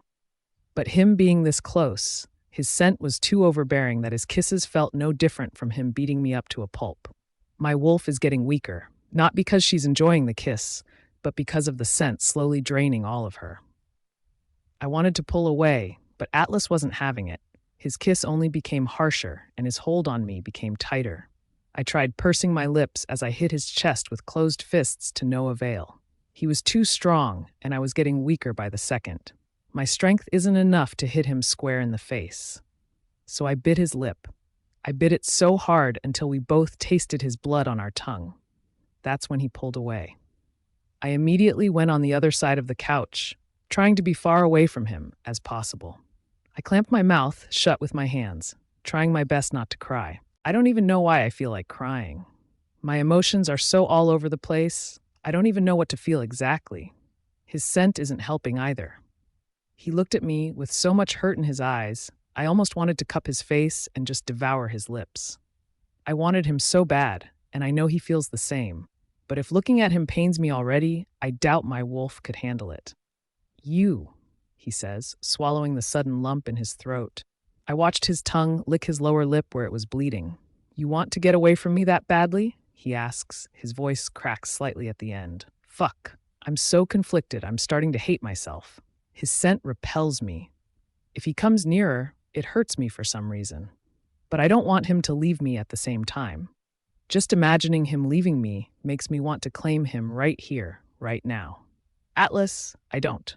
I just hate your scent right now, I said. How many times do I have to tell you that? My wolf is getting weak because of that scent, Atlas. I can barely even feel her right now. Atlas blinked. Impossible. I washed up already. Yes, and you still smell like shit, I said.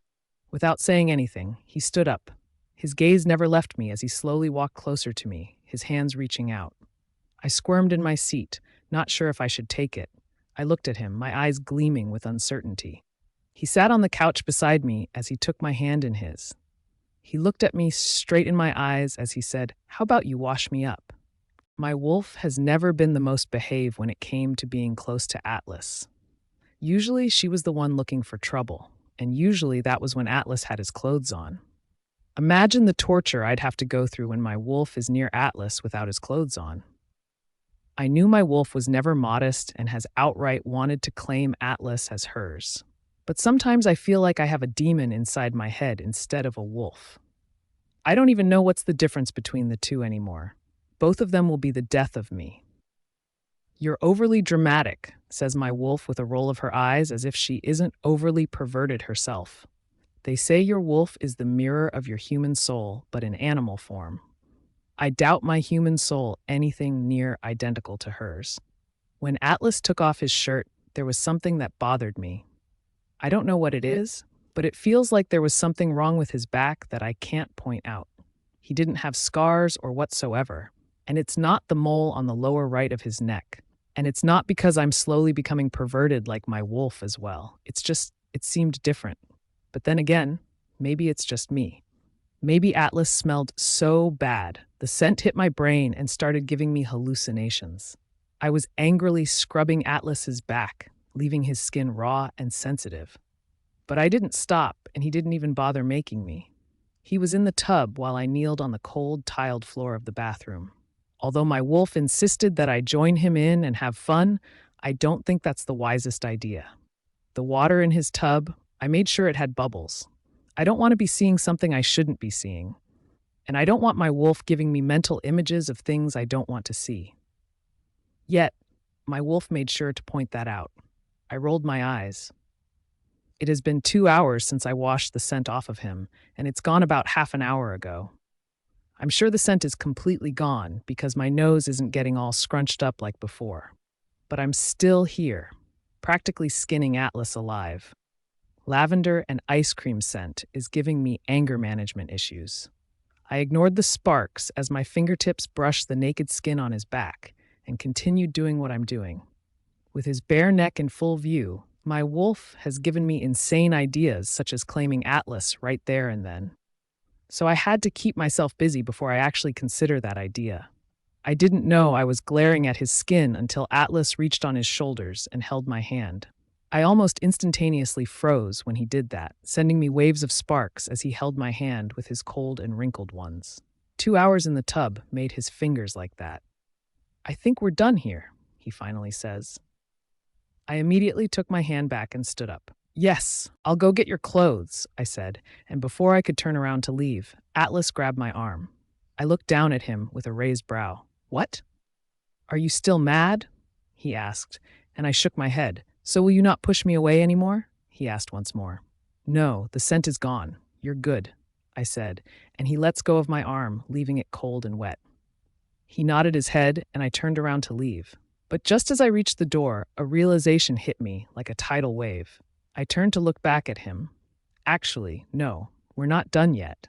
Looking over his shoulder to see me, he gave me a puzzled expression. He smelled his underarm and other parts of his body to make sure he didn't smell weird before he asked, "Do I still smell like it?" "No," I said, "but I want to know, where exactly do you go for you to end up smelling like it? I mean, you go for a run and get all sweaty and dirty and disgusting. But no scent has ever been this disgusting. It's like you ran on shit, sat on it, then rolled over." He was about to speak, but I interjected, "And don't bother saying you're just running around the forest. I won't buy that." He looked at me for the first few beats, thinking for an answer. I watched him as he opened his mouth, then closed it back again like a fish breathing underwater. except that the fish would probably talk more than Atlas if it was given the chance to speak. I sighed as I watched him struggle to answer, so I waved my hand in dismissal. You know what? Never mind. I'll just get your clothes. Dione, he finally spoke to call my name. I watched him as I waited for his next words. Do you trust me? I blinked. What? I asked, confused, just as he started to stand up from the tub, and my eyes immediately went wide in alarm. Both my arms went over my face automatically, as if to shield myself away from future probably perverted thoughts. What are you doing? You're naked. He ignored me as he stood anyway, facing me naked and shamelessly at that. I looked at the floor with my arms still covering any possible view I could have of his body when I look up. Do you trust me? He repeated. If I say yes, would you sit back down until I get your clothes for you? I asked back, getting all panicky. Geez, is it just me or is it hot in here? Atlas, you really need to not let me see you in that state of yours, especially my wolf. Party pooper, my wolf pouted in my head with an aggravated huff. Then answer first, Dione. Atlas insisted, and I can feel the seriousness in his voice. But at the same time, I heard the tense in it and how badly he wants me to actually trust him. Do you trust me enough to know that I won't do things that would harm you? Didn't he tell me before he wanted to kill me? But then why do I feel like I would trust Atlas with my life? He could threaten me all he wants, but my wolf would still feel safe around him. Hell, he could betray and kill me, and I doubt my wolf would even mind. I nodded, still not looking at him. Yes, I trust you.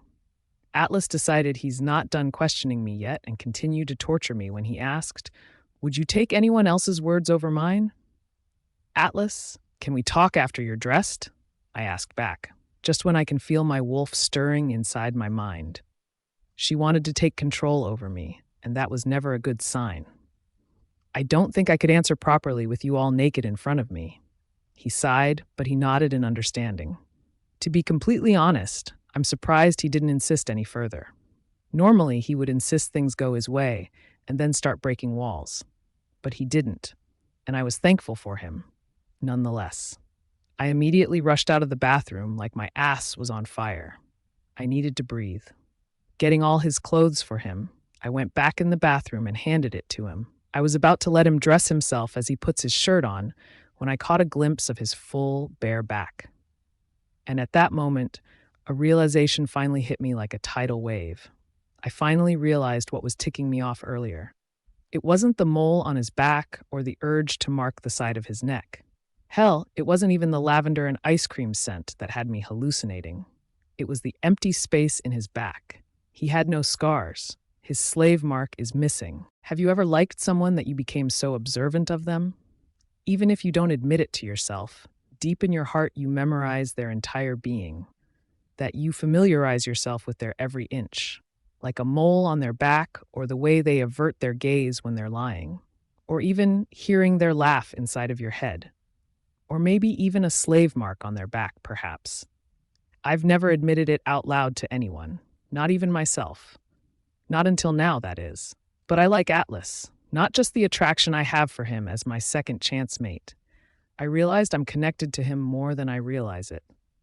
And as if it was normal for my subconscious to long for him, to be near him, always. And he'd be lying if he says he doesn't feel the same way, because even though he mightn't have admitted it to himself yet, his subconscious longs for me as well. I can see it in his eyes when he looks at me while I eat, or in the morning when I feel his gaze against my skin before he leaves for his daily run. I never said anything, but even when the days we didn't talk or see each other, I can feel it. He can feel it too. But that doesn't mean I wasn't a tad bit scared whenever he leaves. I'm terrified that maybe I was wrong, that maybe this time he'd actually leave me for good. That maybe my mind was just playing tricks on me, making me believe things that I only want to believe. But Atlas is here on my bed beside me. Even with his back on me, I see the rise and fall of his chest as he slowly breathes the cold night air. He had his shirt on, but I can still see the muscles on his back and the way it flexes when he moves. I can still feel his skin without actually touching him. But I can't see the slave mark. The same mark that Beta Zeus imprinted on his back with a scalding hot iron that night when Kratos and Eris mated. I know you're not asleep yet, I murmured against the night, watching his back tense for a second before I heard him take a deep sigh. But he didn't bother turning around to face me. These days, he hardly ever sees me in the eye. He only looks at me when he thinks I'm not aware. Too bad his gazes were too intense for me to ignore, especially if it sends goosebumps down my spine. Which my werewolf likes a lot, by the way, not going to lie. You know I'm not stupid, right? I continued talking to Atlas's back, even if I didn't get a response. I know he's listening. I can feel the hitch in his breath, as if he'd seen this conversation coming. You're in your third phase now. I've noticed how there are times I still see the Atlas I used to know. The violent, domineering, demanding, and possessive. But the times when he's silent, aloof, and less violent became more frequent that I started to think that he was a whole other person. That's when I know he's in the third phase of rejection. The same phase where he starts to hide secrets from me and keeps it all for himself. As if I'd never realize all his secrets. As if I'll never knew. I've been rejected before, so I know how it feels. I know how it goes. And I'm not sure anymore if that's a good thing or a bad thing. Phoebe told me you're probably seeing other girls since you come home smelling all sweet and girly. I continued on, and at this point, I knew I hit a nerve when Atlas held his breath. But then I thought no other girls would bother seeing you. Choking girls to death and breaking windows aren't exactly considered romantic. I let out a dry laugh. The tension in the room rose. I can feel it getting hot even with the cold, cold night. And I realized that this is all him, hot and cold. I'd never actually know what he wants or what he needs. He confuses me like that. I continued. So then I thought maybe you were going out and paying random whores, I softly whispered. I can feel the vibrations on his chest as he lets out a low warning growl when he heard the word whore. It was the only confirmation I needed, even when he didn't even say a word. But with that single reaction from him, I know now that for the second time around, I'm still in the second place. I'd never beat her. I can feel the sudden lump in my throat as I fight the tears threatening to escape from my eyes. But then you're far too loyal, Atlas, I muttered.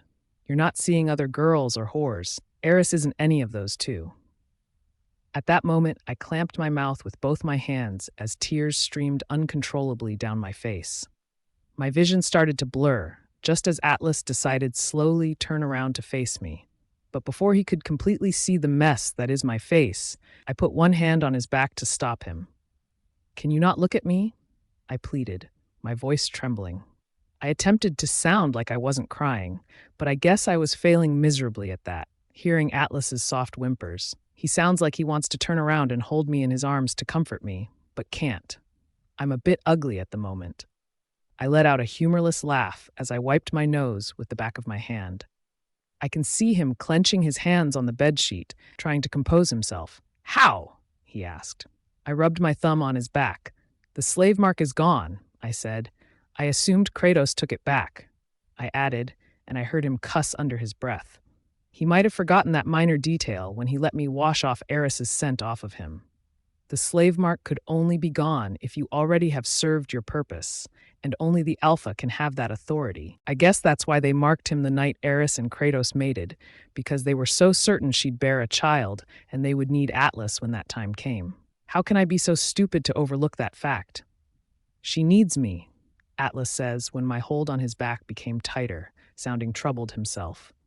I can feel the honesty in his voice, laced with regret, as he added, She's pregnant, Dione, and she's getting closer to her due date. She needs her true mate. This, indeed, is a sad truth. Even with second-chance mates or chosen mates, when it comes to birth and pregnancy, the soulmates would still seek for one another.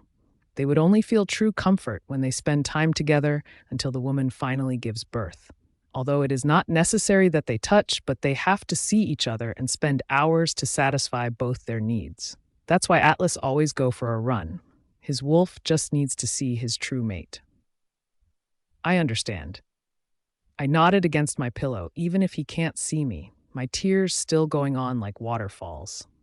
Atlas made yet another attempt to turn to look at me, but my hand on his back became tighter, a silent beg for him to not look at me still. It would only worsen the situation if he looks at me.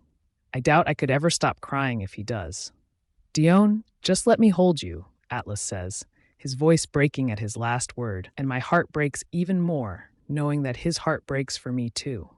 This is all too much for both of us to handle. Please. I ignored his pleading as I bravely asked, will you reject her? He paused for a moment, and I knew at that moment I shouldn't have asked him. I already know the answer. Why did I even bother? It's funny how I seem to like to hurt myself. Have I been so used to hurting that pain doesn't even intimidate me anymore? Dione, he called my name, but he didn't say anything more. And for the first time, silence didn't mean yes. When will you reject me then?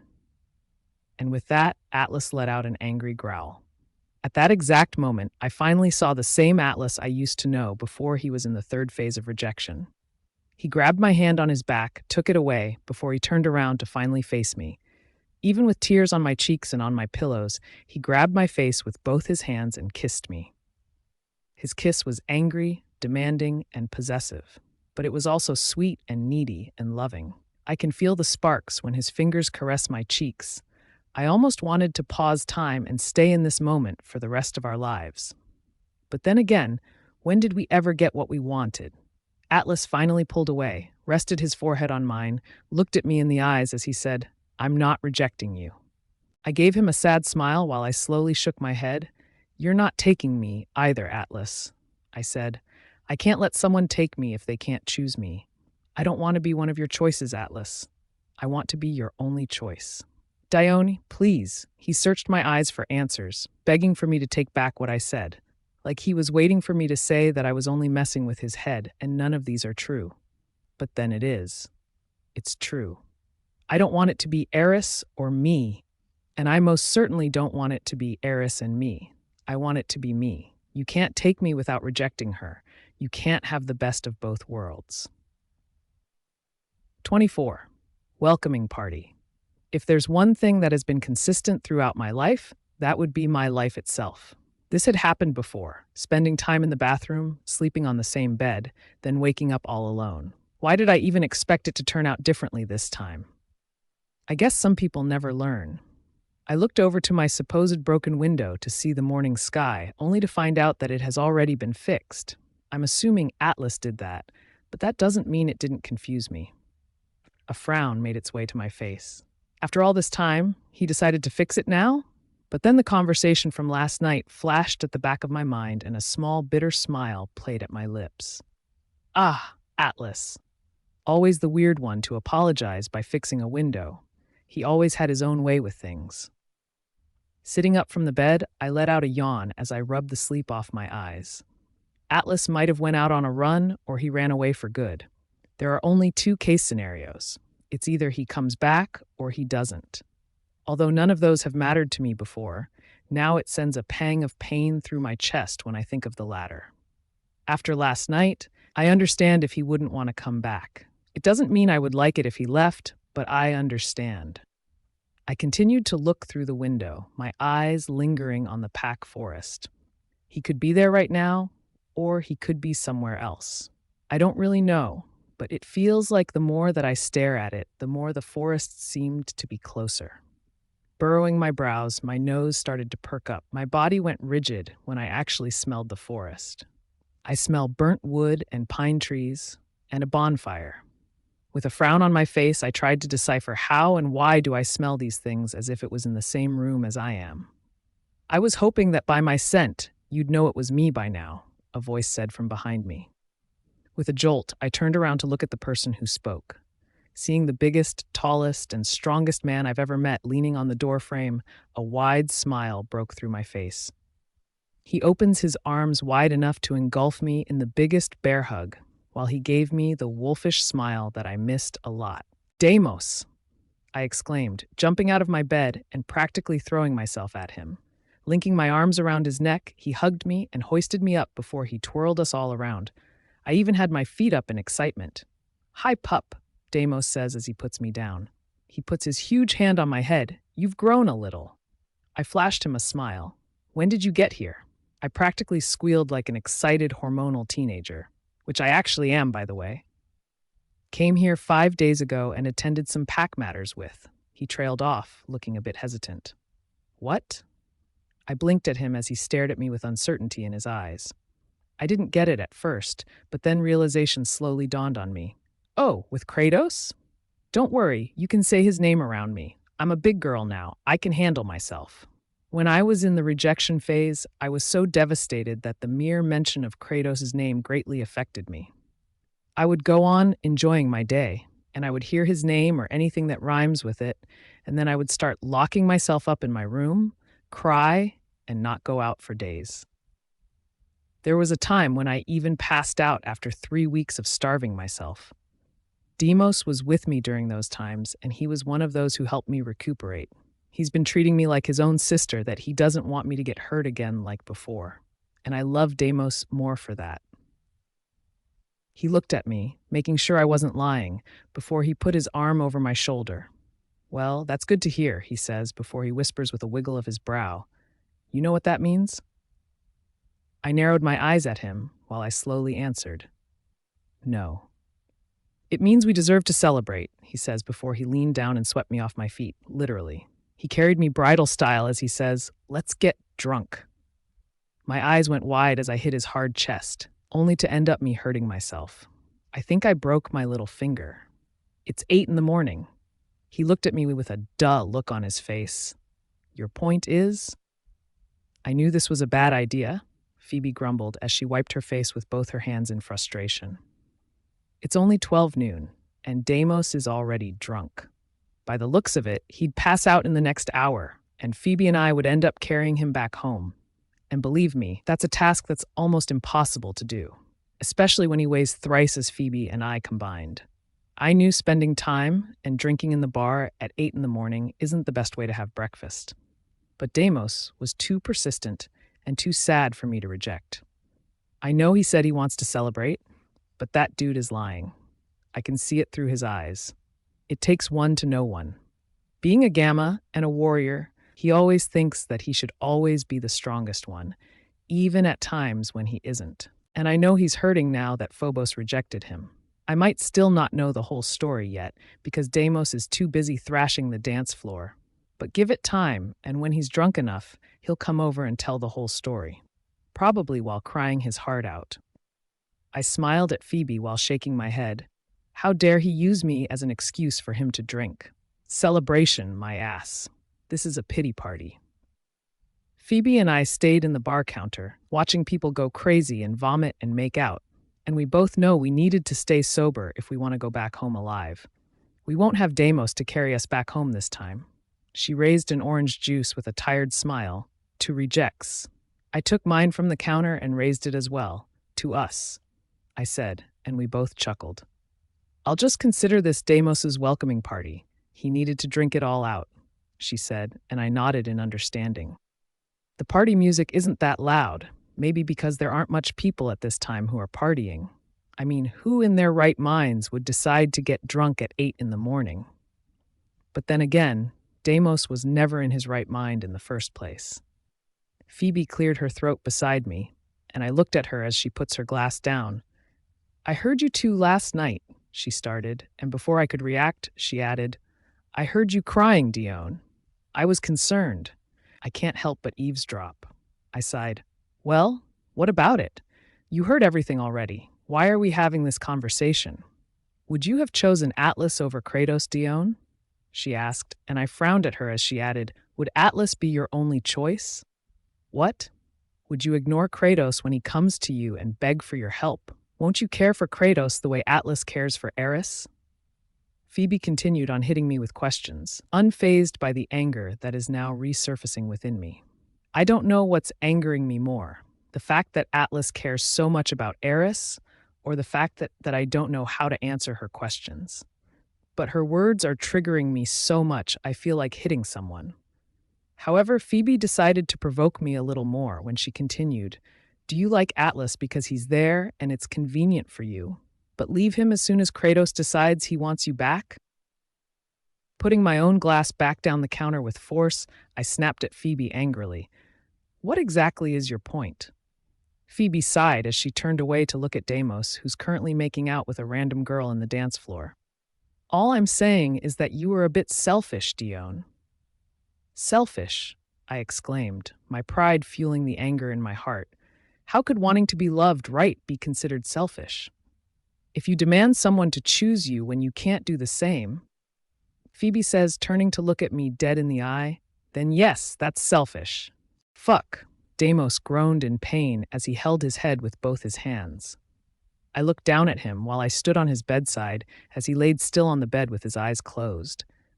That's probably because everything else spins when he moves, and everything doubles when he opens his eyes. As if the persistent hammering on his temples isn't enough torture for one night. Without moving, Deimos groaned. Did I do something stupid earlier? He asked. I winced as I remember him making out with a random girl, vomiting on her dress, and then yelled at her when he thought she was Phobos. That was before Phoebe and I decided to take him home. And then, of course, he did more stupid things on our way home, such as attempting to kiss Phoebe because she looked a lot like her brother. Phoebe told me to never speak of it again, but some things can never be unseen, unfortunately. Deimos opened his left eye to peek at me. One look at my expression, and he knew he's screwed. How bad? You thinking everyone is Phobos kind of bad? I gave him a small smile, which probably ended up looking like a wince. I shrugged my shoulders, because there's no sugarcoating it. He's screwed. You and Phoebe should have hit me with a hammer the moment you knew I was about to do something stupid.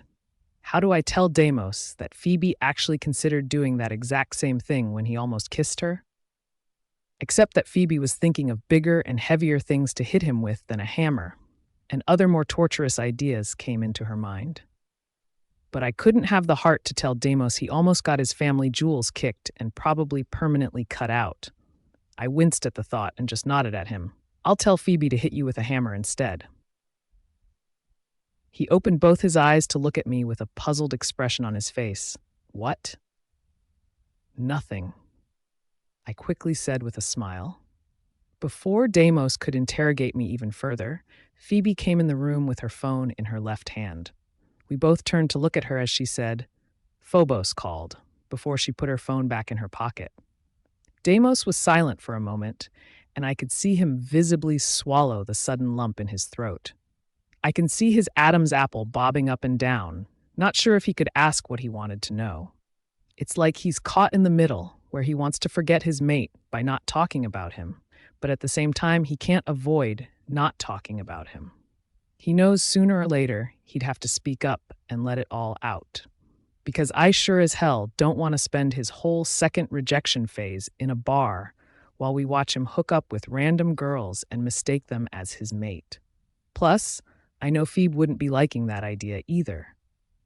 Not when she looks a lot like Phobos. So I guess I should ask Phoebe instead, to get Deimos out of his misery. What did he say? Well, he told me to tell our dear drunken friend Deimos over here. She puckered her lips at Deimos's direction. To not drunk text him while our dear friend is out grinding with a random girl at a bar. My head whipped at Deimos. You drunk texted him at the bar? I asked, incredulous. However, Deimos looked as confused as I am, and I assume he doesn't even remember anything. My head snapped back at Phoebe. How'd Phobos know Deimos has been grinding with a random girl? Phoebe shrugged her shoulders. Deimos can be really descriptive when drunk, and talkative too, she says, and I swear I heard Deimos cuss under his breath. Apparently, he told him everything he's been doing. Deimos groaned as he buried his face on the pillow. His screams were muffled as he thrashed on the bed. I only watched him in his misery before he lifted his head back up and asked Phoebe, Don't tell me I also texted him about me making out in the... Oh yeah, that too, Phoebe says nonchalantly. He says next time try to do it in a bathroom at least. Doing it in a dance floor is a bit appalling. Deimos slammed his head back down on the pillow, then continued with his muffled screaming. Oh, but don't mind what he said about that. Make out publicly as you please. I'm not a fan of doing it in bathrooms. Phoebe added with a smile as she glanced at me. I know Atlas, and I never did shit in the bathroom, but I suddenly felt shy and looked away. I tried to hide the blush in my cheeks with a cough and a poker face. Phoebe only snickered at my reaction, probably loving the emotional torture she's giving me. Just then, I suddenly noticed a familiar scent wafting under my nose. My nose perked up as my brows furrowed, trying to pinpoint whose scent was that. Deimos even stopped his screaming and perked his head up to sniff the air. It only took him seconds to realize who it was. Deimos looked at Phoebe with a horrified look on his face. "You didn't tell us the Alpha is here," he whisper-yelled before he practically struggled to scramble out of the bed. My eyes went wide in shock as my head snapped at Phoebe. "Kratos is here?" I started whisper-yelling too, which is probably useless since Kratos is an Alpha. If Phoebe can hear through walls, he could hear through 1,000 walls combined. If us Omegas have heightened senses, imagine how more heightened the senses are of the higher-ranked wolves. Deimos is just too drunk to realize that. Give him a minute before he realizes that his whispers are of no use. But the thing that surprised me more is that. Why didn't I recognize Kratos as easily as I used to? "Oh, yeah," Phoebe waved her hand in the air in dismissal. "He says he wanted to talk to you about something." "About what?" I asked, slowly getting nervous. Kratos rarely gives me a second glance, unless, of course, if I'm injured or wounded, but that's just because of his wolf, not him. What could he want now that would push him to go and see me personally for himself? Phoebe shrugged her shoulders before she says, "Oh, and one last thing before I forget." She looks at me as if she's silently telling me to expect the worst-case scenario. "Athena texted me." I blinked at her. "And?" I asked impatiently. The suspense is not appreciated at this moment. I'm tensed enough as it is, trying to think what Kratos would like to talk about. I don't need to be more tense trying to think what Athena texted her. "And I don't think Atlas would spend the night here," she says slowly, trying to hit me with the news as calmly as she can, just so I could not panic myself. Or for the next couple of nights as well. "Oh," I said softly. I guess he did mean it when he said he wanted to go back to the Pack Hospital. I guess he already made up his mind, thinking that this is all for the greater good. I'm not going to lie, there was a brief moment that I thought he was second-guessing about actually leaving. But then again, last night's conversation must have been the little push he needed to finally leave. And as I said, I may not like it if he leaves, but I understand. A second later, and I felt it. I felt it in my chest, as if something is eating my heart out. As if piece by piece it's being brutally torn out by something I can't see nor understand. It was painful and persistent and all so familiar. Like a childhood friend I didn't see for years, but now has returned to ask me how I've been. The same feeling I felt when I was in the rejection phase. I smiled to myself bitterly. I guess this is me and my second rejection phase. Way to go, Dione. I guess Deimos and I will go through this shit together, like before. Deimos has stopped struggling on the bed by now, sitting on the edge of it. He looked at me with the softest eyes.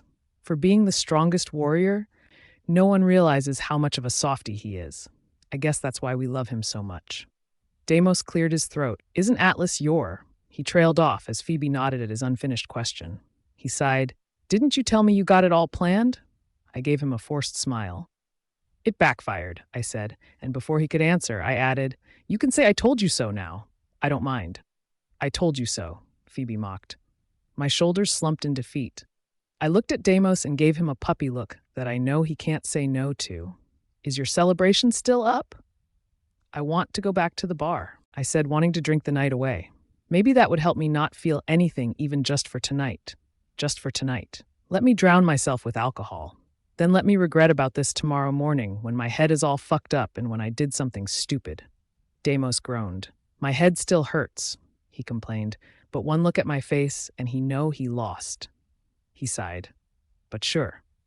"Oh, no," Phoebe says, blocking the bedroom door with her body, as if that would keep me and Deimos, the biggest guy of us three, in this room. Taking Deimos home is torture enough. Taking the both of you home is suicide. "Then we can go without you," I shrugged my shoulders. Phoebe gave me a look. I was about to argue that we'll find our own ways going home when the door behind Phoebe opened, revealing Kratos in his full glory. Deimos immediately sat up from the bed, nodding in acknowledgement at his alpha. Kratos nodded back. He looked at me and gave me a small smile. He then told Phoebe, "I could take them to the bar with me if you like," he offers, and Phoebe relaxed a bit. She knows if we go with the alpha, our safety is guaranteed. I mean, who would go challenge an alpha? Fine, Phoebe muttered. Kratos then looked at me. What do you say? I gave Kratos a smile. Are the drinks on you? So what is the strongest, bravest, most handsome man in the pack doing at a bar with an Omega? I said as I stared at the shot of tequila in my hands. With my elbows propped on the bar counter, I looked to my left to see Kratos holding his own glass.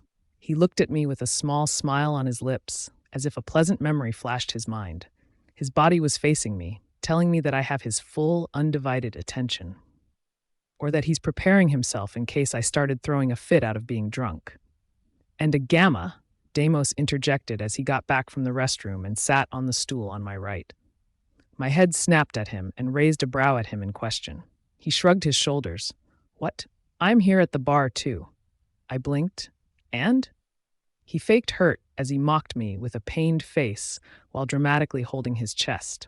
After all this time, I am hurt that you don't think of me as the strongest, bravest, most handsome man in the pack. He pouted before he looked at Kratos over my shoulder. No offense. I felt Kratos chuckle beside me just as I rolled my eyes playfully at Deimos. You can't be all that when Kratos is over here in his full glory, I winked. Deimos motioned for the bartender to give him a shot, and the latter did so without another word. The former then looked at me and gave me a pat on the head. I know, little pup, he then whispered, but can I be handsome at least? Kratos' chuckles beside me became louder before he downed his shot of tequila. I smiled to myself as I teasingly glared at Deimos, who was now ruffling my hair. But before I could playfully swat his hands away, there was a loud group of huge and muscular guys who entered the bar. All of them were hitting their chests while yelling, a sign of pride and authority. In all honesty, they all looked nothing but a ball of excess muscles with no brains, as if they eat gym equipment than actually using them. I'm guessing those were the gammas. They're the wildest, biggest, and loudest of all ranks. That's why most soldiers are gammas. Most commanders are deltas, since they're the more strategic ones. Imagine a war with all the wolves just attacking and no other plans. A strong army of gammas is one thing, but fighting smart is another. All gammas would be dead by now if it weren't for their commanders. But just don't say it in front of them. The gammas aren't actually fond with being told what they're lacking. They believe they have it all and that nothing could stop them. Try to prove them wrong, and you get yourself stuck in a duel to death with them. And as an Omega, I'd rather keep my mouth shut. It is rare for a gamma to be calm and level-headed. I guess that's why I don't find Deimos repulsive. He is one of those who uses their head on top of their shoulders more than the one they have below. Thank heavens for that. Wait, hold that gratefulness. My eyes squinted at the last guy who entered. He was equally built as the gammas that entered the bar before him, except that he looked prouder and smarter, and he isn't a gamma at all. His eyes met mine, and he offered me a smug smile before walking up in our direction with 3 long strides. My hands turned into balls of fists, my knuckles turning white. I am so ready to punch that smirk off his face, even if that means suicide on my part. At least let me hit him before he kills me. What the damnation is he doing here? I asked Kratos with gritted teeth as I glared at the man who dared present himself in front of us. I remembered agreeing to talk to you, not see this damn son of a... Dione. Kratos calmly calls out my name so I could look at him instead of Beta Zeus, and maybe looking at his eyes would soothe the anger bubbling in me. Dione, look at me. He grabbed my face with both his hands to force me to look at him, little sparks igniting at that mere contact. My eyes looked at his with the coldest glare, which then gradually dissipated as time ticked by. I can feel my facial muscles turning soft. What can I say? Mate bonds work in mysterious ways. But then I remembered that if I want to kill Beta Zeus, I bloody well should be enraged. So I tore my gaze from Kratos and let out a pathetic Omega snarl at Zeus as I sent him a murderous glare over Kratos' shoulders. But he only gave me a smirk and a smug look. Of course he is still Beta. The fuck is he going to be scared of? Not a hysterical Omega named Dione, that is. I heard Kratos let out a tired sigh, and he knows I'm having none of it. He knows that whatever he says wouldn't dissipate the anger within me, And he knows that with all that I drank today, the tequila is giving me the confidence of an alpha, which is very dangerous because I can't even kill a wolf in my own rank. I guess that's why he didn't bother talking me out of it. I guess that's why he leaned in and kissed me. I jolted at the contact, his soft lips brushing mine. My eyes widened, and my initial reaction was to pull away.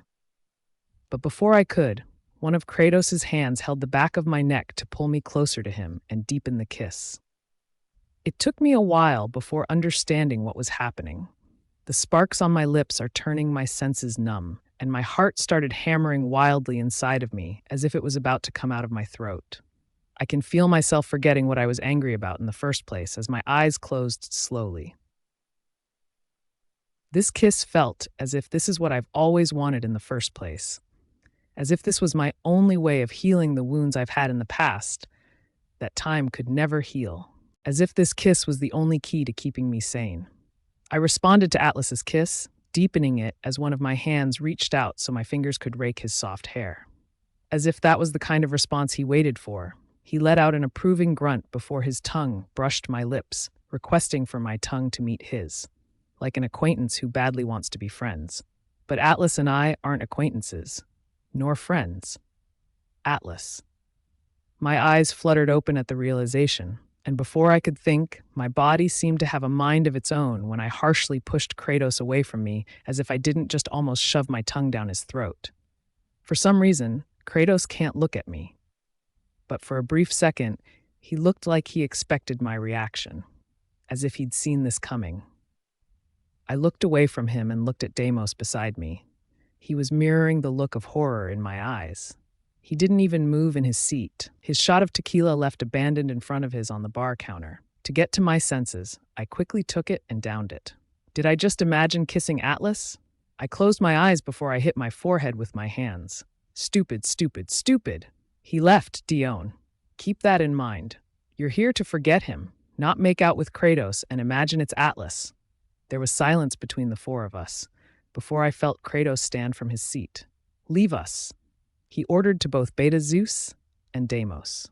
The latter looked at me, as if hesitating of leaving me with my soulmate who rejected me but is now wanting to make out with me.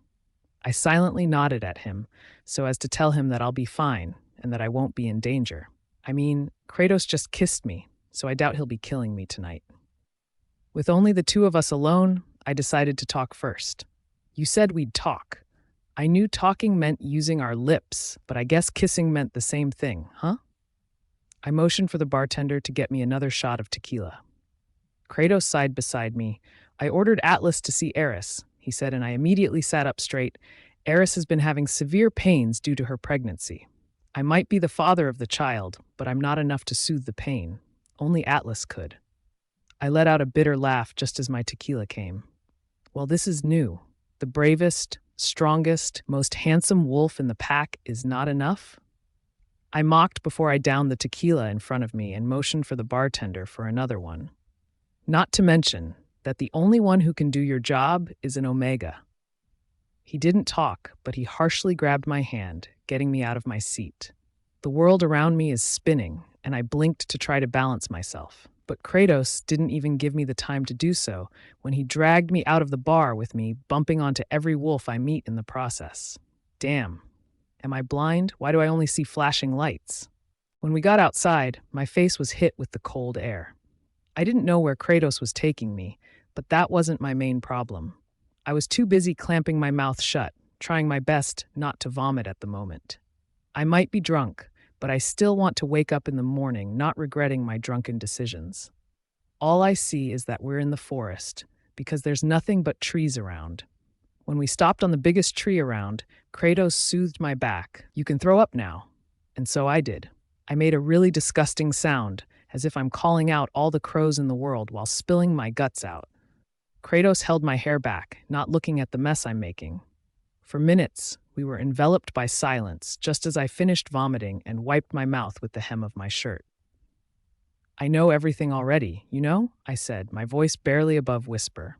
Kratos stilled behind me as I spoke. Beta Zeus burned Atlas's back with the symbol of slavery. I know you'll be using him for some reason in the future. I took a deep breath with Kratos staying silent beside me. For a moment, I even thought I was alone and that I was talking to myself. That's how silent Kratos is being right now. I guess I'm mad that whatever you do, you're hurting me, I said, before I turned to look at Kratos dead in the eye. You rejected me. You mated with Eris. You marked Atlas a slave. You used him to heal Eris, and now you kissed me. It must be nice being an alpha, doing everything as you please. You can use everyone as puppets while you go along and enjoy your life. Did you ever, for a second, ask yourself if you would still be alive if you're an Omega like me? He looked at me but said nothing. I can't blame him. He needed to process everything I'm saying, so I'm giving him time. I continued on. Would you have went through the rejection phase successfully? Would you have not killed yourself for every second you felt that I was mating with my chosen mate? Would you be sleeping soundly at night, knowing that any moment later, the only second chance mate you could ever have is going to leave you for the same woman that left him? If you're an alpha, then maybe you'll do fine. But Kratos, my eyes started swelling with unshed tears. I don't know if it's the tequila that's making me emotional right now, but as long as it keeps me confident enough to talk to Kratos like this, I don't mind. I needed to let this all out. He needed to hear this, even if my hormones seemed all over the place. Kratos, I'm an Omega, I said, my voice cracking at the last word. The same word that began all the troubles in my life. If you thought of rejecting me because I'm not strong enough to be a Luna, then believe me that I'm not strong enough to go through another one of your bullshits. Because if you do something again, I swear I'll start killing myself. Without words, Kratos took a step closer, as if testing me for my reaction. When I didn't take a step back, he took it as my permission for him to be closer. He reached out for my hand, pulled me, and enveloped me in a soul-crushing hug that had my tears finally pouring uncontrollably down my cheeks. I can feel the steady beat of his heart as he whispered against my hair. You would have been a great Lou. No, I interjected. I said no bullshit. I said as I sniffed and cried. Kratos pulled away a little, just enough to look at me straight in the eye. He looked at me with so much determination in his eyes, I don't think what he would say next would be one of his bullshits. Would you be my Luna? Have you ever wanted something so badly, you would have done anything to get it? You would have sold your soul to the devil, and it would still feel like you were in heaven. As if no angel could bring you paradise but the devil himself. That's what I felt when I found out that Kratos is my mate. Realizing he's in a rank way above mine, I would have killed just so he wouldn't reject me. I would have done anything he says as long as I could keep him for myself. He would have told me to jump, and I would have asked how high. I guess that's why I dragged Atlas into my world, made a plan with him, just to get this handsome guy in front of me. Just to touch him and feel him and hear him say these exact same words I've always wanted to hear. If Kratos had told me this a few weeks back, I would have jumped for joy and hugged Atlas and tell him that our mission is a success. I would have accepted Kratos and kissed him until our lips go numb and our senses go haywire. I would have claimed Kratos at that very exact moment he asked me to be his Luna. I would have, the things I would have done. And Kratos did. He said the exact words I've been longing to hear, except that he was a few weeks too late. I can't kiss him until our lips go numb, or accept him just because his eyes are practically begging me to. I remember my eyes begging him for the same thing a long time ago. But I guess we don't always get what we want, huh? I can't claim Kratos now that he asked me to be his Luna. I could touch him and feel him, and rejoice in the feeling of the sparks in the littlest of contacts we could share. I still cared for this handsome, brave man. He still has a place in my heart, and I love him to bits and pieces. But I'm at a point where, if he asked me to jump, I would only do it if I was high, and Kratos knew it. He kept searching my eyes for my answer, and I know what he sees in there. I know my answer is the same answer he'd given me before I went through my rejection phase. I know he knew, just as the hope in his eyes dimmed and the determination he had seconds ago is starting to fade. I swallowed the sudden lump in my throat, just as he took a step back and let out a bitter chuckle. So this is what it feels like, huh? Being rejected. He says, and something in my heart pulled a little. I gave him a small smile. You're expecting a pup, Kratos. I'm sure your heart will be in a good place once Eris. I pursed my lips. The irrational part of me is being bitter at the fact that I wasn't the one who will give my soulmate his pup. I don't think she'll make it, Kratos whispered against the cold air, not sure if he could say it out loud, but still wanted me to know. That pup was never meant to be born, so her wolf can't take it. It's either she dies or our pup would. I nodded in understanding. Eris's wolf still recognizes Atlas as her mate, and with him around, it only makes her wolf want to bear Atlas's child, not Kratos. Her own wolf would treat her unborn child as an alien part of her body, something that shouldn't be there in the first place. Like when someone would have a heart transplant, no matter if the tests were a success, there's still a chance for it to fail once the operation is done, because the lysosomes would start attacking the new organ, treating it as an invader, thus killing her own body in the process. That would. Kratos tilted his head up in the sky before continuing, trying his best not to cry in front of me now that I rejected him. That would have been our pup. But it isn't, I mumbled, before a thought came into my head and a small sad smile appeared into my lips. You know, my old self could really mock you and tell you I told you so, just so you could hate your situation even more. He peeked down at me, but his head didn't move. We both know if he moves his head down, his tears would go with it. You could still say that, he smiled. But the new me would say something else, I continued. I rejected you not because I want someone else. He raised a brow at me, and the face of Atlas flashed before my eyes. I looked away. Okay, probably because I like someone else, but that's not the main reason, I said, trying my best not to see Atlas's face at the back of my mind. Kratos, you only want me now because the thing you have going on with Eris isn't going your way. I don't want to be with a man like that, someone who would discard me in front of a small inconvenience. He was about to say something, but I held my hand up in front of his face, like an officer attempting to stop traffic. You rejected me for a mate you swore to love no matter what in front of your pack. And now you're coming back to me because you feel like she won't make it through her pregnancy? I went on, I could imagine how you would leave me for someone better once you had the chance. And for being an Omega, everyone else is better. I can't live like that. I deserve a love better than that. He tilted his head down, and just as I thought, his tears rolled down his cheeks as he looked at me. Not everyone is better than you, Dione. Well, that's what you made me feel every single day I went through my rejection phase, I said matter-of-factly, and he winced at my words as it gets stronger and firmer. Let's face it, I'm an Omega, but I at least make decisions as if I'm an Alpha. With my words, his face contorted into a kind of pain as if I shot him, then stabbed him with a knife, and then, to top it all off, kicked him in his family jewels so he couldn't make more pups in the future. That's what he looked like. It would have been funny if this was in another situation. That was a really low blow coming from me. That felt like the most evil insults of all insults. That if Kratos isn't my soulmate, he would have sent me to the dungeons and let the Gammas have their ways with me. This conversation had me forgetting that I was speaking with the alpha of my pack. I blinked, and he must have caught up with my thoughts because he laughed with tears in his eyes. He took a step forwards, opened his arms wide, and engulfed me in the most soul-crushing, tight hug I've ever received. You would have shot me dead, and I would have even thanked you for it, he whispered against my hair. I let out a small chuckle, and I felt his chest rumbling with his own string of chuckles. We stayed in that same position for a few seconds before we were disturbed by a familiar voice calling out Kratos' name. Alpha! Beta Zeus came running towards our direction, and Kratos and I immediately pulled away as if we burned each other. But that was really stupid, because Zeus probably saw us in that intimate position before he even came near. However, his face looked too concerned to be bothered by how his alpha is being so close with an Omega. Kratos sensed the panic on his beta's face when he asked, "What? Another rogue attack?"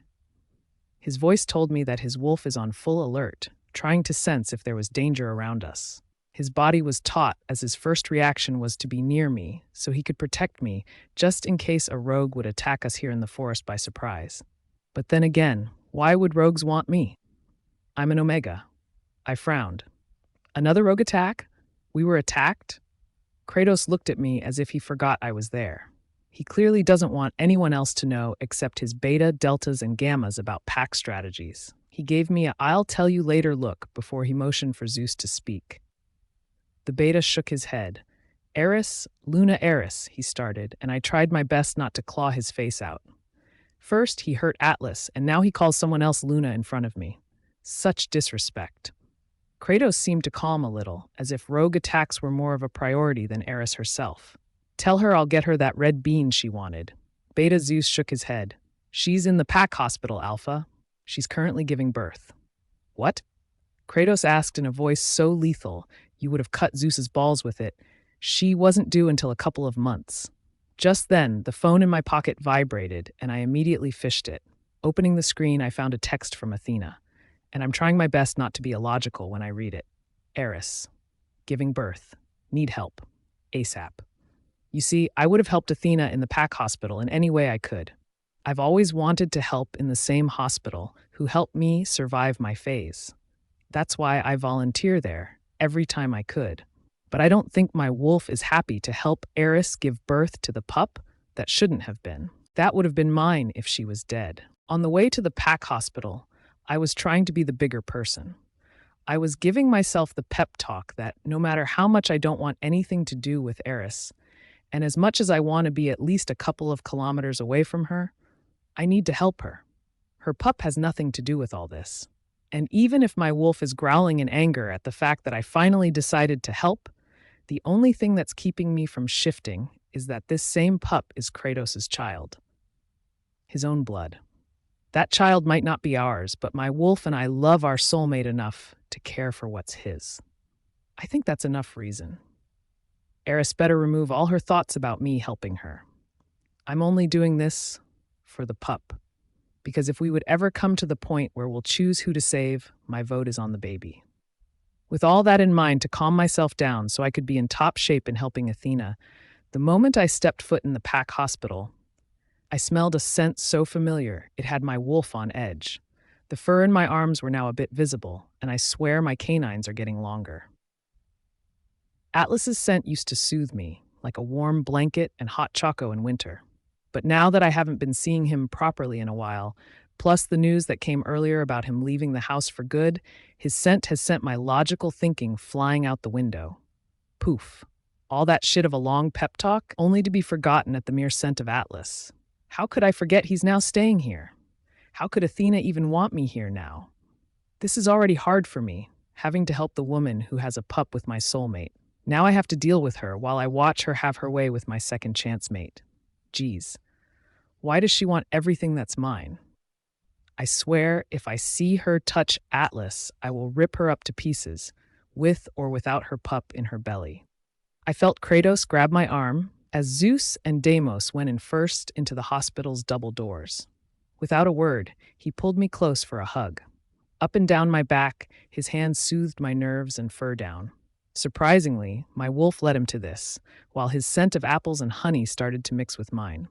Thanks, I cleared my throat as we pulled away. Nah, I probably needed that more than you do, he muttered before he took my hand in his left hand, with his right hand about to push the door in front of us. Try not to kill anyone. He gave me a small smile. I winced. Can't promise something I can't keep. Just try. Oh, believe me, I'm trying so hard right now, I said between gritted teeth.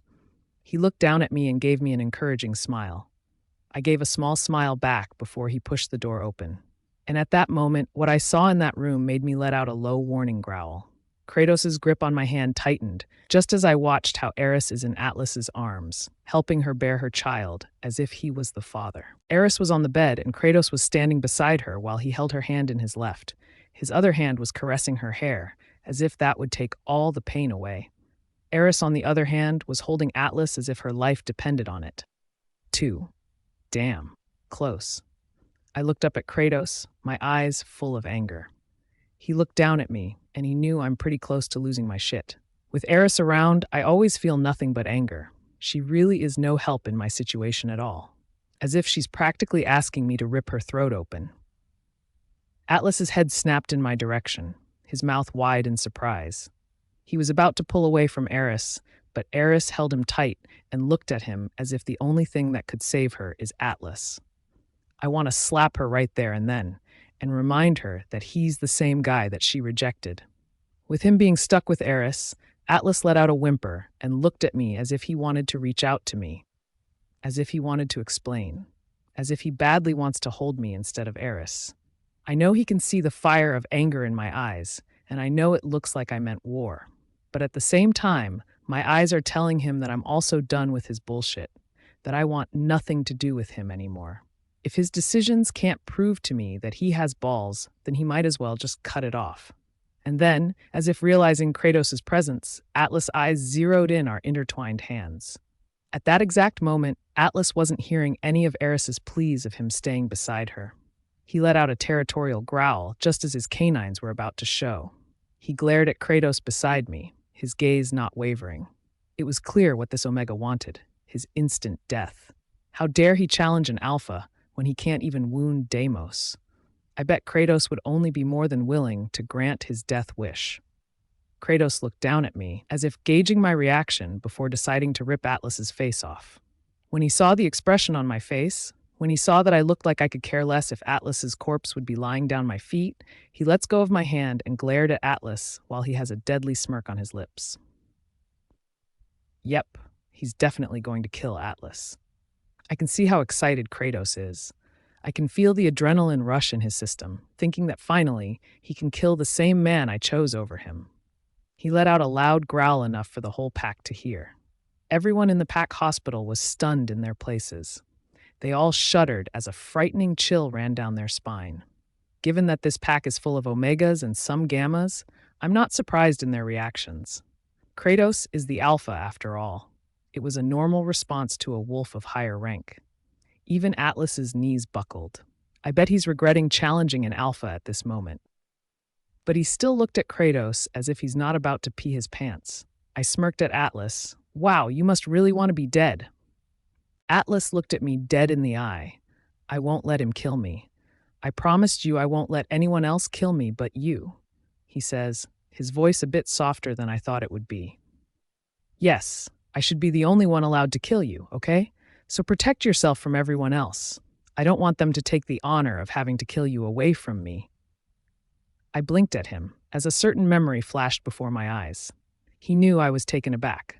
I didn't expect he would say that. Kratos looked over to me, trying to figure out if I changed my mind, as if Kratos was asking me for a go signal before he finally kills Atlas. Alpha, as much as I don't want to meddle, Athena popped her head out to look at all of us before she gave me a reprimanding look. Would you all just kill yourselves outside? With her words, the two wolves seemed to have come into their senses. And so did I. We were all so caught up with our emotions that we forgot the main reason why we're all here in the first place. Dione? Athena called out my name, and I immediately went towards her, ignoring Atlas as I went past him. I looked at Eris with a blank face, and she looked scared, as if I could kill her pup if I were to help Athena. I rolled my eyes. If there's someone I want dead, that would be her, not her pup. Just then, I saw Beta Zeus come over to Atlas. He seemed like he came out of nowhere, but he had been there all along. I almost forgot he was here with us. And Deimos, too. To be honest, I was too focused on my anger that I forgot that there was a lot of people around us. It only registered in my mind now. Zeus tapped Atlas' shoulder with a smirk that would have frozen the depths of hell. I bet you're scared to go outside now, he taunted. Planning on staying here for good? Atlas' hands balled into fists on his sides, shaking in anger. He knows that the moment he punches Zeus is the same moment he'll stop breathing. With his lack of response, Zeus laughed at him while he patted his back quite harshly. Atlas looked like Zeus took the air out of his lungs with that one hard pat on the back. The latter pointed his thumb at Atlas while looking at Kratos. He goes outside? Kill him. Problem solved. He keeps himself in? He's a prisoner until he dies. Problem solved. He turned to look at me. Omegas are always an easy kill. I rolled my eyes at him. Betas always sound as if they have balls. Zeus's eyes darkened and was about to come for me when I felt Athena hold my shoulders from behind me. He looked at Zeus and Kratos. If you want this pup alive, Dione has to be alive too. Zeus paused before he huffed. He then stormed out of the room, not forgetting to bump Atlas's shoulders while at it. That dude loves to provoke people, and one of these days someone would have to put him in his place. He hates Omegas so much. Just imagine if his mate is an Omega. We all watched him leave before Athena whispered in my ear, "Try not to be in trouble while you're helping me with Eris, or I'll stick my scalpel up your ass." Scary, I deadpanned before I turned to look at my new task at hand. And unsanitary. We all looked at Phoebe, who just now entered the double doors with a smirk on her face. "If there's something I want up my ass, that wouldn't be a scalpel," she winked at me. "You finally decided to come," Athena says in a bored tone. Phoebe has always been volunteering like I do, so I'm not entirely shocked to see her. We did all the necessary safety and sanitary procedures. Wore my scrubs for proper hygiene and all that shazzle. Good thing we're giving birth to a pup, not a human, so it's not really that sensitive. Heck, pups can be born even in the forest and be all shimmery and dandy. But then again, Eris is a special case since she's birthing a pup from a chosen mate, not a soulmate. Eris just always loved to be the special one. Athena gave me the look before we could start, and I looked over to Eris one last time. "Don't worry, we'll make sure the baby is alive." She looked up at me, pain in her eyes. She was a bit hesitant in believing me, probably because she knows I'm Kratos' soulmate, and she thinks I don't want her alive and happy, and that I would do anything in my power to hurt her, just so I could see her suffer the way I did, if not even more. I mean, she's right about that, not going to deny it, but with all my heart I meant what I said, and seconds later I saw it in her eyes that she believed me. She let out a sigh of relief. "Thank you." That was when my eyes flashed her a mischievous glint. Phoebe caught up with my expression, and she snorted knowingly. Eris looked from me to Phoebe, then back to me. She was having an expression on her face as if she was lost, as if there was a joke she missed. Phoebe looked at Eris and pointed her thumb at me. "Believe me, you don't want to thank her." Eris gave me a look of panic. "But you said you'd keep my baby alive," she says, her eyes wide like a deer caught in the light. I smirked at Eris. "Can't promise the same thing for you, though." "Ah, she likes you," I cooed at Phoebe while I clapped my hands. Phoebe frowned at me while the little ball of newborn flesh slept in peace in her arms. It has been 5 hours, and the pup has been crying loud enough to declare war in other packs. I didn't know how else to pacify her that I've almost given up. Believe me, I tried everything I could. I even resorted to the sickening baby voice and weird facial expressions. I was doing all these things that I even started to question myself if the screws in my head were loose. But the baby kept wailing in my arms as if she's scared of me and wants me to let go of her. You could say she didn't like me at all. If there's one thing she managed to inherit from her mother, Eris, that would be her hatred of me. Phoebe told me I was just thinking too much on it, that I simply wasn't the pup's mother. That's why she feels uneasy around me and continues to wail as if I'm trying to skin her alive. To prove a point, I gave the pup to Phoebe. Slowly, the cries faded and the little body of the pup started to calm down against Phoebe's chest. 15 minutes later, the room is quiet and the baby is sleeping soundly in the hands of a really annoyed Phoebe.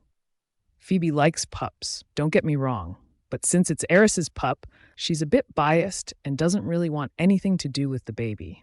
Like a bitter aunt you see every family gathering. Too bad the pup has chosen her and she can't do anything about it.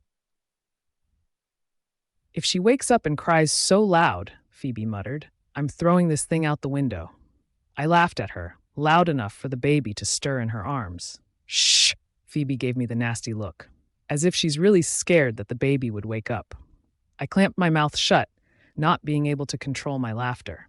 If Phoebe could see her face right now, she would laugh at how comical she looked. She looked so scared, as if she'd rather have Kratos beat her ass up in a duel than have to deal with a wailing baby. "Geez," I laughed at her. "What got up your ass?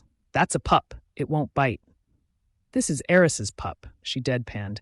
"Everything she owns should be burned to ashes together with her," she whispered, looking disgusted, as if she can feel the venom in her words herself, as if every word tasted bitter in her tongue. I looked around the small white room, where Eris's pup was kept for a while. The pup still had no name since Eris haven't given her baby any yet. She almost immediately passed out after the pregnancy, so at the moment, that's pup number 518919 for the meantime. I peeked at the baby in Phoebe's hands before I looked at her to give her a small smile. What name do you think Eris will give her pup? Phoebe frowned at me. Have you been listening to me? I don't give a shit or two about this. She looked down at the pup near her chest. Thing. For a brief moment, I saw something past the hatred in Phoebe's eyes. I saw something flashed for a second that went away as fast as it came. I would have even convinced myself that I was hallucinating. But Phoebe has been my best friend since day one. I know she can't keep two shits from me. So I know I'm still sane at the moment. And I know that look she just had. That was the same look she gave me when Zelos, her soulmate, chose another gamma over her. It was the same hurt look she had when she found out Zelos is having a pup with his chosen mate. It was the look of hurt that slowly turned into that of hatred. She had been living in pain all this time. She had become hateful of everything that has something to do with chosen mates. All that bottled up anger that she haven't given Zelos yet, sooner or later she would explode. She hated the pup because it shouldn't have been born.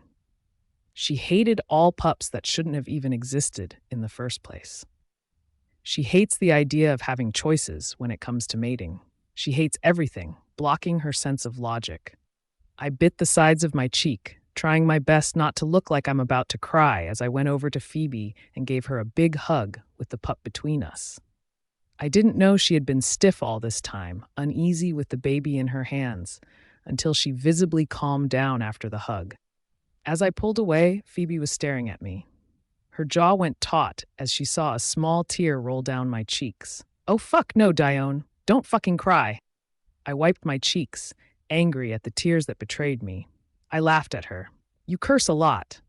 You don't fucking get to fucking cry when I'm the fucking one holding the fucking baby, she huffed, a small smile playing on her lips, and I chuckled. That's a lot of fucks, I commented, and Phoebe wiggled her brows suggestively at me. I hit her arm. Don't start. She chuckled, and the pup seemed to love feeling the vibrations on Phoebe's chest as she did so. Okay, but no crying. You look ugly when you cry. I hate it. I smiled and shook my head. Okay. Phoebe looked at me straight in the eye as she said, so I'll do anything in my power for you not to cry again. She looked down at the pup in her hands, even if it means killing the persons behind your tears. Have you thought of a name yet? I asked Eris nonchalantly as I sat on the chair near her bed while she lay there, staring at me as if she's surprised I haven't killed her yet when she's this fragile. As if she expects me to take advantage of her current weakness to finally end her. I blinked at her before raising a questioning brow.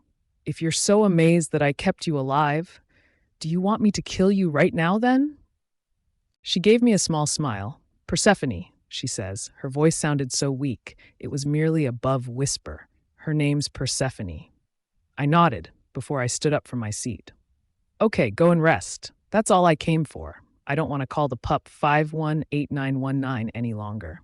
She looked at me in panic before she reached out. I felt her cold hand on my wrist. I looked down and met her eyes with a surprised look on my face. I am appalled at the audacity of her to touch me. She's invading my personal space unwanted. I hastily took my hand away. Take care of her, she said, looking all weak as she pleaded me with her teary eyes. I nodded. I don't have a choice, really. I'm a volunteer. I'll take care of her whether I like it or not. That's the time she started being in tears, and I looked away. For some reason, I'm stuck in place. I can't move to leave her alone. Her cries just can't make me leave her like this. Not like this. I closed my eyes and pinched the bridge of my nose. The fuck are you still standing there for? I can almost hear Phoebe scolding me at the back of my mind. You're lucky, Dione. You're everything I wanted and more, she said, and I almost slapped her. I huffed as I towered her. That's why you took everything from me and more, I snapped. You know, I'm trying my best to be the bigger person here, but bitches be testing my patience lately, I snarled at her.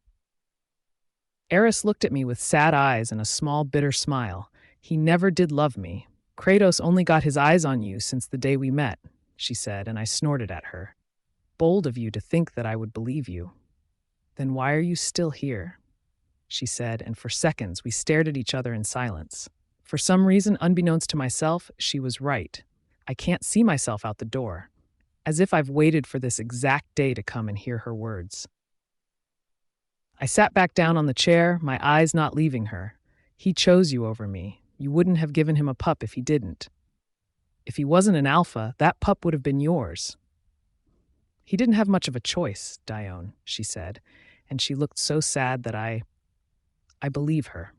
I shook my head to keep insane thoughts away. I frowned at her. I don't have time for your confusing words, Eris. I swear to everything that's holy. She didn't even blink when she interjected. It was Alpha Ares. When he found out you were Kratos' mate, he made sure his decision was loud and clear. Kill you. He didn't want an Omega for a Luna. For him, that was the lowest form of insult the moon goddess could ever give him.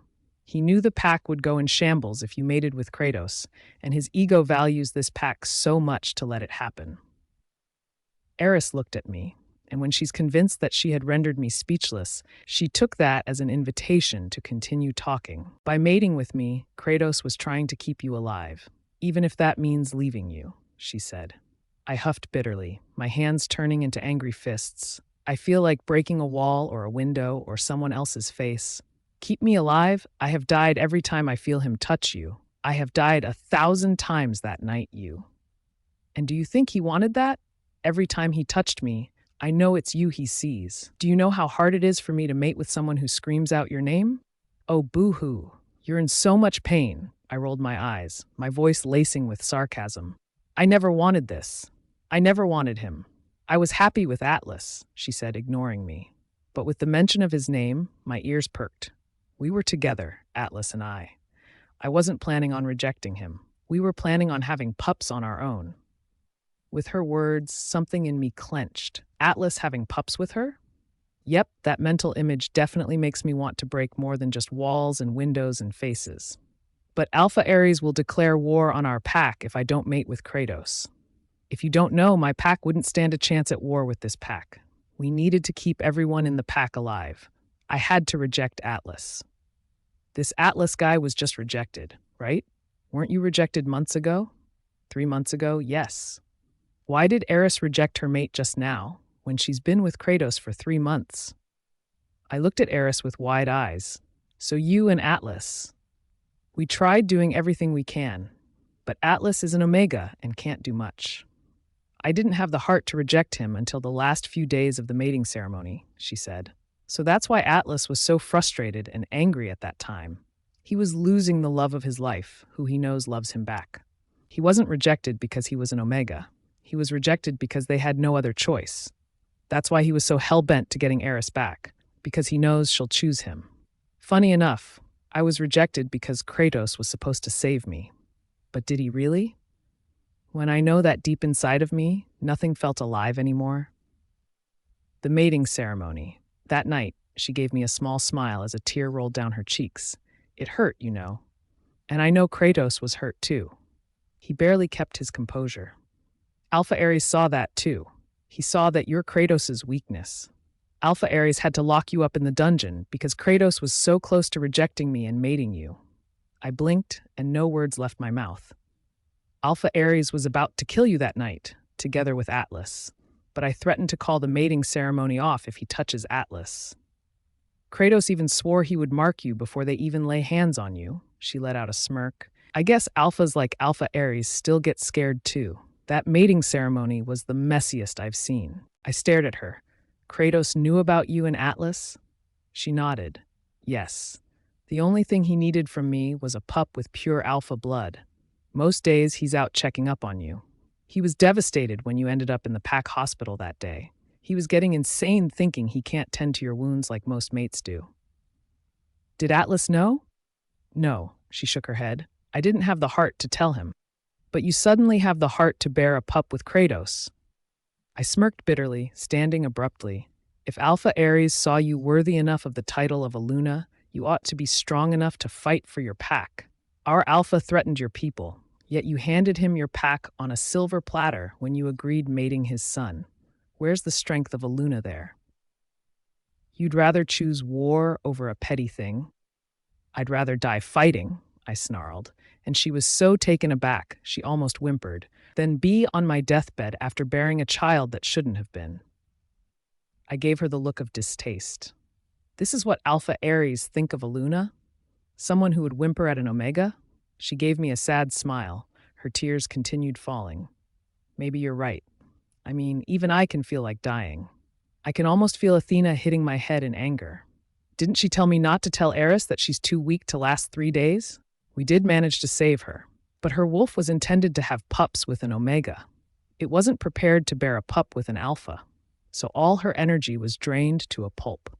That's why we're trying to keep her mind positive, refraining her from thinking that she's going to die. This pack needed a Luna more than ever.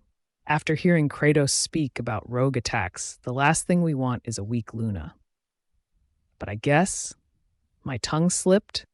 Eris was full on crying when she held my hand with both of hers. Please keep my baby alive, even if that means I won't be. How stupid am I to promise that I would take care of you? I whispered to myself as I stared at Persephone's sleeping figure on the crib. I try to think you're just some random pup I have to tend to. But why do you have to look so much like her? The baby didn't respond, her chest slowly rising and falling as she stuck in her dreamland. I inwardly groaned as I wiped my face with both my hands in frustration. Great, now I'm talking to myself. I peeked at the baby in front of me again. You could have at least looked a little like Kratos, and that would have sufficed, you know? I added. I heard a masculine chuckle from behind me. Would she be prettier if she got her looks from me? I didn't have to turn around to see Kratos entering the double doors. I've heard his voice and longed for it for all my life to know it was him, although I wasn't able to smell his scent to know his presence. Because Persephone has to smell like apples, too. So my nose was numb with smelling too much apples in 2 days since I took care of the baby. I bet I started smelling like apples, too. You should tend to Eris. Your Luna is too weak to even breastfeed her own pup, I said, not turning to look at him. I was stuck into place. We have Atlas to tend for Eris's needs, he says, and with those words, I almost turned around and hit him in his jaws or something. Here I am, trying to keep his pup alive, and he comes to me just to infuriate me. So much for gratitude. I felt him take a step towards me, and when I didn't say anything, he took another step forward, and another, until he was so close that I could feel him behind me, his body sending the same warmth I've always wanted to feel for so long. But then I guess I want different things now. Don't come any closer, I told him. My feet anchored heavily on the white marbled floor of the room. Dione, I know everything already, I interrupted him before I had enough courage to turn around and face him eye to eye. No need to explain anything to me, so don't waste your time. Go back to your Luna, because we both know what happens when your Luna dies. Then you'll be my Luna, he says, not even missing a beat. I looked at him as if he'd gone insane. What do you take me for? A second option? A backup plan when plan A fails? I asked him incredulously, my voice raising with every word. Oh, sure, Eris can die so I can take her place and you continue living happily because all your problems are solved? He blinked. Well, you know what? I don't mind being a Luna, I said, and his eyes shot up at me with a gleam of hope. But not your Luna. Someone else's, maybe. Dione? Just leave me alone. Take care of your own pup for once. Or your Luna. Stop making excuses that you're making war strategies with your damnable beta because of the rogue attacks when you're fucking with my mind in your free time. Save your fucking Luna, or the rogues will take advantage at the fact that this pack is getting weaker because their Luna is fucking dying. Let that sink the fuck in your fucking brain. With that little speech of mine, I didn't know I was speaking too fast until I found the need to take a deep breath and compose myself. Geez, I've been cooped up in this hospital for too long with the pup that looks like Eris that the stress is getting in my nerves. Whoa, that was a lot of fucks. We both turned to look at the double doors, only to see Phoebe welcoming herself in. She had a proud smile on her face and winked at me. I rolled my eyes at her. Give it to Phoebe for being proud at her friend when she curses a lot. She then looked at Kratos. With all due respect, Alpha, I believe she told you to fuck off, she said, then pointed a thumb towards the door behind her. She looks like Eris? I know, I mumbled, looking through the glass window of Persephone's hospital room. I watched as Phoebe sat on the chair just beside the baby. As volunteers, we both decided to have shifts when tending to the pup, because if I spend another whole day with Persephone, I swear I'll lose my mind. Atlas stood a good ruler's length away from beside me. We were both watching the baby through the same glass window. Atlas hadn't visited Eris's pup until now. I kind of understand him, though. Deep inside, he knows that should have been his, not Kratos's. We were both silent, just standing there. We didn't know what to say or what to do, but it felt like we needed to be around each other at this crucial time.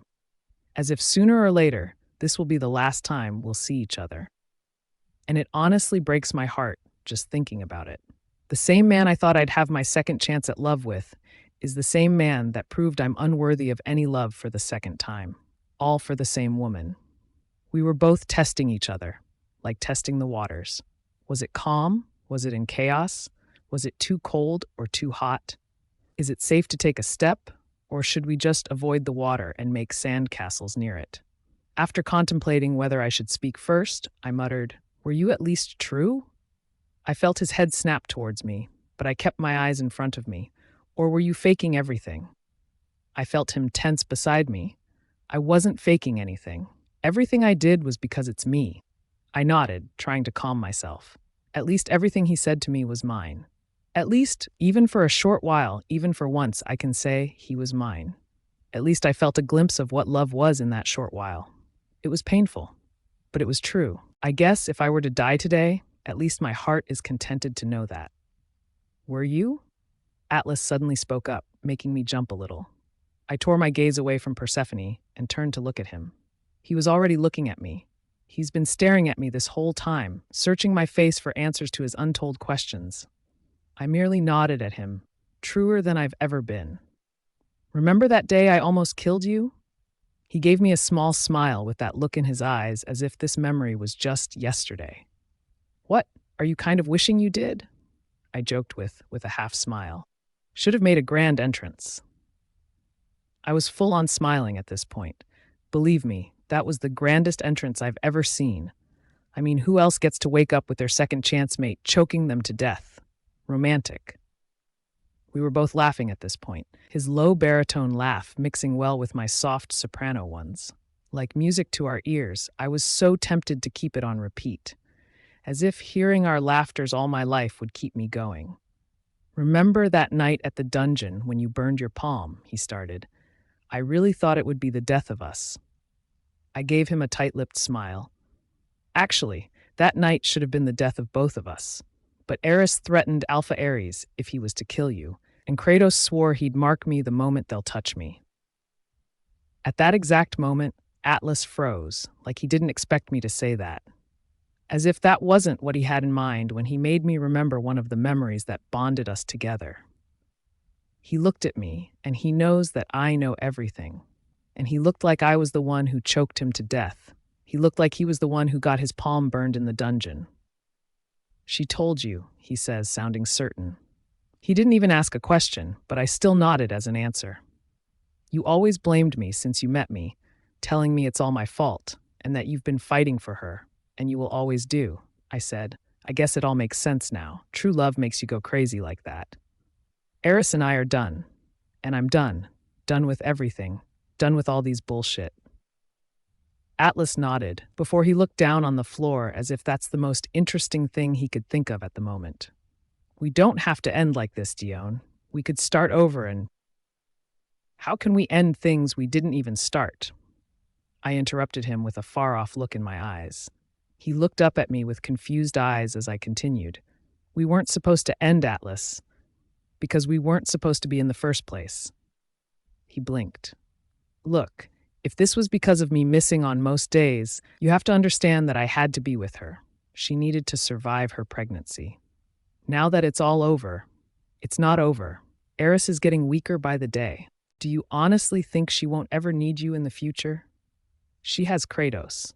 Funnily enough, that's exactly what Kratos said about you and Eris earlier today, I huffed. What? After chasing for the same girl, both of you decided you're bored with her and now it's easy for you to discard her? You all call that love? I never wanted anything of this to happen, Dione. Neither did I. But here we are, I said, and I don't want us to happen, Atlas. I can't allow us to happen. His eyes widened in panic, and in seconds, he pulled me into a tight hug. No, no, no, please. Don't choose Kratos over me. Not again. He pleaded against my hair, his voice muffled. His voice broke at the end, an obvious indication that he was hurt from the past. And all his wounds are slowly opening up again, now that he feels like it's happening again. He knows he'll be rejected again, and he feels it's because of Kratos again. My heart broke for him. Our hearts have been broken enough, and we don't deserve the day when we start breaking each other more while we think we're fixing it. With my hands kept to my sides, I looked over at the pup in the room. That was the result of something that shouldn't have been. I don't want to have that with Atlas, no matter how tight he hugged me or how intense the sparks are between us. We can't happen. I'm not choosing Kratos over you, Atlas. I murmured against his shoulders as I felt his breath fanning my hair. I'm choosing me. Dione, please, it was my wolf. I'll make it up to you. I swear I won't break windows again, or walls. I won't scrub too hard when giving you a bath. I won't disappear in the morning. I won't smell like another wolf. I won't leave you. I won't let anything hurt you. Please, Dione, he pleaded. And if it's possible for the hug to grow tighter, it just did. I shook my head before I tried pulling away. But Atlas was having none of it. He's too stubborn to let me pull away. So I guess there's no other way I could do this. At least I won't have to stare into his eyes as I say the final words I never thought I'd ever say to him. I, Dione, Omega of the Western Pack, reject you, Atlas, Omega of the Southern Pack, as my second chance mate. Epilogue. The grass was soft beneath the bare skin of my foot. I've put my pair of closed shoes beside me and a bouquet of assorted flowers just beside the stone plaque in front of me. Phoebe and Deimos stood on my side silently. The sun is up and the sky is clear. The air is warm and the forest seemed calm and safe. This day looked like another typical happy day passing us by. A happy day after the tears spent on the days prior. It has been only 3 months, but a lot has changed. I felt Deimos pat my head softly before pulling me into a side hug. I leaned onto him for comfort. For 2 weeks, he's been on my side consistently. He don't say anything, but he's there. Sometimes, grieving people don't need words for comfort. They won't mean anything. The least you can do is be there. And I'm glad he was. I was convinced he's had enough of all my drama, but I guess he proved me wrong. And boy, was I glad that I was wrong. Phoebe then sat on the grass silently. She propped her knees up to rest her arms on. She'd cut her hair short and dyed it violet. I haven't heard any of her snarky remarks these days. She's been silent herself. Maybe that's because Persephone has been draining her energy these days. For someone who claims to not be fond of the pup, Phoebe sure takes good care of her. Although she might not admit it, but she's getting soft. Deimos and I sat on the grass too, our eyes locked on the name elegantly engraved on stone. Beneath the name were his last words. The earth laughs in flowers. And I guess the earth does. Every time we visit his grave, wild flowers are sprouting around him. And I guess it's the earth's way of laughing at us, of mocking us, that in the end, how can we really be happy? In loving memory of Atlas. It's been quite a while before I had the guts to visit him. I tried countless of times, but every time I read his name, it breaks my heart to pieces, as if a part of me died with him. How can wolves be so cruel in rejecting their mates? I've rejected Atlas and regretted his days after. I rejected him, but I was the one in pain. I guess it's because I blame myself for all of this. 3 days after I rejected him, Eris eventually died. She was so weak, her human body can't handle it. Even her wolf can't be traced. Persephone has been wailing non-stop that night. She must have felt the death of her mother.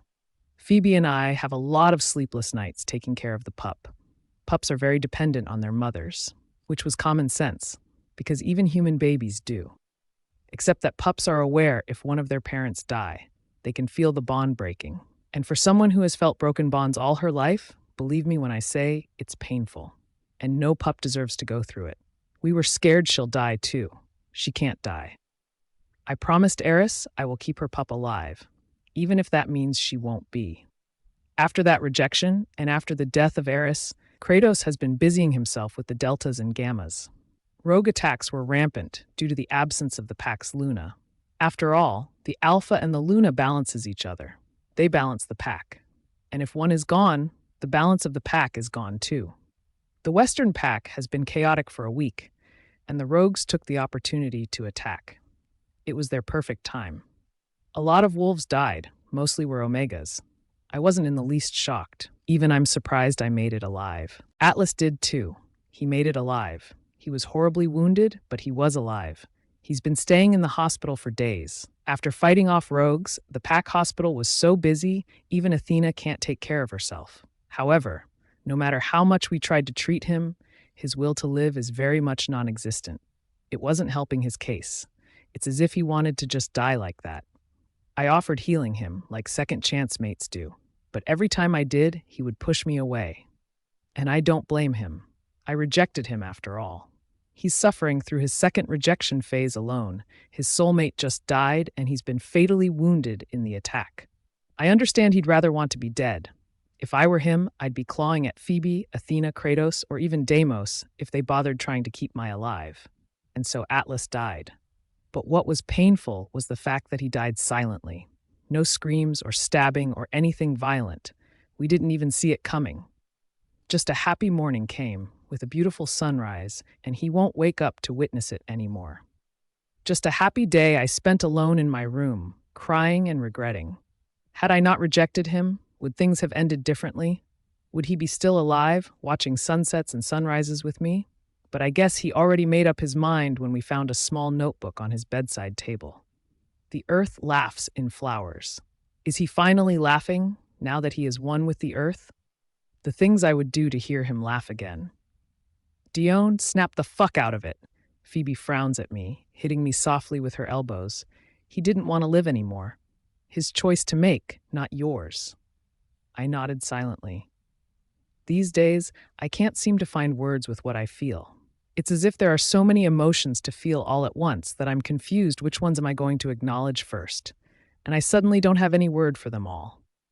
Deimos put his arm over my shoulder and lightly kissed my temple. Little pup, listen, he's in a happy place now. Isn't that the place where you want him to be? I turned to look at him as I contemplated his words. Yes, that's the place where I want Atlas to be. I want him to be happy. He deserves to be. I guess it's just me being selfish to want him to stay with me when he clearly is unhappy. I gave Deimos a smile before I nodded. Then, looking back at the stone plaque, I reached out to feel Atlas' name on stone. I'll always bring flowers, I whispered through the air. If it'll make him laugh, I'll always bring flowers. Just then I felt something, like a sudden bad feeling even in the happiest days. I feel eyes watching us. Not just one, but I'm feeling we're surrounded, as if the seemingly safe forest in front of us is not safe at all. I was about to let that feeling go when I sensed Phoebe and Deimos go tense beside me. I tried to lift my nose and sniff the air. They don't smell Western. This only confirms my suspicion. Another rogue attack. Grabbing my shoes, I stood up. We need to leave. That must have put both of them in their senses, because they both started to shift. I started shifted as well, because running in wolf form was faster than running in my human form. It was the most obvious thing to do. But the moment we turned around, 5 rogues were already snarling at us. Startled, I instinctively took a step back. I didn't even get to fully shift due to my utter surprise. We were being cornered. I can't believe I'm about to die where Atlas lies. The earth is laughing indeed. Deimos has fully shifted behind me. I can sense his fur. It was rubbing onto my arm, trying to soothe me. Phoebe, being such a wussy Omega that I am, haven't fully shifted either. I didn't know I took a few more steps back until my bare foot felt the coldness of the stone plaque beneath me. I looked behind me, only to see 3 more rogues. I gasped when I realized how outnumbered we were. Deimos heard me, and he started circling around me and Phoebe as if to protect us. He was snarling at the rogues, asserting dominance, but none of the rogues backed off. They knew they have the advantage. What is there to back out for? And so they started attacking, all of them. Everything happened so fast. For the first few minutes, Deimos was handling it quite well. No rogue has ever touched me nor Phoebe. But then shit happened. 8 of them, and Deimos could only fight so much at the same time. One clawed his chest, and another bit his left leg. Phoebe and I looked at each other with wide eyes in panic. At this moment, I hated being an Omega. So helpless, so useless. I didn't know exactly what happened next. Maybe because I'm too weak to understand what was happening around me when I smelled a rogue directly behind me. And when I saw Phoebe's frightened eyes looking directly over my shoulder, I didn't know. All I know is that when I turned around to face the rogue, the last thing I heard were Phoebe's loud cries and Deimos's anguished howl that echoed through the forest before the rogue clawed at my